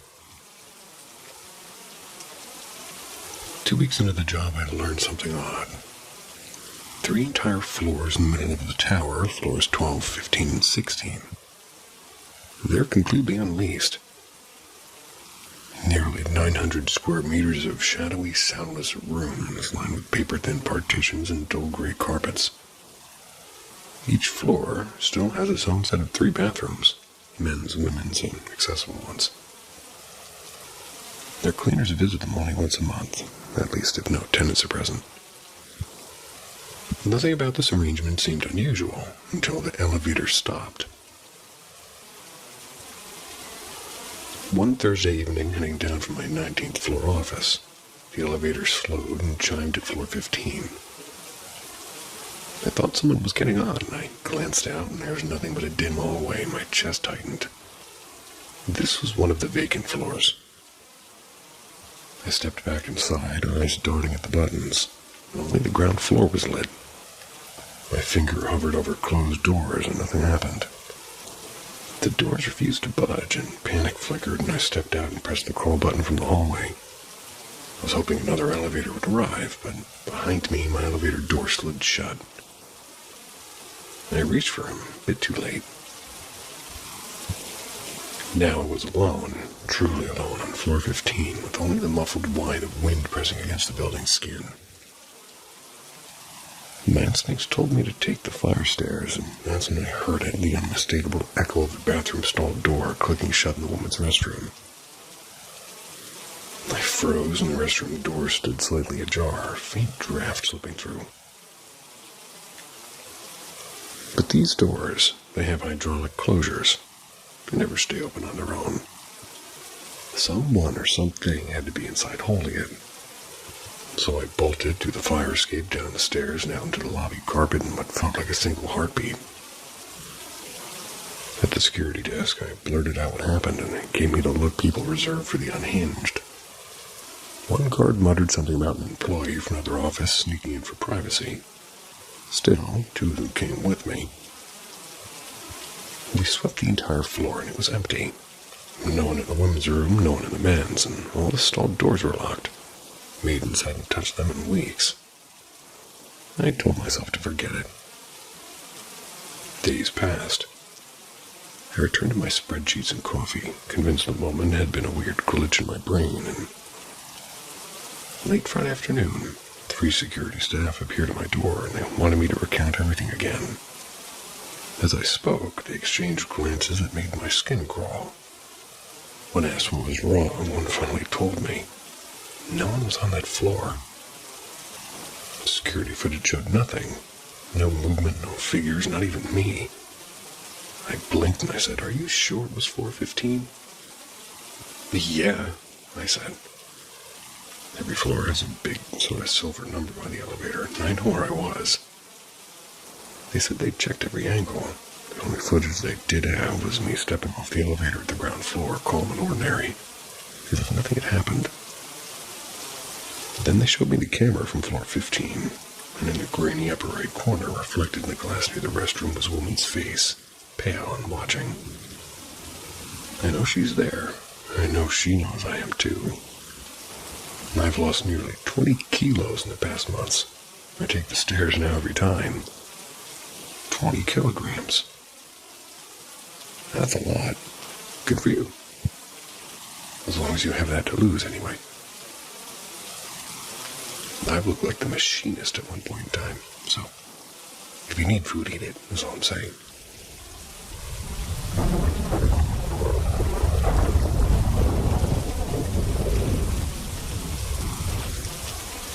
The visitor at 3:11 a.m. Last night was one of the strangest nights of my life. And that's saying something for someone like me. Someone who prides themselves on being logical and skeptical and grounded in reality. I don't believe in ghosts or spirits or any of that. And everything in my mind always has an explanation until now. It was around 3:11, that eerie hour when the world is unnervingly quiet. That's when I woke up with this creeping sense that I wasn't alone. My eyes fluttered open, adjusting to the dim glow of the hallway light seeping through the door. And that's when I noticed a tall, shadowy figure standing by the foot of my bed. What immediately threw me off was my dog Bailey. He never sleeps in my bedroom. He prefers the living room sofa, but there he was, curled up right by my knees. Stranger still, his ears were perked and his eyes locked on the figure. The shadow stood unnervingly still, but its shape was wrong and too thin and too tall. At first, my brain scrambled for something rational, like, was it my roommate or a trick of the light? But when I glanced to the other side of the bed, my boyfriend was there, sound asleep, breathing heavily. I rubbed my face hard, telling myself it was sleep paralysis or some dream haze. Figure didn't dissolve, though, and if anything, it seemed sharper, and its head tilted slightly like it was listening. My heart began to race. And then it moved. Slowly and deliberately, it crouched almost like it was reaching toward Bailey. My dog didn't bark, didn't move, just stared, and the sight made my stomach drop. And I fumbled for my glasses with my hands trembling, but when I put them on, the figure was still there. Only now its edges were shimmering like heat waves rising from asphalt.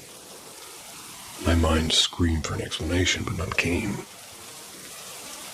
And then, as if aware it was fully awake, the figure pulled what looked like a scarf or hood tighter over its head, and it rose to its full height. It was stretching unnaturally, began drifting toward the door, and it didn't walk, it seemed to glide. I was frozen, my back pressed against the headboard, unable to speak, and finally I shook my boyfriend awake. I was whispering first, and then shouting, "There's someone here, there's someone in the room." He groggily sat up confused. "What are you talking about? There's nothing here," he mumbled. But Bailey had already scrambled closer to me, pressing against my legs, shivering. And that's what scared me the most. The figure stopped by the door and it didn't leave, and instead it swayed side to side like it was mocking me. I could feel my breath catching and my chest tightening, and this wasn't supposed to happen. "Turn on the lamp," my boyfriend said, reaching for it. My shaking hand flicked the switch, and the instant warm light flooded the room and the figure was gone. Bailey wasn't looking at me, or at my boyfriend. His eyes were still trained on the corner near the door, following something invisible. And I don't know what I saw, and I've laughed off every ghost story and every video of shadow people, every superstition. This was different. It was too real and felt like I'd glimpsed something that wasn't meant to be seen.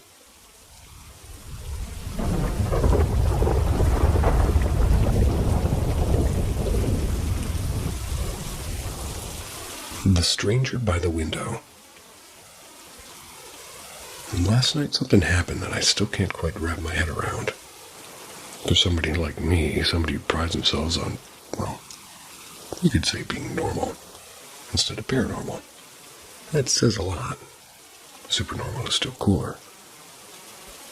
I've always believed there's a logical explanation for everything. But it was 3:15, an hour when even the streets outside my apartment are silent. I woke up with this sharp, unshakable feeling that someone was in the room with me. As my eyes adjusted in the dark, I noticed a faint outline by the window.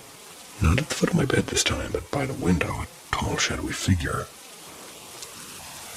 And what made it even stranger is my dog, who never sleeps in my room, he's usually curled up in the living room, was lying right next to me in the blanket. I felt wrong. The figure stood by the window. Its arm moved in slow, deliberate motions, like it was reaching out toward the dog, or maybe toward me. The dog didn't growl or bark, he just stared at it, like he was mesmerized, and for a second I thought it might be my brother playing a prank. He does have keys to my apartment, after all. But when I turned my head, my brother wasn't there. He wasn't even staying with me at that night. I rubbed my face hard, trying to wake up properly, and I was like, I'm dreaming, I told myself. I'm absolutely dreaming. The figure didn't blur or fade, it stayed, and it looked like its shape was flickering in and out like a bad signal. I put on my glasses, hoping to see more clearly, but the image sharpened instead of disappearing. Still in disbelief, I shifted to sit upright in the bed, keeping my eyes on it. That's when the thing did something that chilled me to my core. It reached up and adjusted the brim of a hat like an old wide-brimmed hat over its head. Not a hood, not hair, but a hat. Then it stepped away from the window, slowly.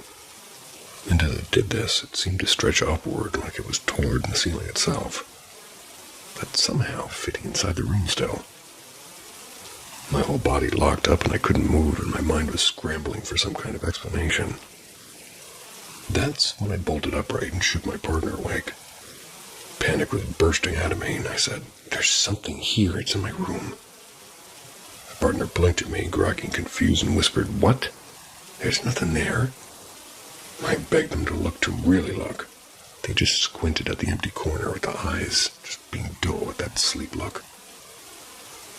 Meanwhile, my dog pressed himself against the side, trembling. Not something he ever does, almost like he was shielding me or maybe trying to get comfort. The figure didn't leave. It started swaying back and forth like a slow, mocking dance. It wasn't just a shadow anymore, it was someone. I felt my sanity slipping, like the air was too heavy to breathe, and my partner told me to turn on the lamp. My hand shook as I fumbled for the switch, and the moment the light filled the room, the figure evaporated just like that, gone. My dog's eyes stayed fixed on the same spot by the window, following something I couldn't see. I don't know what to make of it. I've never believed in ghosts or shadow people or any of those stories, but now I'm not so sure.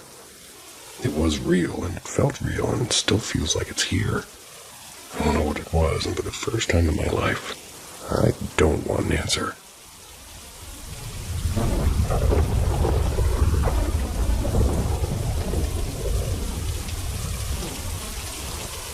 The Whispering Mask. Before you roll your eyes, just listen. 2 summers ago, my cousin Melanie and I bought a dusty old Ouija board from a thrift shop on a dare. We weren't believers, honestly, and we thought the whole ghost thing was ridiculous. But the first time we tried it, the planchette glided across the board like it had a mind of its own. It was answering questions instantly, and we stared at each other, half thrilled, half convinced the other was pushing it. Even when we played it with strangers at a local Halloween event, the answers were so freakishly specific that grown adults were tearing up. Some months passed. We'd speak to distant relatives and random names, and whoever would come through. It became a weird routine. But one afternoon, the board stopped behaving like normal. And in the 4 corners, there were small carvings, a dagger, a crescent moon, a black star, and a mask. Normally, the planchette would begin with hello or yes, but now it slid straight to the mask, over and over. We'd ask questions, it wouldn't spell letters, and wouldn't touch numbers, it just sat over the mask like a dog guarding a bone. We tried again the next night, same thing. Mask and no messages. No one else coming through. We joked that we were haunted by the masked man. It felt stupid to name it, but we hoped a name might build some kind of a rapport. And strangely, it worked. Little by little, responses returned. Only now, the planchette shot across the board instead of crawling. We'd ask, what's your name, or how old are you, and nothing was clear, it was just fragments. Weeks went by, and we realized nobody else would come through, just him. The more we spoke, the more the air in the room seemed to shift, and it felt like the thing was warming up to us. Not in a friendly way, but like a stray dog that starts circling closer every day. It was unsettling. So bored and reckless, we broke one of the rules and started asking forbidden questions like what happens after death or what's waiting for us. The answers were always garbled, more symbols than words, but still we kept trying. Then out of nowhere we wondered, what if it could reach our minds? I asked it to read mine. It spelled no, and asked why, and it spelled wise, and my stomach dropped. I had already had a bad feeling about this thing, but curiosity won over me. I asked if it could read Melanie's mind, and this time it spelled yes. We tried it, and I had to look away, but keep her fingers on the planchette. I'd ask it to spell the word, like song or even random numbers that she was thinking. And almost every time it nailed it, not perfectly, not instantly, but close enough to make my skin crawl around. The only explanation I've ever come up with is that she was somehow moving it. But if she was, she'd never confessed. And even now, I can't get the board to work like it used to. No spirits, no masked man. Nothing, it seemed. Sometimes I wonder if something attached itself to her, and she's been through a lot, and, well, maybe that's why everything stopped after she left. Has anyone else had anything like this happen? Because I still don't know what we let in that summer.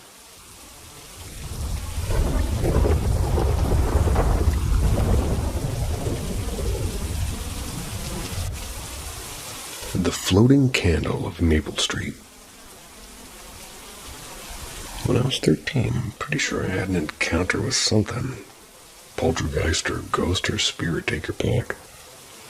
Before that night, nothing out of the ordinary had ever happened at my parents' house, and to this day, I haven't seen anything strange there again. A little bit of background. I grew up in a very traditional household, where supernatural stories weren't taken seriously. The home itself was over a century old, a creaky 2-story on Maple Street. Parents always dismissed the noises as pipes or old wood, and my childhood dog would sometimes bark and stare at the top corner of my bedroom wall for no reason. That's not what you think it is. That is my weird stool I'm sitting on. Oh, yeah, that's not me. See? I chalked it up to dog being dog and ignored it, and I even went as far as to do some research. No tragic history tied to the property, no reported hauntings, no deaths, and of course that doesn't mean nothing happened there. But at least on paper the place was squeaky clean. Now for the story. Probably late October, and I'd been reorganizing my room all day. I was moving furniture and stacking books and lighting a lavender-scented candle in a small ceramic holder. Not a glass this time. As I was finishing up, the candle slid off my desk, and instead of falling straight down, it drifted, and actually drifted about 6 feet across the room and slammed into my closet door. The ceramic holder shattered into 3 jagged pieces. Before I could process what happened, my bedroom door creaked shut on its own. Not slammed, not pushed, it just slowly swung shut until the latch clicked. Completely freaked out, I ran to find my mom in the kitchen. She calmly suggested it might have been vibrations from a passing truck, and, well, we did live near a highway. So I asked if she had felt anything. She said no, and she guessed it could have been my sister playing a prank on me, but she was outside at the time and had no way of pulling such a trick. And that was the one and only time anything like that happened in that house. Even now when I bring it up, my parents shake their heads and admit they have no explanation either. Not the scariest story in the world, but still unnerved me. Felt like something wanted me to notice it just once. Well, if anybody has a theory, I'd like to hear it.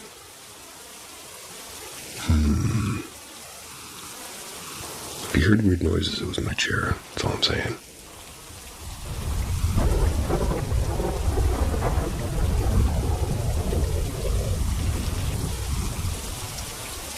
The night of the Bride's Whisper.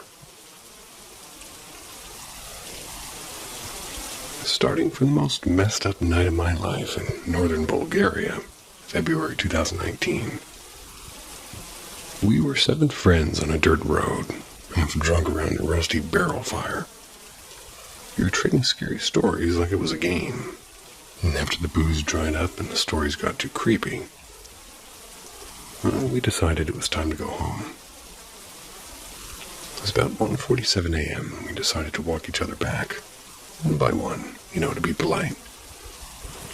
But really it was because nobody wanted to walk alone.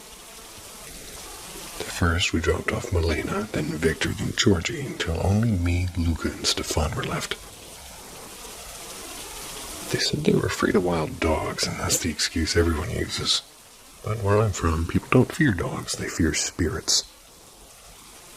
In my village, encounters with things are so normal your grandma will just shrug and tell you which prayer to use.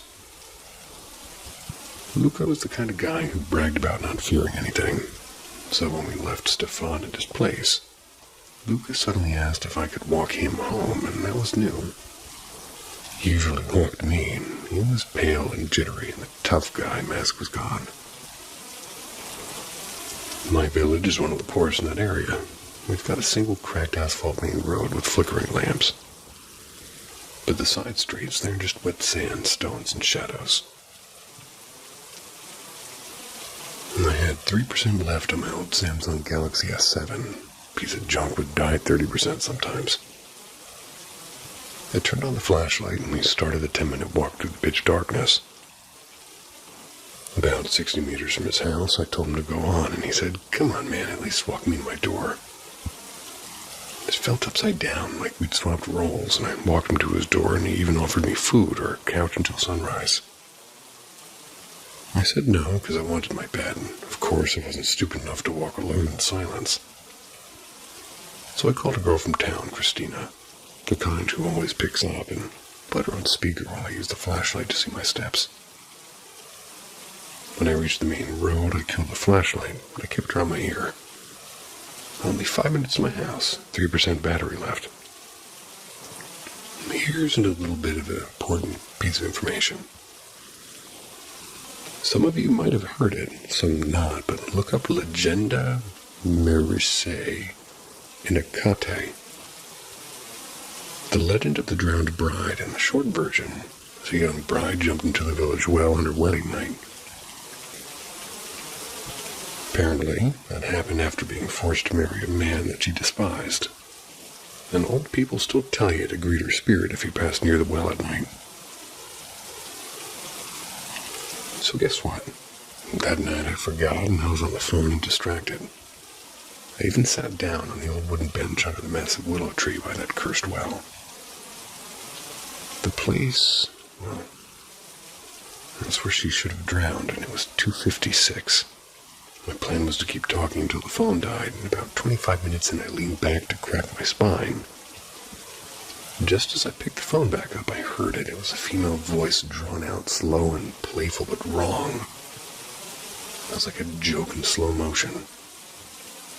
David, why does your back hurt? Why are you alone? I swear I'm writing this with goosebumps running down my arms. The voice was half demonic and half sweet, and my blood froze. So I hurled the phone as far as I could. For a second, pure panic. Scanning for shadows, my own breath loud in my ears. Found the phone with my hand shaking and screaming into the line. Who the hell was that? Who's with you? Don't play with me, Christina. The voice came back small and confused. David, what are you talking about? I'm alone. I didn't say anything. I hung up and the phone died instantly. Bro, Christina just got taken. Family says some men broke in around 3 a.m., beat her, and threw 6,000 euros on the table and dragged her away to marry some guy in the next village. What? Yeah, exactly 3 a.m. And that's where my story ends. Oh, right then.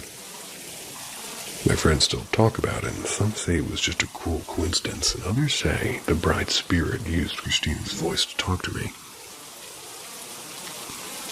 Since then, I've had sleep paralysis and glitch moments and shadow things at the edge of my bed. I've gotten used to it.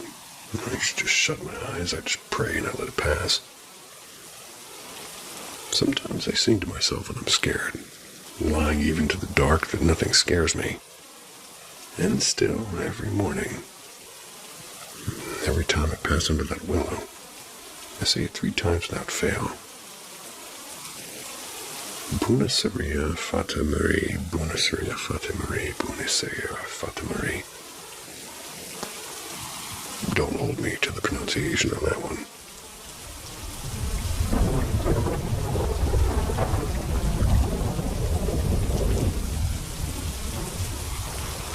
There seems to be an issue with my cousin's mother.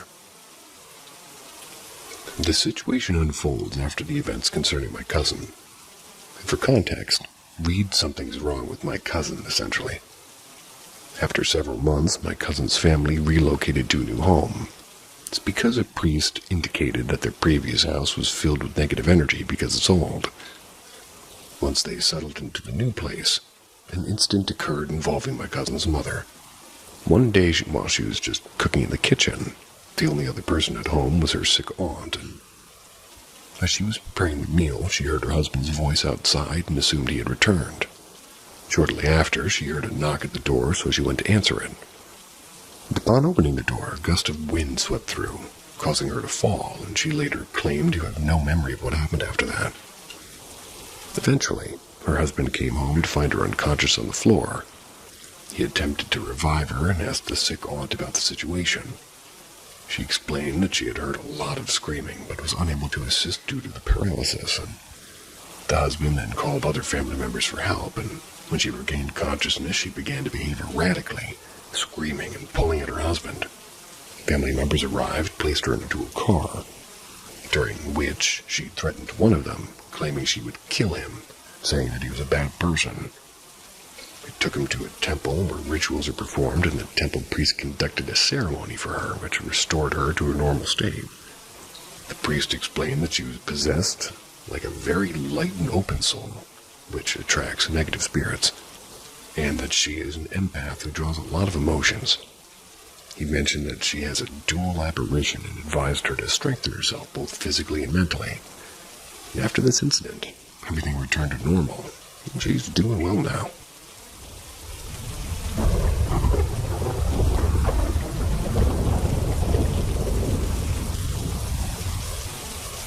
Halloween Bumblebee. I like the sound of this one. This happened 2 years ago at a Halloween party I hosted at my college apartment. Every time I'd tell somebody the story, their reactions would either be in disbelief or just straight up laugh. My party was to start at 7 p.m. Some of my friends sent me a message saying that they were on their way, or that they were pre-gaming at another friend's house. A couple of minutes had passed, and my sister and 2 other friends were getting ready upstairs.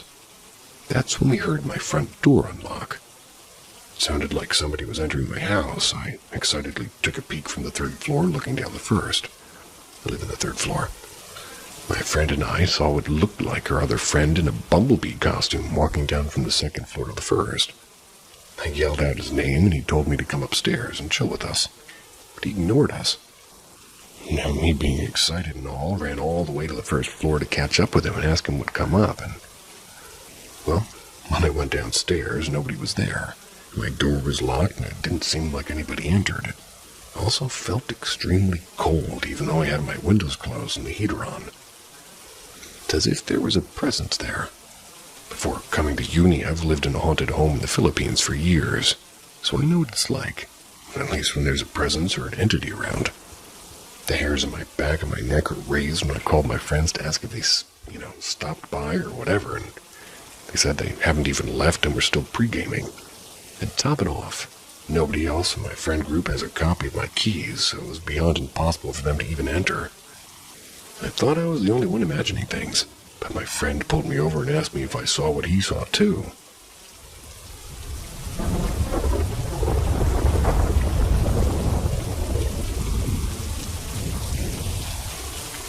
Something's wrong with my cousin. This is not about me. It's about one of my cousin's sisters. So for my homeland, there's a lot of rituals, and we're South Indian. There's a lot of tradition where a person gets possessed by God and becomes his messenger. And I don't know much about it. It's like a legend, I guess. So what happened was, as we went to the movies, and it was about a guy who becomes a god and protects his land and people from the devil, the bad people. Something like that. If you want to know more, it's a movie called Kantara. After that day, we tried to imitate the way he was after being possessed. And some days after, our moms come home after work a bit earlier than usual. She came, she looked pretty serious, and we asked what happened, and she told it to us. Our cousins, let's call her S, she didn't go to college because she was sick and had a really bad throat pain. Fortunately, her mother took leave to look after her, and her father didn't have work. The mother was about to take her to the hospital, and she had a phone call. So she went to attend that, and then all of a sudden, S started screaming really loudly. Everybody rushed to see her, and she didn't look normal. She looked a bit tense, and she started to get up and move around almost like an inch above the ground, like floating a bit. Jumping around her father is like a build man. He tried to hold her, but he couldn't, and she was screaming so loud even the neighbors came, and she was just chanting in a different language, and everybody starts freaking out and crying, not knowing what to do. They took her to the hospital, but the people were so confused they told them to go to a psychic. Her whole family was there, and one of her brothers knew a person and called him, and he was far away, but because she's a young girl, he came and started throwing salt or something, and she calmed down. After she came to some sort of consciousness, she told us that she's seeing everyone, and she knows something is wrong, but doesn't know what she was doing. She couldn't talk, almost like being paralyzed. So what are your thoughts about this? More salt, more pepper.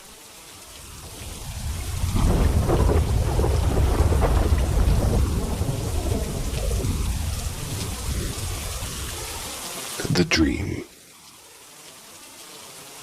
Early one chilly and frosty winter morning, I had a very vivid dream that I, at once upon waking from it, I knew in my heart to be true, and in the dream it was like I was simply hovering above a close friend of mine's bed.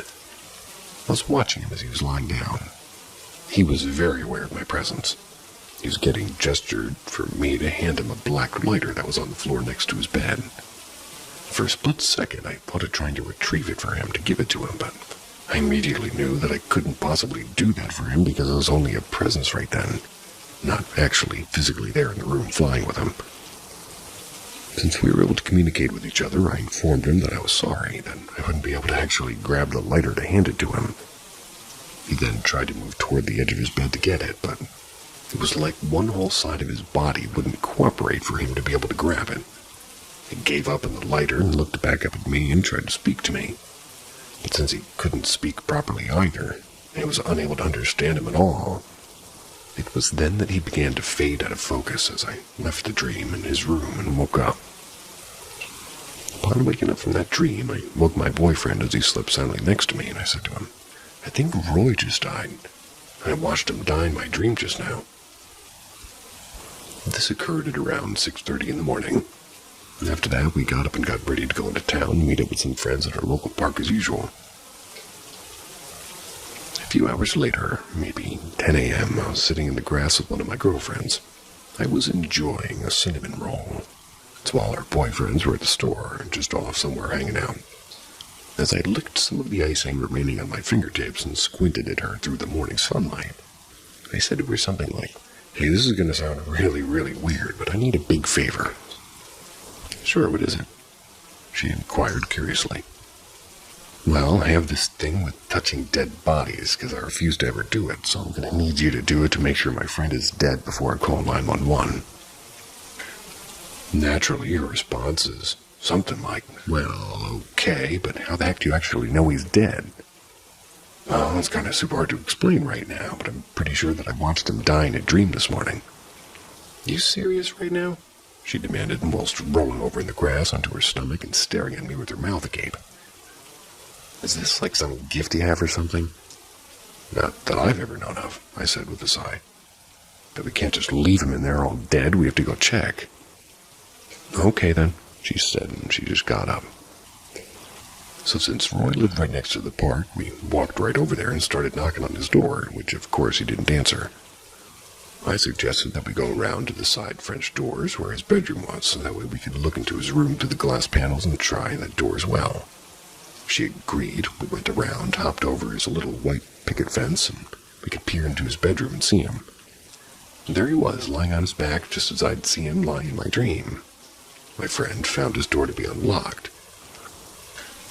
So she just went right in and checked his pulse, and he's ice cold. She informed me, so he went to go call 911. The police and the fire truck arrived within a few minutes, and as soon as they had pronounced him dead, the coroner arrived shortly thereafter. My friend left, and I stayed to hear what the coroner had to say.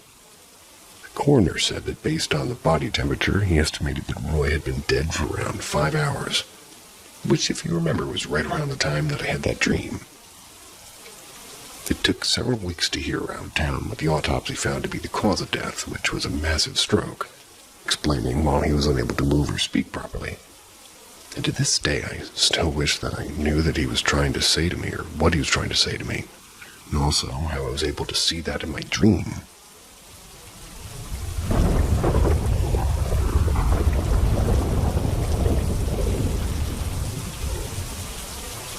A visitation dream, but in a different way. Several years ago, my beloved aunt passed away. She was my second mother. I've had many fond memories of her as I grew up. She was known for her sense of humor, and we were very close. Those are my dog's ears. She was a quote-unquote person of size who had fallen and broken her hip in her early 60s. Or in her early 60s. After recovering in the hospital, she went to a nursing home to finish rehabilitation. Overall, she was doing well with a good prognosis. I went to bed on April 12th, and I had a dream that everything that still makes me question many aspects of life. For background's sake, probably 20 years before her passing, she had gotten a Halloween gag gift to wear to work. It was a green pair of glasses with the word spooky appearing on a plastic piece above the glasses. She was a pretty animated woman and took great joy looking at people while wearing them, opening her eyes wide and saying spooky in a scary toned voice. But back to the dream, I found myself sitting in a folding type of a chair in a black room illuminated by one hanging pendant-type light with a large reflector. My aunt was sitting across from me in the same type of chair. I remarked to her, "You died on Friday the 13th. She looked at me and replied, "Spooky," while doing her animated type of face and voice as I described.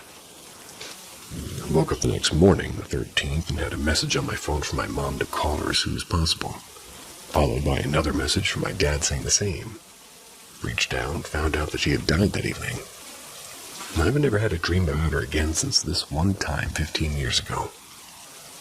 Now, I always questioned if there was a quote-unquote another side of reality that we just don't understand, but I never expected to have an experience like this. There was no real expectation of death, but there I was telling her that she had died.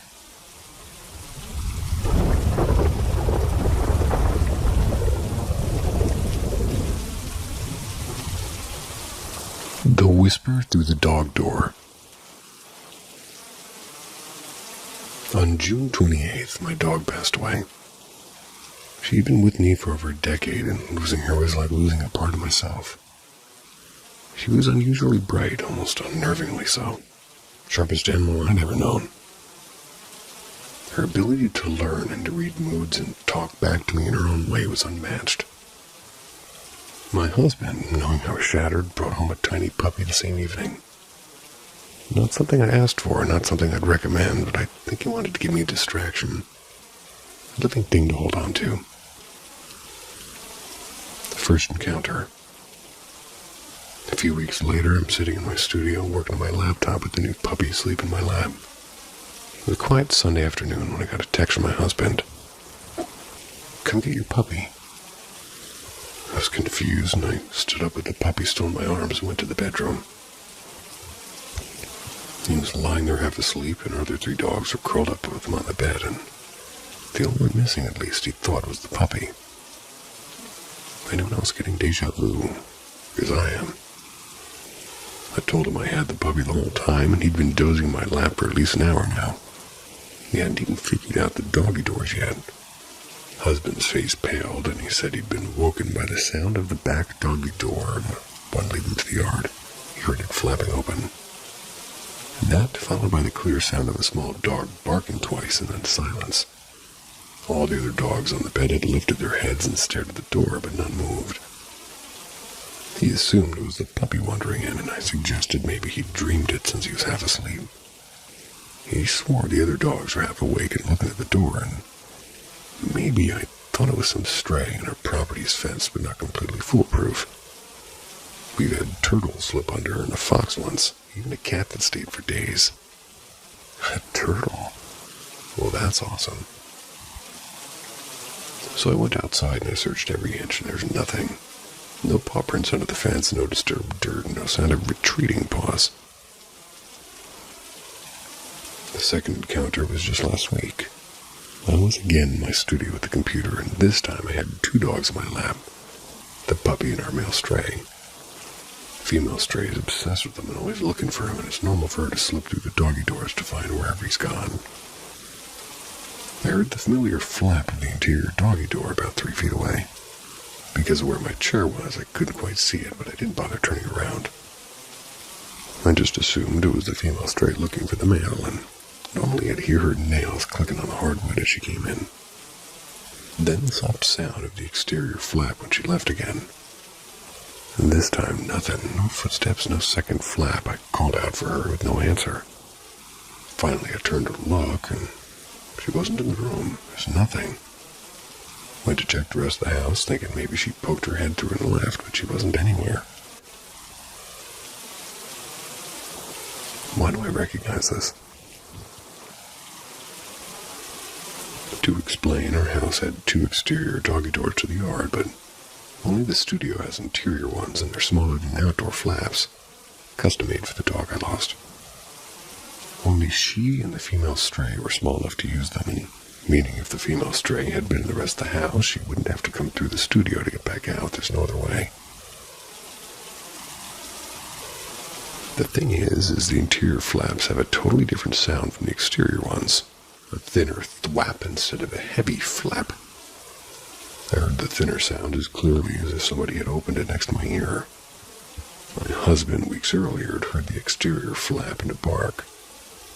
My girl who passed, her bark was high and soft like a puppy's. So I'm at a loss. I'm not one to jump to ghosts, and in 12 years living in this house, nothing like this has ever happened. But 2 strange incidents, both involving the doggy doors custom-made for my old girl, both within months of her passing. I don't know what to make of it. If it were just my husband's story, I would have said it was a dream, but I heard the flap myself. Every dog accounted for. 2 in my lap, rest in the bedroom, no dog in the house. I've ruled out drafts and suction from the AC and anything mechanical. We've had the same system for years, and it's never happened before or since. I don't want to say it's her ghost, but I don't have a better answer.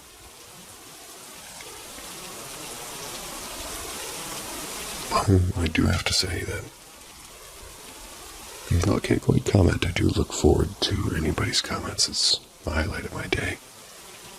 Go on the YouTube comment finder thing and type it in and warms my heart. Sweet dreams.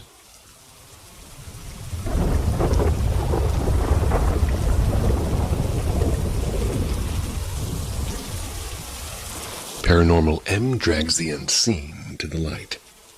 Ghostly whispers, cursed histories, and strange encounters await. Subscribe today. The shadows are waiting. And comment something. The ghost in room 307.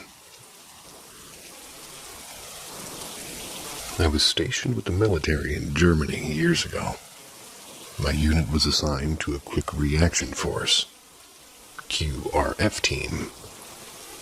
Civilians always thought it sounded badass, but in reality most of our quote-unquote high-speed work involved walking endless loops around the fences of small outposts. These outposts, they're scattered around the countryside. While the U.S. tends to have one massive base, Germany was dotted with multiple smaller installations. Our task was to secure every one of them at night. Months of uneventful shifts melted together until boredom became a constant companion. One evening, someone in the team, after reading about Germany being one of the quote-unquote most haunted countries, they decided to check if any of our posts had ghost stories attached to them. And to our surprise, one of the smaller posts we patrolled was rumored to have a haunted barracks. Even better, or worse, is, well, that outpost was abandoned and was awaiting handover to the German government. No soldiers, no equipment, just empty buildings and a clock ticking toward the official return date. Naturally, we left this post for, well, at least the last on our nightly rounds. So let me tell you about the entrance. The building was old and it was pre-war construction with those beautiful German stone walls. Every entry point was supposed to be sealed, and they were, but all but one. There's one of the guys named Martinez, and he spotted a window left cracked open on the first floor. Getting through it wasn't easy. The sill was high, and it took 2 people to boost the first man in. We managed. Inside, the air was cooler than outside, unnaturally still. Cleared the building like we would any other. Basement, first floor, second floor, attic. And then finally the 3rd floor, where the supposed haunting had taken place decades earlier. Rumor had a soldier once left room 307 after waking up to see a little girl standing at the foot of his bed. The reports were real. 2 soldiers, 20 years apart. Same room, same story. The girl even had a name whispered through the ranks. Lena. First encounter. The hallway on the 3rd floor was narrow. It was creaking softly under our boots. Only one door was ajar. 307. We cleared every other room first, then circled back, and the door was yawning. It was like it had been waiting for us. I think they mean that it was opening slowly. So we joked around, took a couple of pictures, and survived 307, somebody whispered with a nervous laugh. Me, I couldn't resist pushing buttons, so I said it out loud and slow. Selena. Everybody froze. You could feel the air change, like the building was exhaling. A faint thump echoed down the hallway and no one moved. The NCO whispered, "Do it again." Lena. This time it wasn't a thump. It was something softer, like a breath, a tiny from the hallway. We didn't even coordinate. The NCO and her female officer, Shaw, bolted toward the stairs like they were escaping a burning house. I remember catching up halfway down with their boots hitting the floor so hard it echoed like gunshots. When we reached the first floor, they must have went through the wrong window, and I had to yell, second floor, before they spun around and took the stairs down properly. Outside, breathing the cold night air, the world snapped back into focus. We laughed like idiots trying to shake off the static of what just happened. Moving on to attempt number 2. Soldiers are stubborn, and we went back in. Same window, same stairwell, same dead silence. At the top of the stairs, the building groaned. We approached room 307 like kids sneaking into a haunted house they swore they wouldn't. Well, everybody stared at me. Fine, I said. Lena. From the hallway came the sound of a child giggling clear as day. I stacked on the door with my rifle ready, and John, my buddy, crouched below me, mirroring every move like somebody out of a Scooby-Doo, but with guns. Not very Scooby-Doo-y. In the dim light I caught at a flash of a small leg disappearing into the shadows. It was 2 doors down. I thought I was seeing things until John muttered, "You saw that too, right?" My heart steadied weirdly, like a pendulum finding rhythm. Calm on the outside, storm on the inside. "Do it again," someone whispered. I swallowed. "Lena." This time the voice was right in the middle of the room, and a small, airy yes came back. We exploded down the stairs, and I don't think my boots touched half the steps. I dove through that window with one clean leap, tucked and rolled, and came up running. First one out, no shame. The next section we're going to call the pictures. Back at the main post, still laughing and shaking it off, we loaded the photos into an old desktop. At first, just us posing stupidly in front of the building, then something changed in the series. In the 3rd floor window, there was a shadow. Next photo, 2 shadows. Next, a clear outline, one tall, one small. A man and a child, both pitch black silhouettes framed by this faint light bleeding through the opposite windows. And then nothing. In the last few shots, they were on the 2nd floor, right above our heads. In the very last picture, they were gone. A month later, life moved on. I rotated off QRF. Across the street from my new barracks was another building, one of the annexes. A soldier named Tom lived there.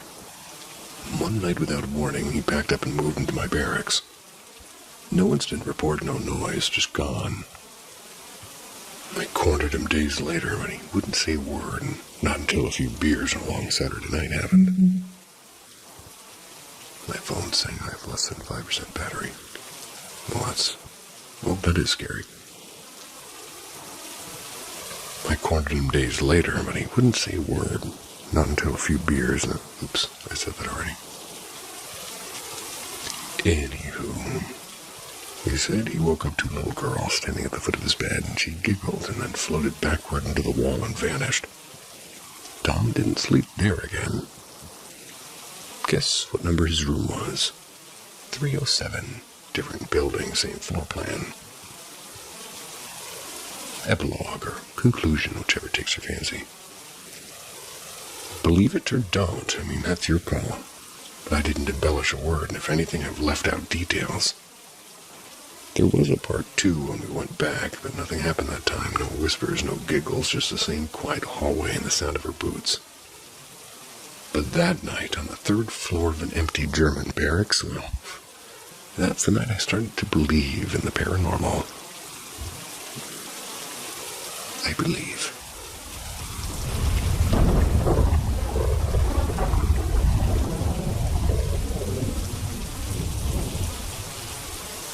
Whispers in the kitchen. father passed away right before New Year's a few years ago. To be honest, losing him didn't shatter me. I hadn't spoken for nearly a decade. And, well, our relationship has been deeply damaging. When I was a teenager, I went into foster care and lost all ties with my family. And what hurt more than losing him was losing the father I should have had. That's a whole other story. After his death, something unexpected happened.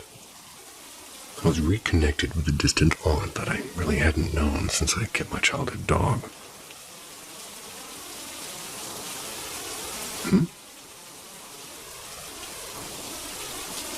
I was reconnected with a distant aunt I hadn't known.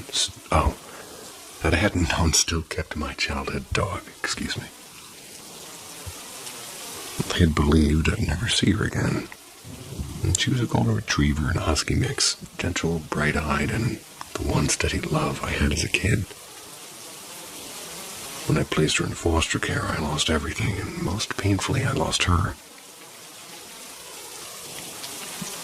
The day I found out she was alive, I dropped everything and drove hours to bring her home. She was frail, and her fur matted and thin. Her tail was crooked and teeth were worn down. Her joints were stiff with arthritis, and there was years of neglect, and they were etched into her body. No vet care, mange, heartworms, hip dysplasia. She'd spent a decade outside, winter and summer, and that night the temperature was below freezing. If I hadn't gone, she wouldn't have made it. I did call animal control on that aunt. Nothing came of it. They had money and influence. Well, I did have something else at least. The love for my dog, and, well, for 9 short months she lived like the queen she always should have been. She passed away from cancer the following winter, and just a few weeks before Christmas. Even though it was like a mercy that she didn't suffer long, I still carry a weight of grief and guilt that I couldn't save her sooner.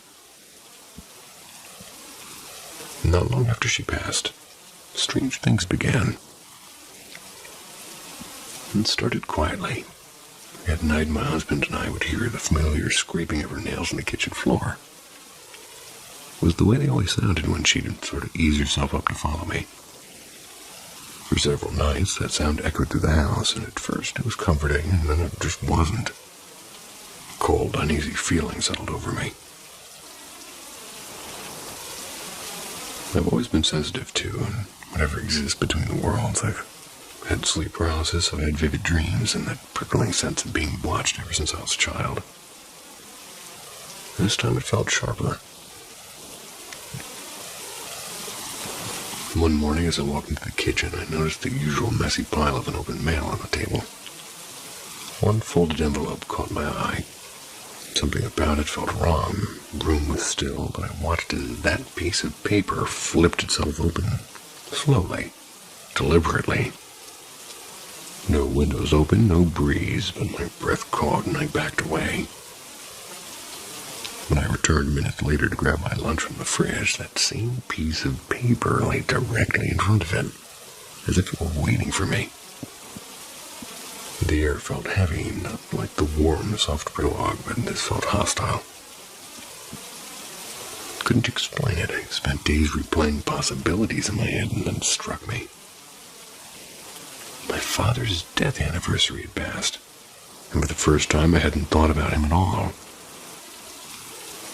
I remembered the letters he once sent me, and years after I left home had read, "I won't die until we make amends." But he did die, and we never did that. That night I shredded the letter, and it felt like slicing away the last thread he held. Standing in the kitchen, I spoke out loud, firm and steady. "You're not welcome here. Leave me alone." And just like that, the scratching stopped, the weight lifted, and I never felt him again after that night.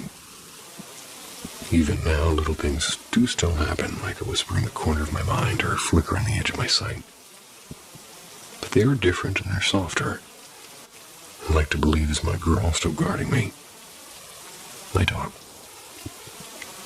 So when the night gets too quiet, I sometimes imagine her curled up beside me, keeping the darkness at bay.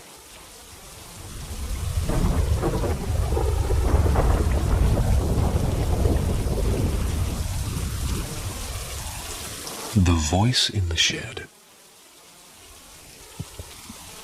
Sorry, I'm sitting on some weird leather couch and it sounds like it's... Oh my gosh. Like I was saying, the voice in the shed. This probably, maybe close to a decade ago it happened. Maybe even a little bit more. I can't quite remember the exact year anymore. My grandmother lived a couple of hours away from us. Quiet harbor town in the north end of South Island. That's when I was a kid, and weekends often meant long car rides with my parents and my sister, singing along to the radio while heading down the winding coastal road to visit her. Her property sat on a slope that faced the water. There was the main house where she lived, a tiny guest cottage just off to the right. It was used to be used by fishermen, I think, decades earlier. A stretch of empty ground between them where she stacked driftwood and burned garden waste. But what always caught my eye was the old shed tucked at the far edge of the property, half hidden behind a leaning fence and a few overgrown bushes. And it was big, about the size of a small garage. It was built from weather-beaten timber with a tin roof that rattled whenever the wind picked up. My grandmother told us not to go near it. Not because she believed in ghosts or anything dramatic like that, but simply because it was old and damp and slowly falling apart.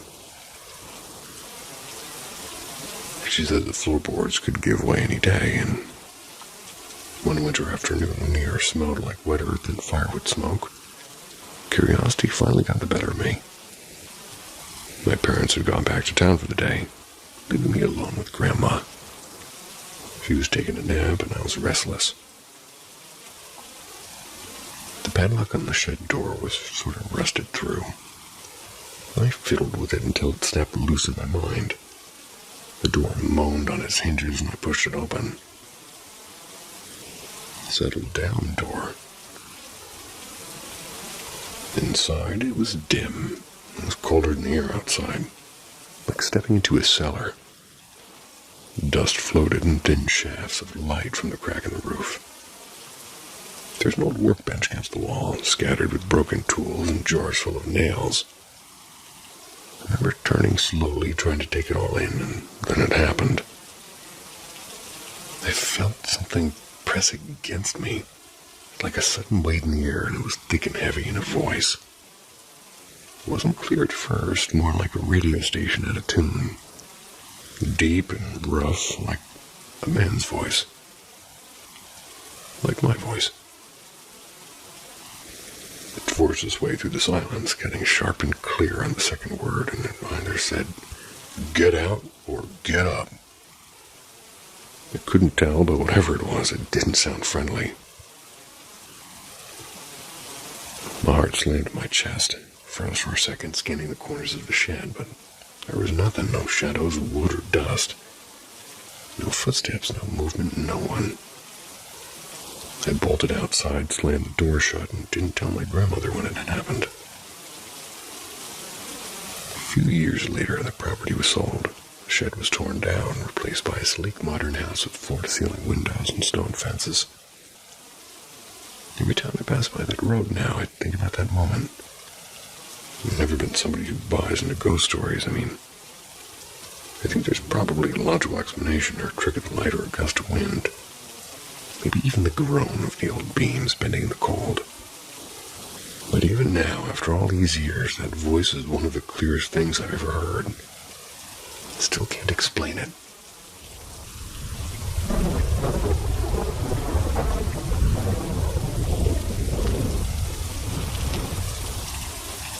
When my dog barked at the invisible.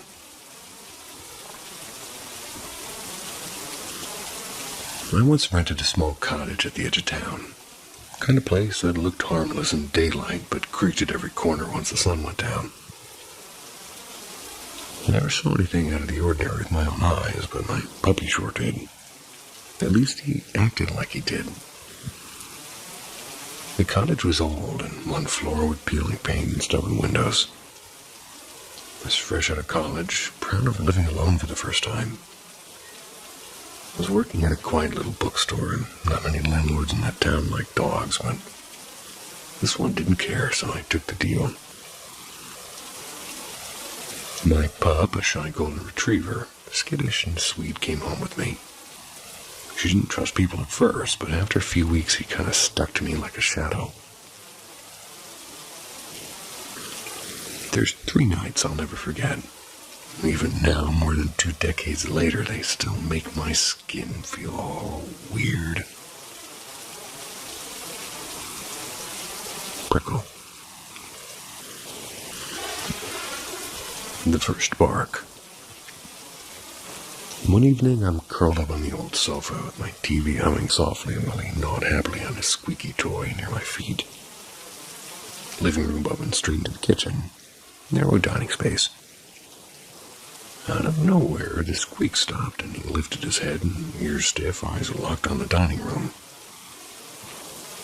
A low growl vibrated in his chest. I'd never heard him make that sound indoors before, and then came the barking. Deep, sharp, and getting louder. I froze, staring into that dark corner he was fixated on. Every creak of the house suddenly louder, and after a long minute he calmed down, went back to his toys as if nothing had happened. I tried to laugh it off, just old Bipe's old house, I told myself. I didn't change the channel for the rest of the night. The toy that shouldn't be there. Another night, I woke up around 3 a.m. to the sound of claws pacing against the floorboards. Soft growl, too. He was by my bed and alert, and I told him to lie down, but instead of settling, he dropped something on the floor. Made me sit up. Never left his toys in the bedroom, and I reached down and felt a tug of rope, and the one only he liked if somebody else held the other end. It was damp, as if he'd just been playing. I think what you mean to say is sticky and gross, but I'll let it pass. Anybody who's touched that end of the rope knows what I'm saying. The room was cold and still. I switched on a lamp. No one was there, just me and him, or at least that's what I hoped. The window. Last night was the worst, and I just let him out into the yard for his usual bedtime sniff around. Then I heard it, frantic barking, louder than usual. I hurried to the big window in the dining room, pushing aside the thin curtains I'd hung up mostly for decoration. He's right there, pressed up against the glass with his hackles raised and barking not outwards but inwards. Excuse me? His eyes weren't on me, they're fixed on something behind me. I turned around so fast I nearly slipped, but there was nothing, not a sound, no movement, just the kitchen and the faint hum of the fridge. My heart was pounding. He yanked the back door open and he bolted inside, stopping a few steps as if he's sniffing something I couldn't sense. He stayed tense for a good minute before finally lying down. His eyes kept darting to that dark corner in the kitchen. And that was it for me. I started looking for another place the next morning. We moved out a few weeks later. Sure, everything that happened could probably be explained logically. Old house, wind, creaky floors, coincidence. But he lived in maybe another 9 years after that. Apartments, houses, storms, and silence. Never barked at thin air again. Boy, do I look forward to my late night sniff around as well. Damn you, couch.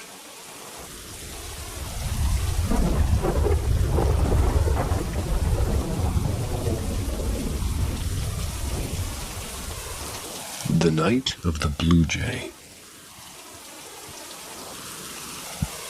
This happened several years ago, and even now I've only told a handful of people. One of those stories that sits quietly in the back of your mind. Heavy, but strangely comforting.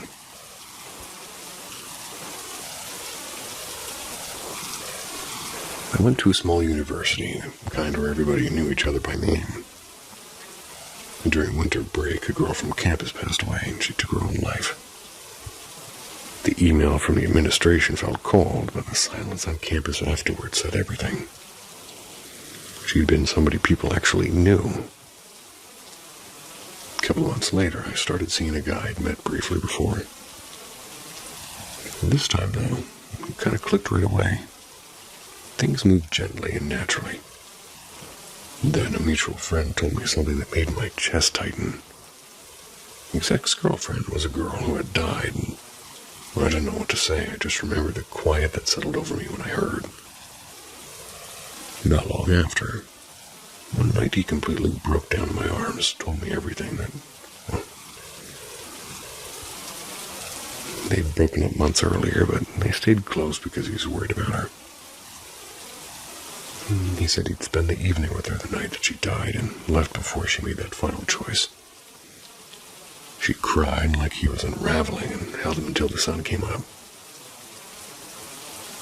That night something changed. Something in me. I went home and cried too, and I didn't know this girl. I was angry at her and heartbroken for her and guilty. Guilty for being with him. Guilty for feeling anything at all. Eventually, I went out onto my tiny balcony. It's the one spot where I could breathe. I spoke to the night air as if she might be there listening. I told her I didn't want to disrespect, what she'd mean to him, that I'd treat him gently. And I was sorry that she had suffered alone. I even asked her if it was okay for me to even be in his life, and then I started to feel something. At first it was subtle, a shift in the air when I was at his apartment, kind of presence I couldn't explain. Then the dreams began. At first it was just a field of wild daisies, and then the same yellow house again and again, and one night she appeared in the doorway of that house. We didn't speak, but we saw each other. It was like being acknowledged by a stranger I'd known in another life. Well, I thought if I was losing it, well, that might make sense, honestly. I didn't believe in ghosts, though. But one night at a bar, a friend told a story about a haunted hallway in their own dorm, and I finally admitted, quietly, I thought I was being followed by someone who wasn't alive anymore. My friends listened, and as I was talking, every single one of us got goosebumps at the same time. It wasn't cold, it was just real and too real. Later that night, back at my balcony, I realized something had to change. I couldn't keep going on to her story like it was mine, so I said goodbye out loud and thanked her for listening. I told her that she mattered, and even to somebody who never got to meet her. The next morning I stepped outside again, and my balcony faced a small stretch of grass, and lying right in the middle of it was a blue jay. I panicked at first because it was quiet and my hands were shaking, but when we searched it up later, we found that blue jays are often seen as messengers between worlds. Some say a dead one means the spirits finally moved on. Years later, I still think about that winter. Never told a guy, like, how do you even say something like that? Hey, I think your ex has been watching over me. Yeah, I'm grateful she did, because that presence softened something in me. I don't fear spirits anymore, and in a strange way, I hope my loved ones will visit me too when they go.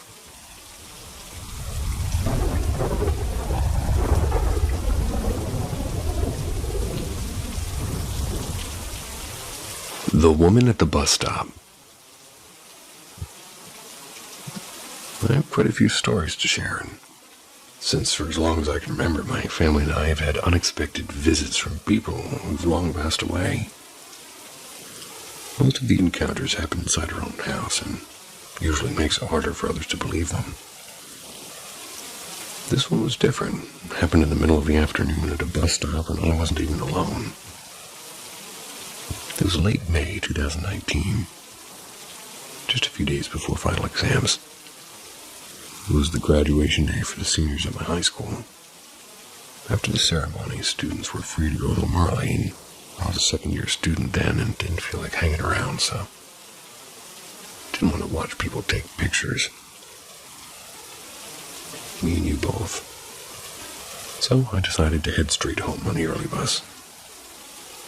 Only a few students had the same idea, and most were still inside the school taking group photos or signing yearbooks or something. When I reached the bus stop, there was already somebody there. A woman who looked to be in her late 70s, and she wore a light gray coat, a little bit too big for her frame, I'll admit. They leaned on a wooden walking stick. Not long after I sat down, she began talking to me. She asked if it was graduation day, since there were so many students by the school gate. I said yes, and her face brightened up, and she told me how she had graduated from this very school decades ago, back when it had only been one building and no parking lot. She mentioned she had once dreamed of becoming a teacher. The conversation flowed easily, lasting around 5 minutes maybe. I occasionally glanced toward another student, a younger boy who had arrived shortly after me. He didn't say a word, but was clearly listening to everything. Then the bus came into view, slowly making its way down the hill. I turned toward the road, watching as it approached. It couldn't have been more than maybe 7 seconds. When I turned back to ask if she needed help getting on, the bench beside me was empty. She was gone. I scanned both directions. Up the hill would have taken at least several minutes to walk, and down the slope wasn't much quicker either. No way she could have moved out of sight that fast, especially with a walking stick. The boy's expression confirmed it wasn't just me. Wide eyes, frozen posture, like somebody trying to make sense of something impossible. They quietly stepped onto the bus. And on the ride home, the thought struck me. If she had truly been in one of the earliest graduating classes, she would have been well over 120 years old that day.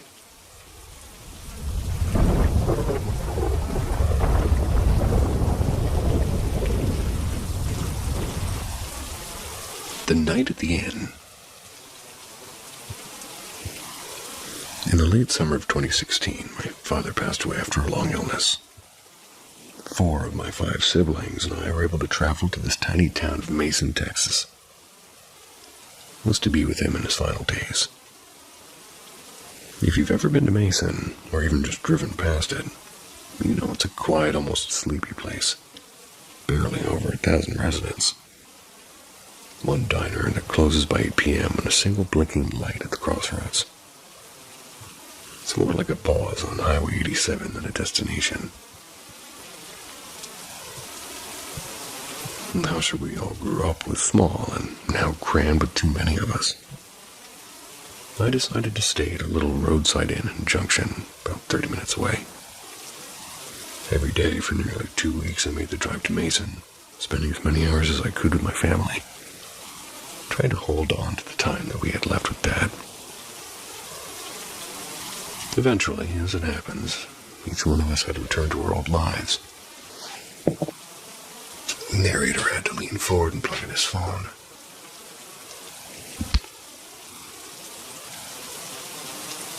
So, my younger sister and older brother stayed behind with him until the end, leaving that night, knowing that I wouldn't see my father again in this world. Hardest thing I've ever done. My flight out of Boston was early, and I had to leave the inn around 3 p.m., or rather a.m., make the 2-hour drive. So I returned to my room early that evening, hoping for a few hours to rest.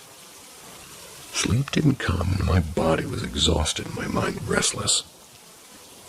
Sometime after 11, I finally drifted off, only to be jolted awake by something I couldn't explain.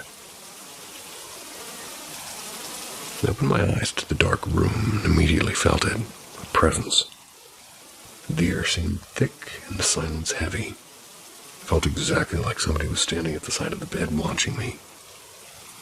My heart started pounding, and slowly I pulled the blanket down from over my face, forcing myself to look. And there, between the shadowy light from the window and the foot of the bed, was a figure. Not clear, but dark and motionless. I whispered, "Oh, no, no, no, no." He yanked the blanket back over my head like a terrified child. I told myself it's just grief, it's exhaustion. But then the bed moved. I felt the weight of somebody sitting down at the edge near the feet. My feet. The comforter pressed heavier against my legs, and that was it. I shot upright, tossed the covers off, and blurted out, "Nope, no way, absolutely not." I paced around the room. I was trying to steady my breath, trying to convince myself I was alone. The clock on the nightstand glowed just after midnight. I decided there was no way I was closing my eyes again. Opened the mini fridge, found a bottle of soda, flipped on the TV. Called my wife to tell her everything. My voice was shaking more than I wanted to admit. At 3 a.m., I'm at the front desk checking out. The night clerk, a friendly woman, probably in her 20s, smiled politely when she saw me. When I told her what had happened, her expression shifted and she leaned in a little and lowered her voice. She said she wasn't surprised. She'd often heard footsteps in empty halls. Doors creaking open on their own, too, and, well, what unsettled her the most was the sound of somebody softly humming near room 7. I was in room 7. I paid, I thanked her, I drove off into the dark highway toward Austin. I've had my share of strange, unexplainable moments at home, but that night, in a roadside inn far from everything familiar, was different. It stayed with me.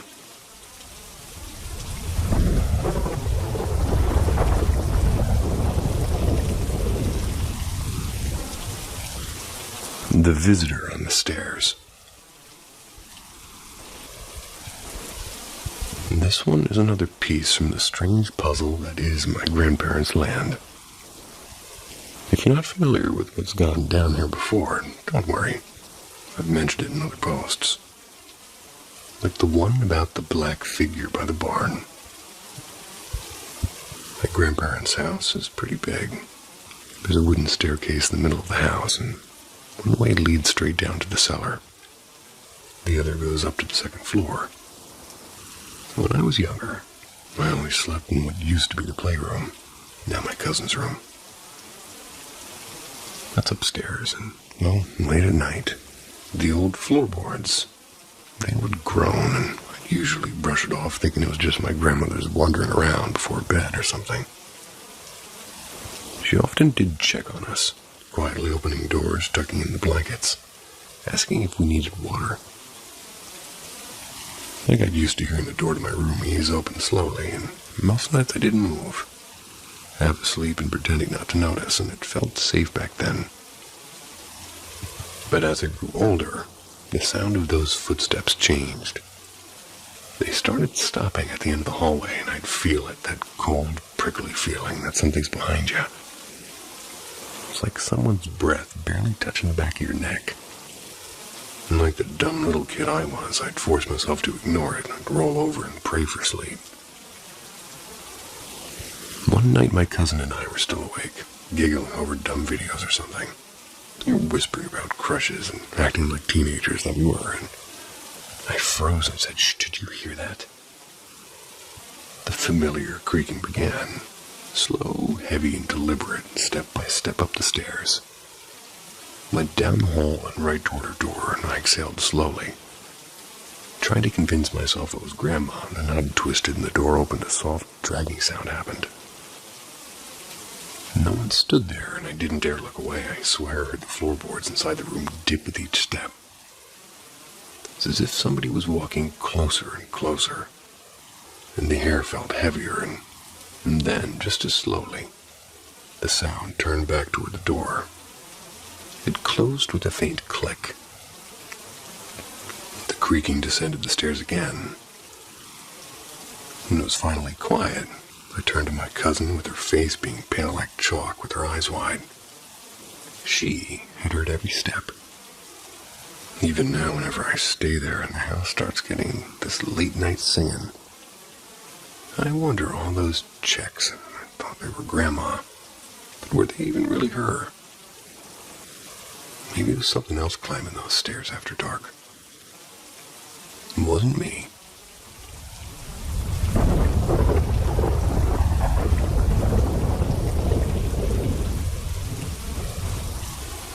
The Whispering Mask.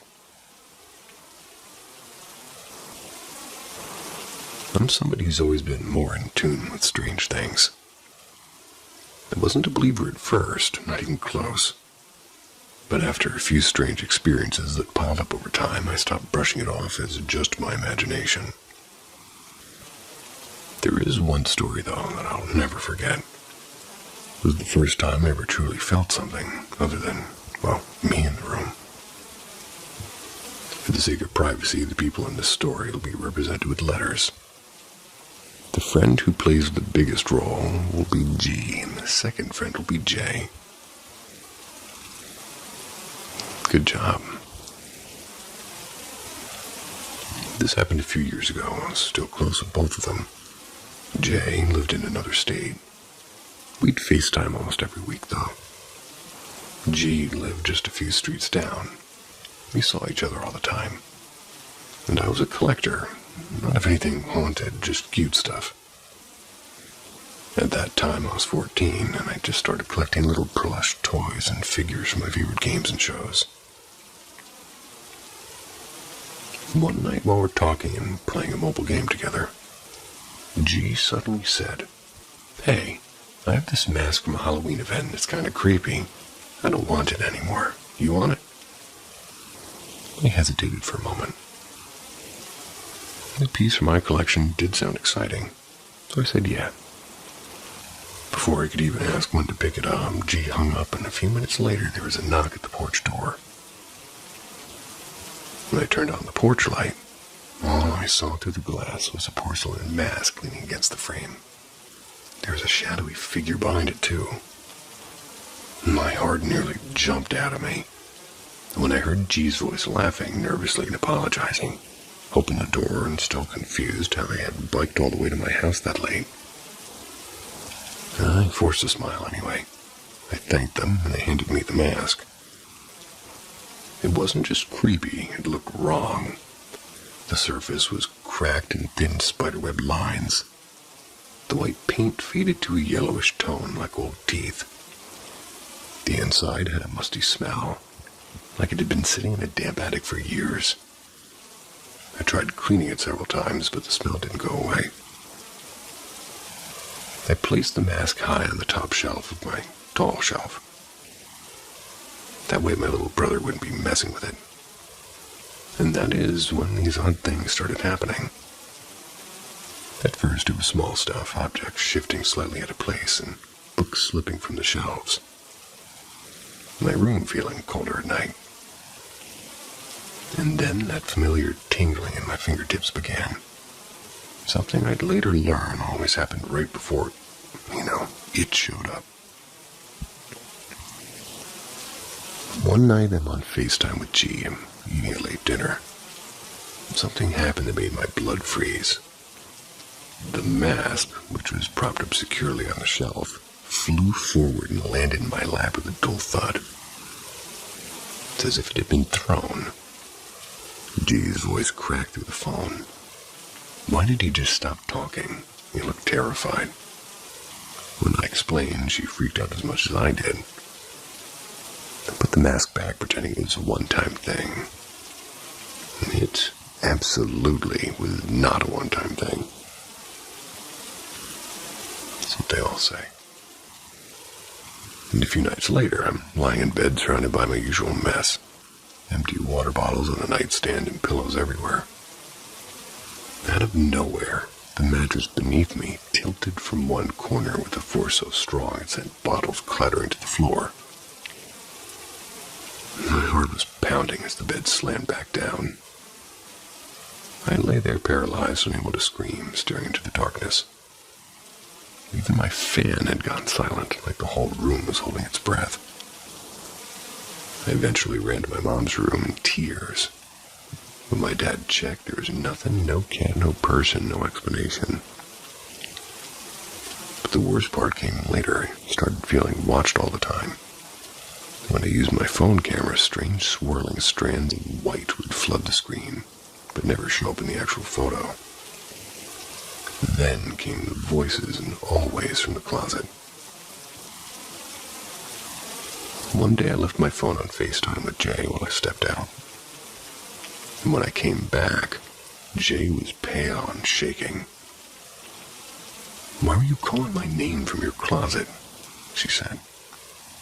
I told her I hadn't been there. She swore she saw a tall black figure peeking out. And then, as if to prove her right, a soft glowing orb drifted across the screen on my end, and we both saw it. The weeks after that were unbearable. Clothes went missing, and something slammed my closet door shut while I was changing. Even my ex started getting strange messages from an unknown number that mimicked my speech. My cousins, being reckless, used a spirit box all afternoon. The voice that came through called itself Edward, and said my name, and it said closet, and it said mine. That night, my mom insisted I get rid of the mask. I tied it in a plastic bag, and I set it near the back door. Next morning, gone, tossed out with the trash. And just like that, everything stopped. But sometimes, late at night, I swear I still see the corner of my closet shift in the dark. And sometimes when I walk past a mirror, I catch a glimpse of someone else looking back at me.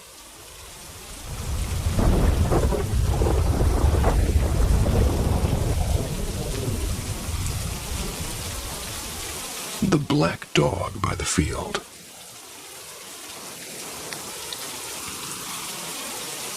As I've mentioned before, I've got plenty of stories to tell you. But the one I'm about to share, it still haunts me. I don't know what I saw, or can't even be sure if it was really like a hellhound. Hellhound. For context, this happened on my grandparents' land, a place with a long history of strange and heavy things. Some of it isn't my story to share, but I can tell you this. The property used to be even bigger, and part of it was sold behind the family's back decades ago. Another section where a natural spring was got taken by the government for reasons no one fully understood.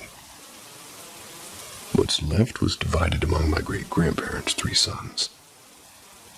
One betrayed the family, another turned to share into a farm and later a small clinic. The last portion became my grandfather's place, where 2 of his sons built their homes. A lot of unsettling things happened across those lands. My cousins and I grew up hearing whispers about strange encounters, and we have seen what we might describe as unexplainable lights. And I've caught ghostly figures in photos, and some of my cousins even played with Ouija boards out there. Against everyone's better judgment, but I've got countless stories from that property. Late March, other great-grandmother had just passed away on her own in the hospital. Our family had gathered up to stay for the funeral. My grandparents had this old truck that we called the Boda, or Bauda. Don't ask why, it's just what we called it. I was just about to ask you that. That night I volunteered to drive the Bauda along the gravel roads through the open fields and patches of woods to drop off my cousins after dinner. As I neared my first cousin's house, I suddenly slammed on the brakes. And there on the grassy hill, maybe 60 or 70 feet ahead, was something that made my stomach drop. Only way I can describe it is by comparing it to the Rottweiler that we once had in the property. And that dog was huge, chest-height when standing on all 4s. What I saw that night was 3 or 4 times its size. The creature's body was thick and solid, covered in a coat of pitch-black fur. Its shape was eerily similar to Rottweiler. Powerful shoulders, strong stance. Except unnaturally large, and its eyes 2 faint but burning red dots watching me. It moved slowly, crossing the hill without making a sound, and melted into the line of trees. I looked at my cousins, and my face must have been ghost white. "Did you see that?" I whispered. They stared back at me confused and said, "See what?" And they answered almost in unison, too. Not a single one of them had noticed it. I dropped them off and drove back alone, gripping the steering wheel so tight my hands hurt. My heart was pounding the entire way through the empty, dark fields. The next night after the visitation, all of us cousins decided to go back to that same field. Maybe to make sense of what I saw. Maybe just to escape the weight of the funeral. The moon was bright, and my cousin thought it'd be funny to turn the headlights off while driving on the boda. "We can see just fine," and she laughed. A few seconds later, we hit a deep ditch. The truck shuddered to a stop, throwing us forward. My cousin scrambled out, yelling me to help push. I was frozen, crouched in the corner with my heart racing. That was the night after I saw the black dog, and deep down, something in me knew it wasn't just a stray.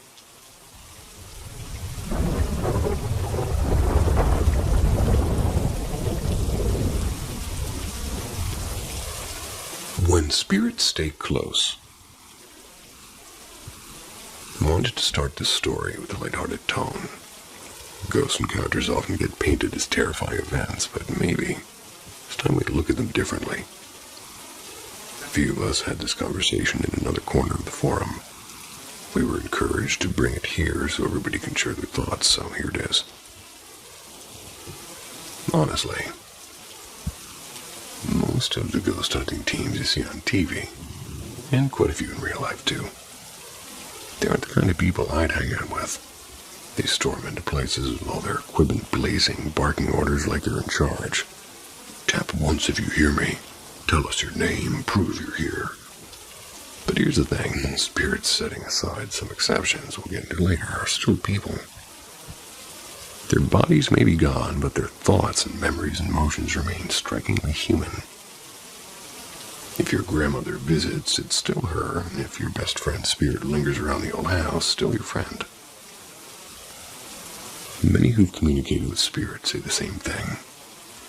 After leaving the body, most souls let go of small grudges, jealousy, or bitterness. And with their newfound freedom, they often see how deeply everything's connected. And that shift often brings more kindness, not less. A spirit must visit a place they loved or return to somewhere they once disliked. Maybe to find closure or simply because it's familiar. It's rarely about being trapped. Sometimes they just like to be nearby, and after passing, many stay close to the people they love, hoping that they can offer comfort. And yes, it seems they can sense when you're thinking about them, which might be why their visits often come when you miss them most. Now imagine this from their perspective. You're standing, floating, next to the person you love. They're drowning in grief, convinced you're gone forever. That's while you're right there trying to hold their hand in your own way. They can't hear you, can't see you, and can't feel the way you whisper in their heart. So you try to make something move, or a lamp flicker, or a book shift. Their eyes widen, and instead of feeling comforted, they panic. They tell themselves it's just a trick of the mind. The wall between you grows thicker, but you keep trying. Maybe you place their lost ring where they can find it. Maybe you nudge the radio to your song. Maybe you leave a butterfly on your windowsill. If it eases their pain, that's a victory for you. A small way to still love them. Then there are the ghost tours and investigations. Most people on those tours aren't there to connect. They want to thrill. They talk to spirits like they're toys, not people. And often, these are the very homes those spirits once built with their own hands. They laughed there, raised children, cared for pets, watched seasons change. Then strangers arrive, tearing up walls and repainting rooms, and finally charging tourists to march through your home shouting at you. Wouldn't you be frustrated too? Worse if you died unexpectedly. Every single night they'll drag your worst memory back into the air. They'll ask, how did you die? Like it's a game. Were you killed? Is your killer still here? And just like that, the shadow of that person, the one who hurt you, gets called in too. Because when people think of someone in spirit, they might just show up. They'll even do this night after night, and they then wonder why the energy shifts. Why something gentle turns sharp. And of course it does. Nobody wants to be treated like an exhibit. That's why I appreciate one show in particular, Kindred Spirits. Amy and Adam approach spirits with empathy, and they remember that ghosts are, at the core, still people. If you ever encounter one, try treating them the same way that you treat a living person, with kindness, respect, a little bit of patience. Don't interrogate them like they owe you a performance. Ask gently, but accept silence too. When there's mutual respect, something beautiful happens. Instead of fearing each other, you might just build a quiet, unexpected friendship. One that can cross time and space at the speed of thought.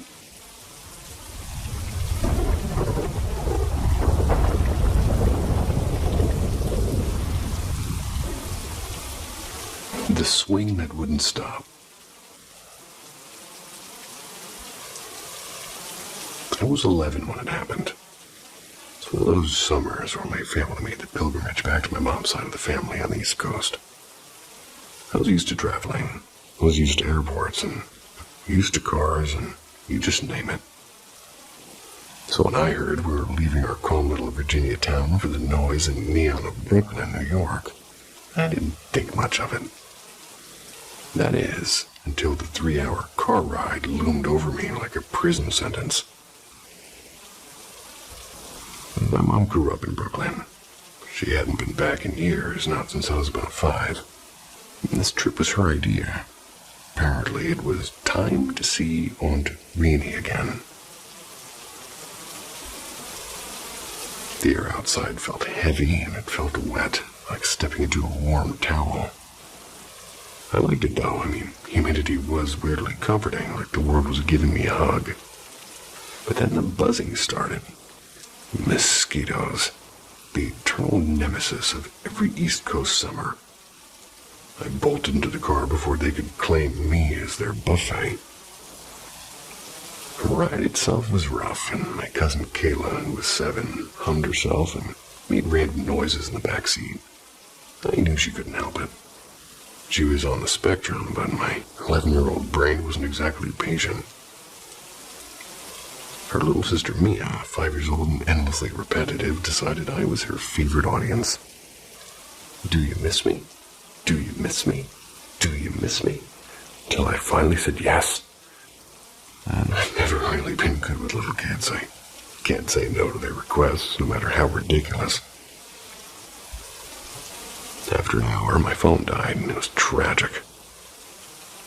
I tried to nap, and my mom and my aunt blasted music so loud the car practically shook, and I trained myself to sleep anywhere. Planes, trains, even through turbulence. So eventually, I drifted off. I woke up outside of a brick apartment building in Brooklyn, on Rainey's place. Stumbled inside and collapsed on the couch without a word, and the next morning, I met my cousins again. Jalen, tall and confident at 12, and Marcus, younger at 9 but bursting with energy. Jalen towering over me by a good half a foot at that, which was kind of unfair since he was only a year older. That afternoon, somebody suggested we take the subway into the city. I'd never been on one before, and the chaos of it and the screeching brakes and packed cars and vendors shouting was overwhelming. We wandered Manhattan, eating pretzels and hot dogs from stands that smelled both amazing and slightly suspicious. Later that night, 10 o'clock, pitch black, we ended up at the playground near the apartment. I tried to argue against it since playgrounds at night are objectively creepier than haunted houses, but nobody seemed to listen to me. place felt off and quiet in a way that wasn't normal for a city block. We shrugged it off, climbed the monkey bars, started talking. That's when I noticed it. There's a little baby swing over there, and it's moving on its own. And it wasn't just a gentle sway, it was like swinging like a kid was still in it. The problem was the last mother and child had left like half an hour ago. Jalen, look. He squints. Well, that's weird. He hopped down and he approached the swing. The second he got it, slowed to a dead stop. Like it had been caught, and he reached out, touched the seat, and yanked his hand back like it burned. It's warm. Just like somebody's just been here. I climbed down, my heart thudding, and then Jalen froze again. He touched a bar in the jungle gym and said, "This one's warm too." But neither of us had been near it. We stood there, two kids with no good explanation, until we both came to the sudden unspoken conclusion. The park was not empty. We decided the place must have been haunted by kids, and made sense in sort of a grim way. Playgrounds attract both joy and danger, and maybe something terrible had happened here, and their spirits just never left, playing forever, night after night. And when we finally left, I couldn't shake the feeling of a small invisible hand wrapping around mine. It was my first ghost encounter, and it taught me something chilling. Maybe the afterlife isn't pain or peace, it's boredom. Eternal, restless boredom. But hey, that's all behind me now, right?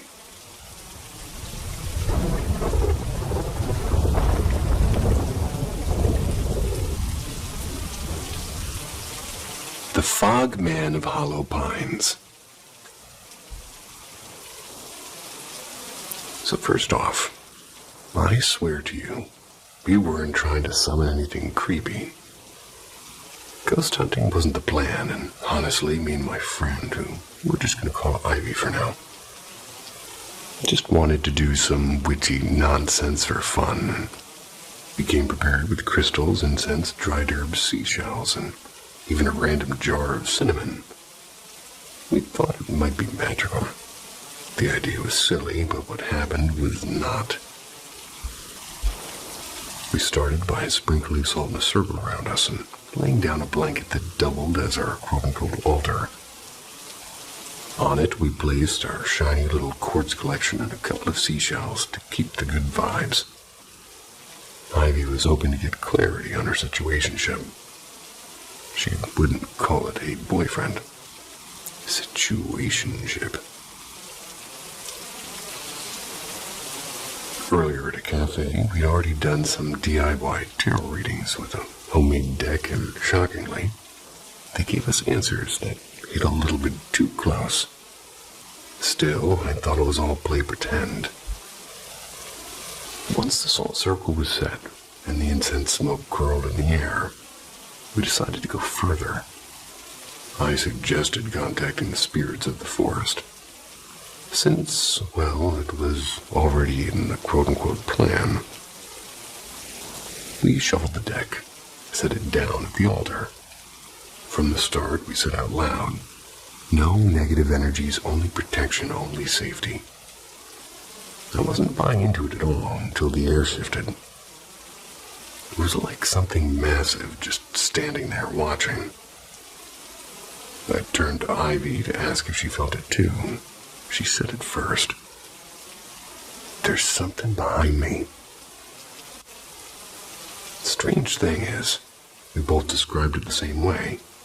A towering, man-shaped figure, made of black fog, limbs stretched too long to be natural. And that detail still makes my stomach twist around. We asked the cards if it was real. Answer, yes. We asked if it was right behind Ivy. Yes. We asked if it had bad intentions. Absolutely. And at this point, the wind picked up like the forest itself was whispering at us. We tried to push the thing away with salt and rosemary. The cards told us it was definitely masculine, which matched the heavy, dark presence pressing in. Ivy reminded me of how earlier we'd been ranting about women's rights and toxic masculinity. Maybe this thing had been lurking since then. The idea gave me chills. We tried asking other spirits instead, but the vibe got kind of worse. The cards spoke in half-threats, and it felt like the fog man was circling our salt barrier. That's when leaves behind Ivy rustled like something had stomped down hard. Except nothing was there. No rock, no squirrel, nothing, just movement. The forest, it didn't like us. That much was clear. When we asked straight up if we were welcome, the cards went from maybe to leave. Nice pun, forest. Did we listen? Of course not. We stuck around to take pictures like idiots. The sky went from bright to storm dark in minutes, and thunder started rolling in. The second we left the pines, the rain crashed down so violently our shoes filled with water. Hair plastered, clothes soaked. We stumbled out half laughing, half panicking. Ivy swore it was the forest punishing us. Thought maybe it was the opposite. Like the rain was cleansing us and scrubbing off whatever filth the fogman tried to cling to us. By the way, one thing's certain. I don't think either of us will step foot in that forest again. And you would be surprised at how much liquid high tops can actually keep in there. Just poured mine out, well, an hour ago. Don't ride motorcycles with an umbrella, by the way.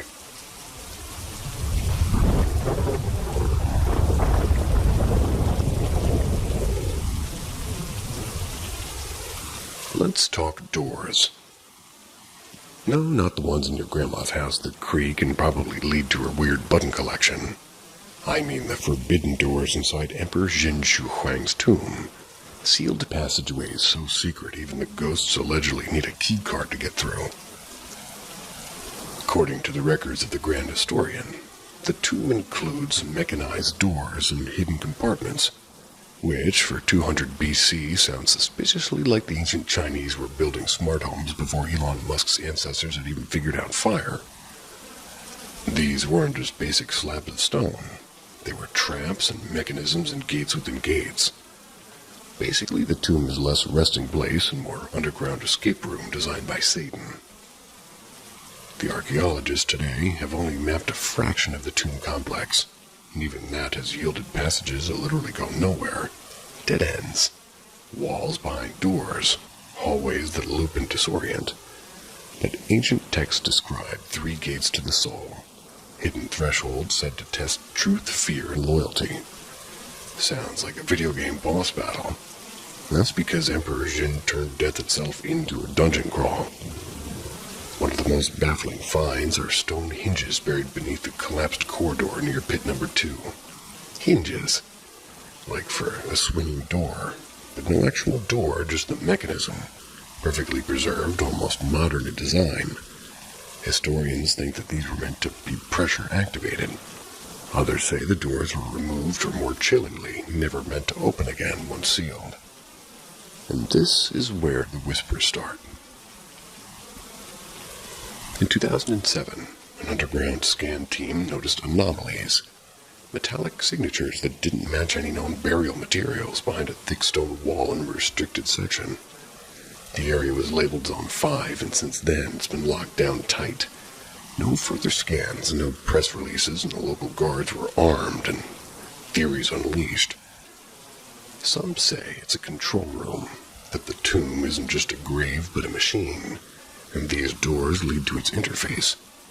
Others believe they conceal Shin's true body, cryogenically preserved in ancient chemicals, because why not throw science fiction into this already banana story?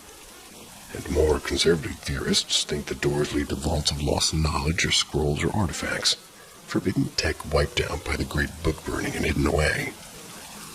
But the wildest theory, the doors are tests. One for the loyal, one for the traitor, and one for the uninvited.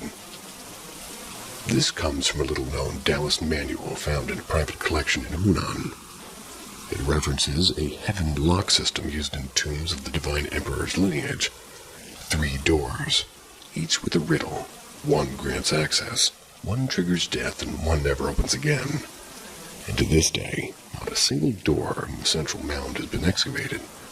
Not because we can't, but because we won't. Because every time we get close to just cracking one open, well, something goes wrong, like a malfunction or a freak storm. A new reason to delay. One archaeologist called it the tomb's patience, as if it's waiting for someone, not just anyone to enter. So the doors stay sealed, but maybe just maybe they're listening.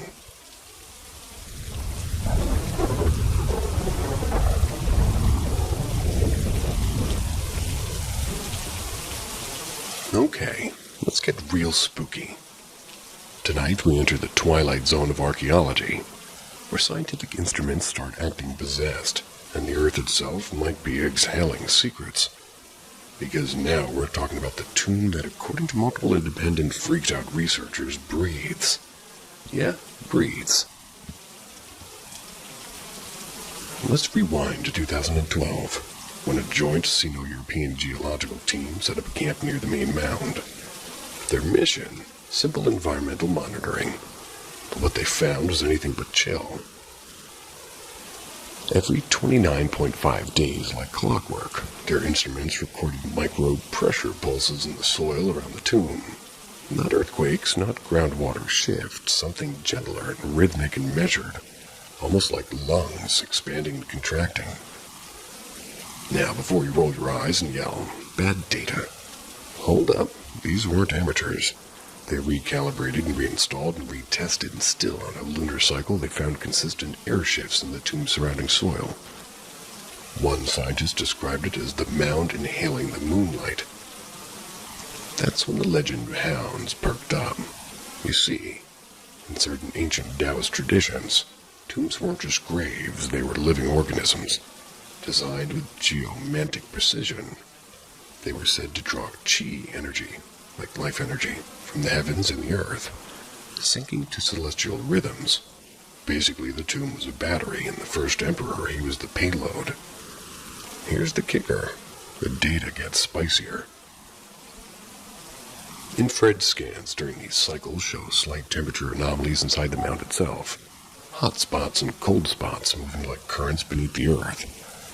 Not dangerous, but definitely alive, and every time somebody tries to publish on it, well, the studies disappear and websites go offline, and one professor called it government-sponsored ghosting. So why the question? Isn't it the tomb breathing? It's like, why? So let's entertain a few theories. 1, thermal pocket theory. The mercury rivers heat and cool, creating a thermal pump effect. Logical, but boring, so moving on. 2 would be structural resonance. The tomb's design with its underground chambers might interact with tidal forces, especially with Mercury's density, like a low-tech ancient bellows system. 3, dark energy capacitor. Okay, this one's straight from conspiracy TikTok, but it's too juicy not to share. Some believe the tomb houses a geomagnetic engine powered by mercury and crystals and feng shui alignment that absorbs cosmic energy. In those lunar cycles, maintenance mode. The tomb isn't resting, it's charging. 4, soul containment. The Taoists believed breath and spirit were linked, and in some extreme interpretations, what we're seeing isn't just airflow, it's the Shen, the spiritual echo of Emperor Jin, rising and falling like a heartbeat. And here's something even creepier. Every documented peak of this breathing cycle aligns with an odd event. A landslide in 2015 that exposed ancient stone near the southern flank. A lightning strike in 2018 that hit the tomb's perimeter wall. 2021, a drone malfunction that ended with the drone flying by itself into the center mound and crashing hard. Recovered footage showed nothing, just darkness until the last frame. A single clay eye staring straight at the lens. Coincidence? or a tomb watching us, waiting for something. Maybe it's not asleep, and maybe it's meditating.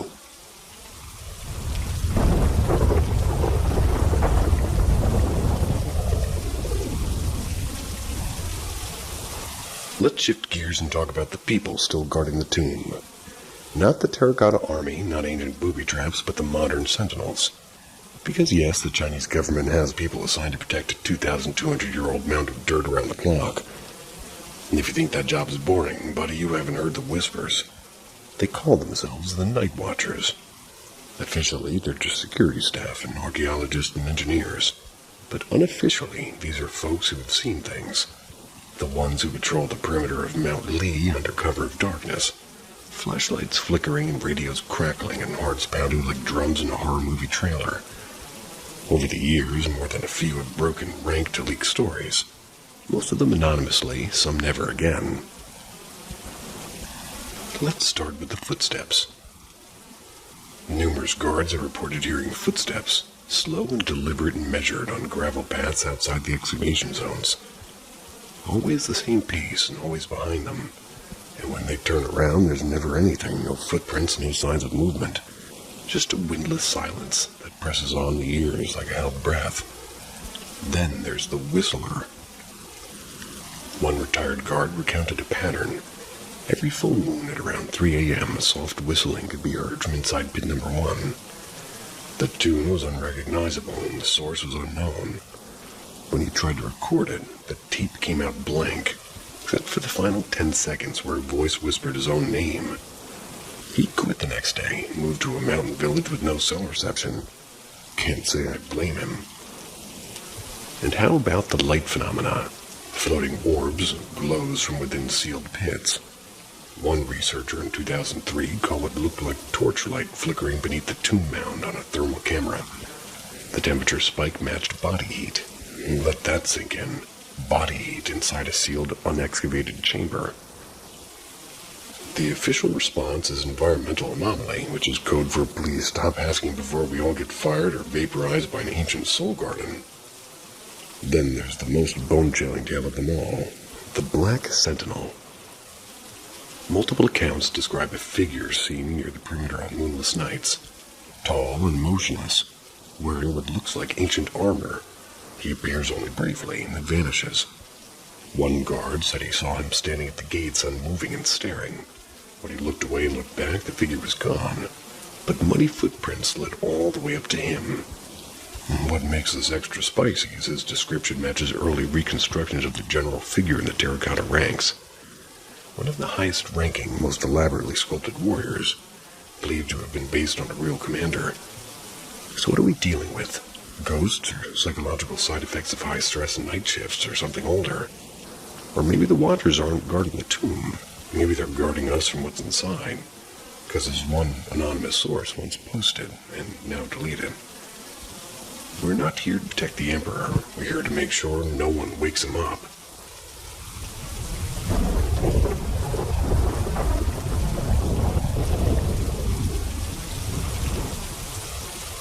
Alright folks, buckle up. This next one has all the makings of a historical thriller. Rogue archaeologists, government secrets, and a civil engineer who may or may not have vanished into thin air. Let me introduce you to Lin Zhao. Not his real name, obviously, because nobody wants their grandkids cursed by a 2,000-year-old emperor. But back in the 1980s, Lin was part of a low-key government team assigned to survey the land around Mount Lee, where Jun Shu Huang's tomb slumbers like a radioactive sleeping beauty. Officially, his job was to test for seismic stability. Unofficially, he might have uncovered something that scared the state into silence. According to his anonymous interview with an overseas academic journal that quickly disappeared from the internet, naturally, Lin's team was constructed to run electromagnetic scans deeper than anything had done before. These weren't just looking for tomb walls, they were measuring heat signatures. Lin claimed that beneath the central mound, beneath the clay soldiers, the corridors, the mercury-soaked dirt, was a chamber emitting a faint but measurable source of energy. Not geothermal, he reportedly said. Something else. Something artificial. Now, when that interview surfaced on a tiny, now-defunct message board in the early 2000s, nobody cared, until people started noticing something creepy. Other names associated with Lynn's team started vanishing from conference attendance lists. A couple were reassigned, and one died in a suspicious car crash that looked like a scene from a soap opera. No skid marks, no braking, just a fiery plunge off a very dry, very flat highway. And it gets weirder. Lynn allegedly described discovering metallic resonance underground, frequencies that seemed to pulse when exposed to seismic tests.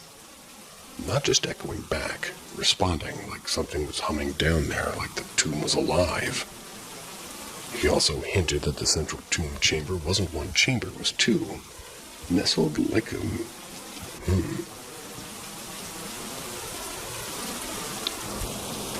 Matryoshka doll. I can't even say that word. An inner sanctum encased in a shell, and in that inner sanctum a structure. Not a sarcophagus, something shaped like a cube, perfectly symmetrical and magnetically sealed, and sounded suspiciously like a device instead of a coffin. Government response was deny, delay, deflect. After a few polite announcements about protecting national heritage, the project was shut down. Lynn's papers were seized and the entire team was disbanded. And Lynn, he moved to a coastal city, changed his name, and never spoke about it again. Until one blurry photo showed up years later. A man, older and bearded, standing on a cliff overlooking the sea, captioned, "The engineer who heard the tomb breathing." Now, is this real? Who knows? Maybe Lynn was just an overworked civil engineer with a flair for fiction. Maybe he just watched too much X-Files. But the details, the way his story lines up with ancient texts describing celestial energy and sacred fire, buried with the Emperor, that's enough to make you wonder. What if the tomb isn't just a monument to power, and what if it's a vault? A vault built to contain something dangerous and something still running. And what happens if we open it?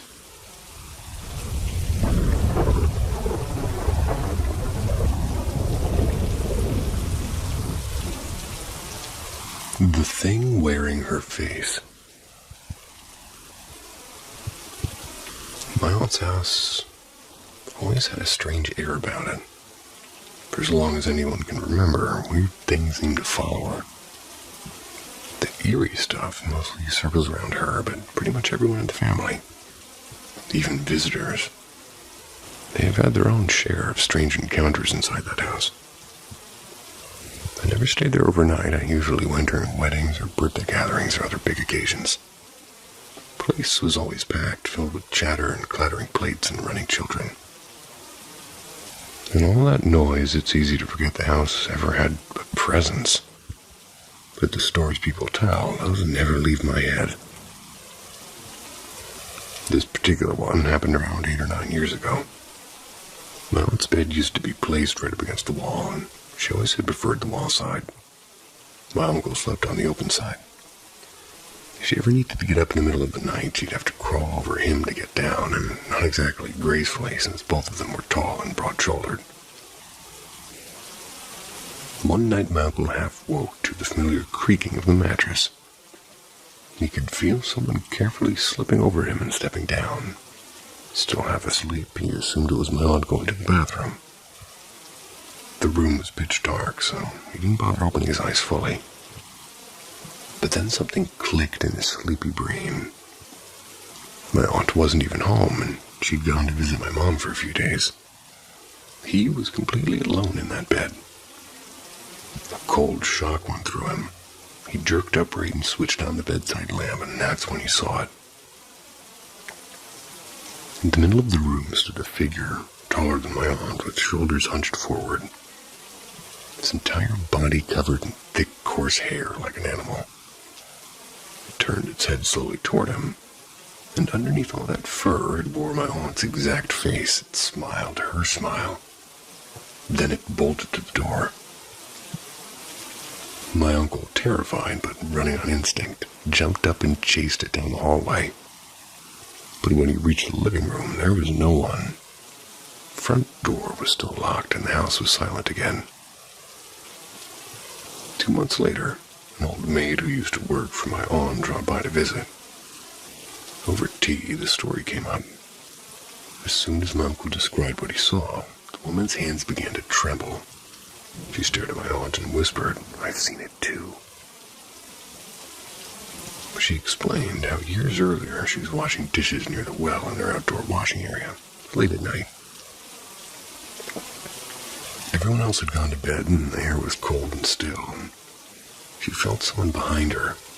When she turned, a figure with fur from shoulder to ankle was standing near the well. It had my aunt's face on it. The creature tilted its head as if it was curious. The maid screamed, dropped the plate she was holding, and ran. She quit her job the next day.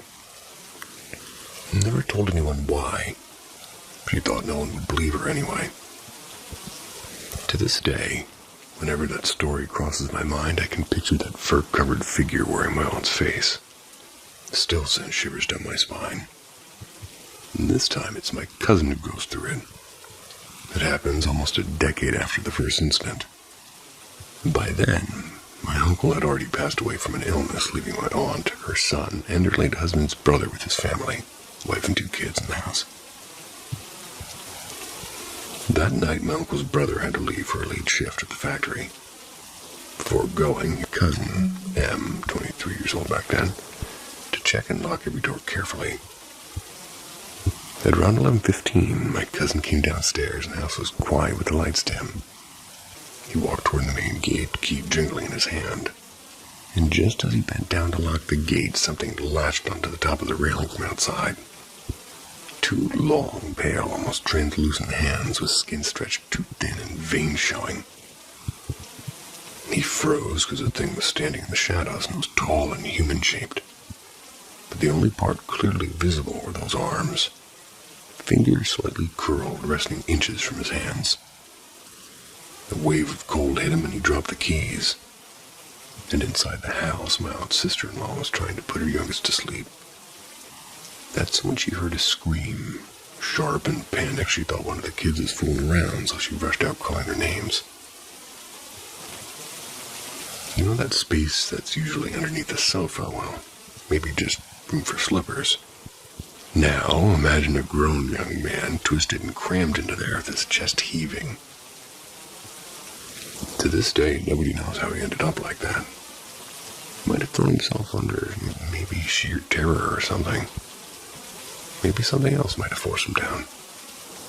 He burned with fever for the next 3 days, and in his delirium he kept whispering about hands at the gate. He tried to run outside more than once.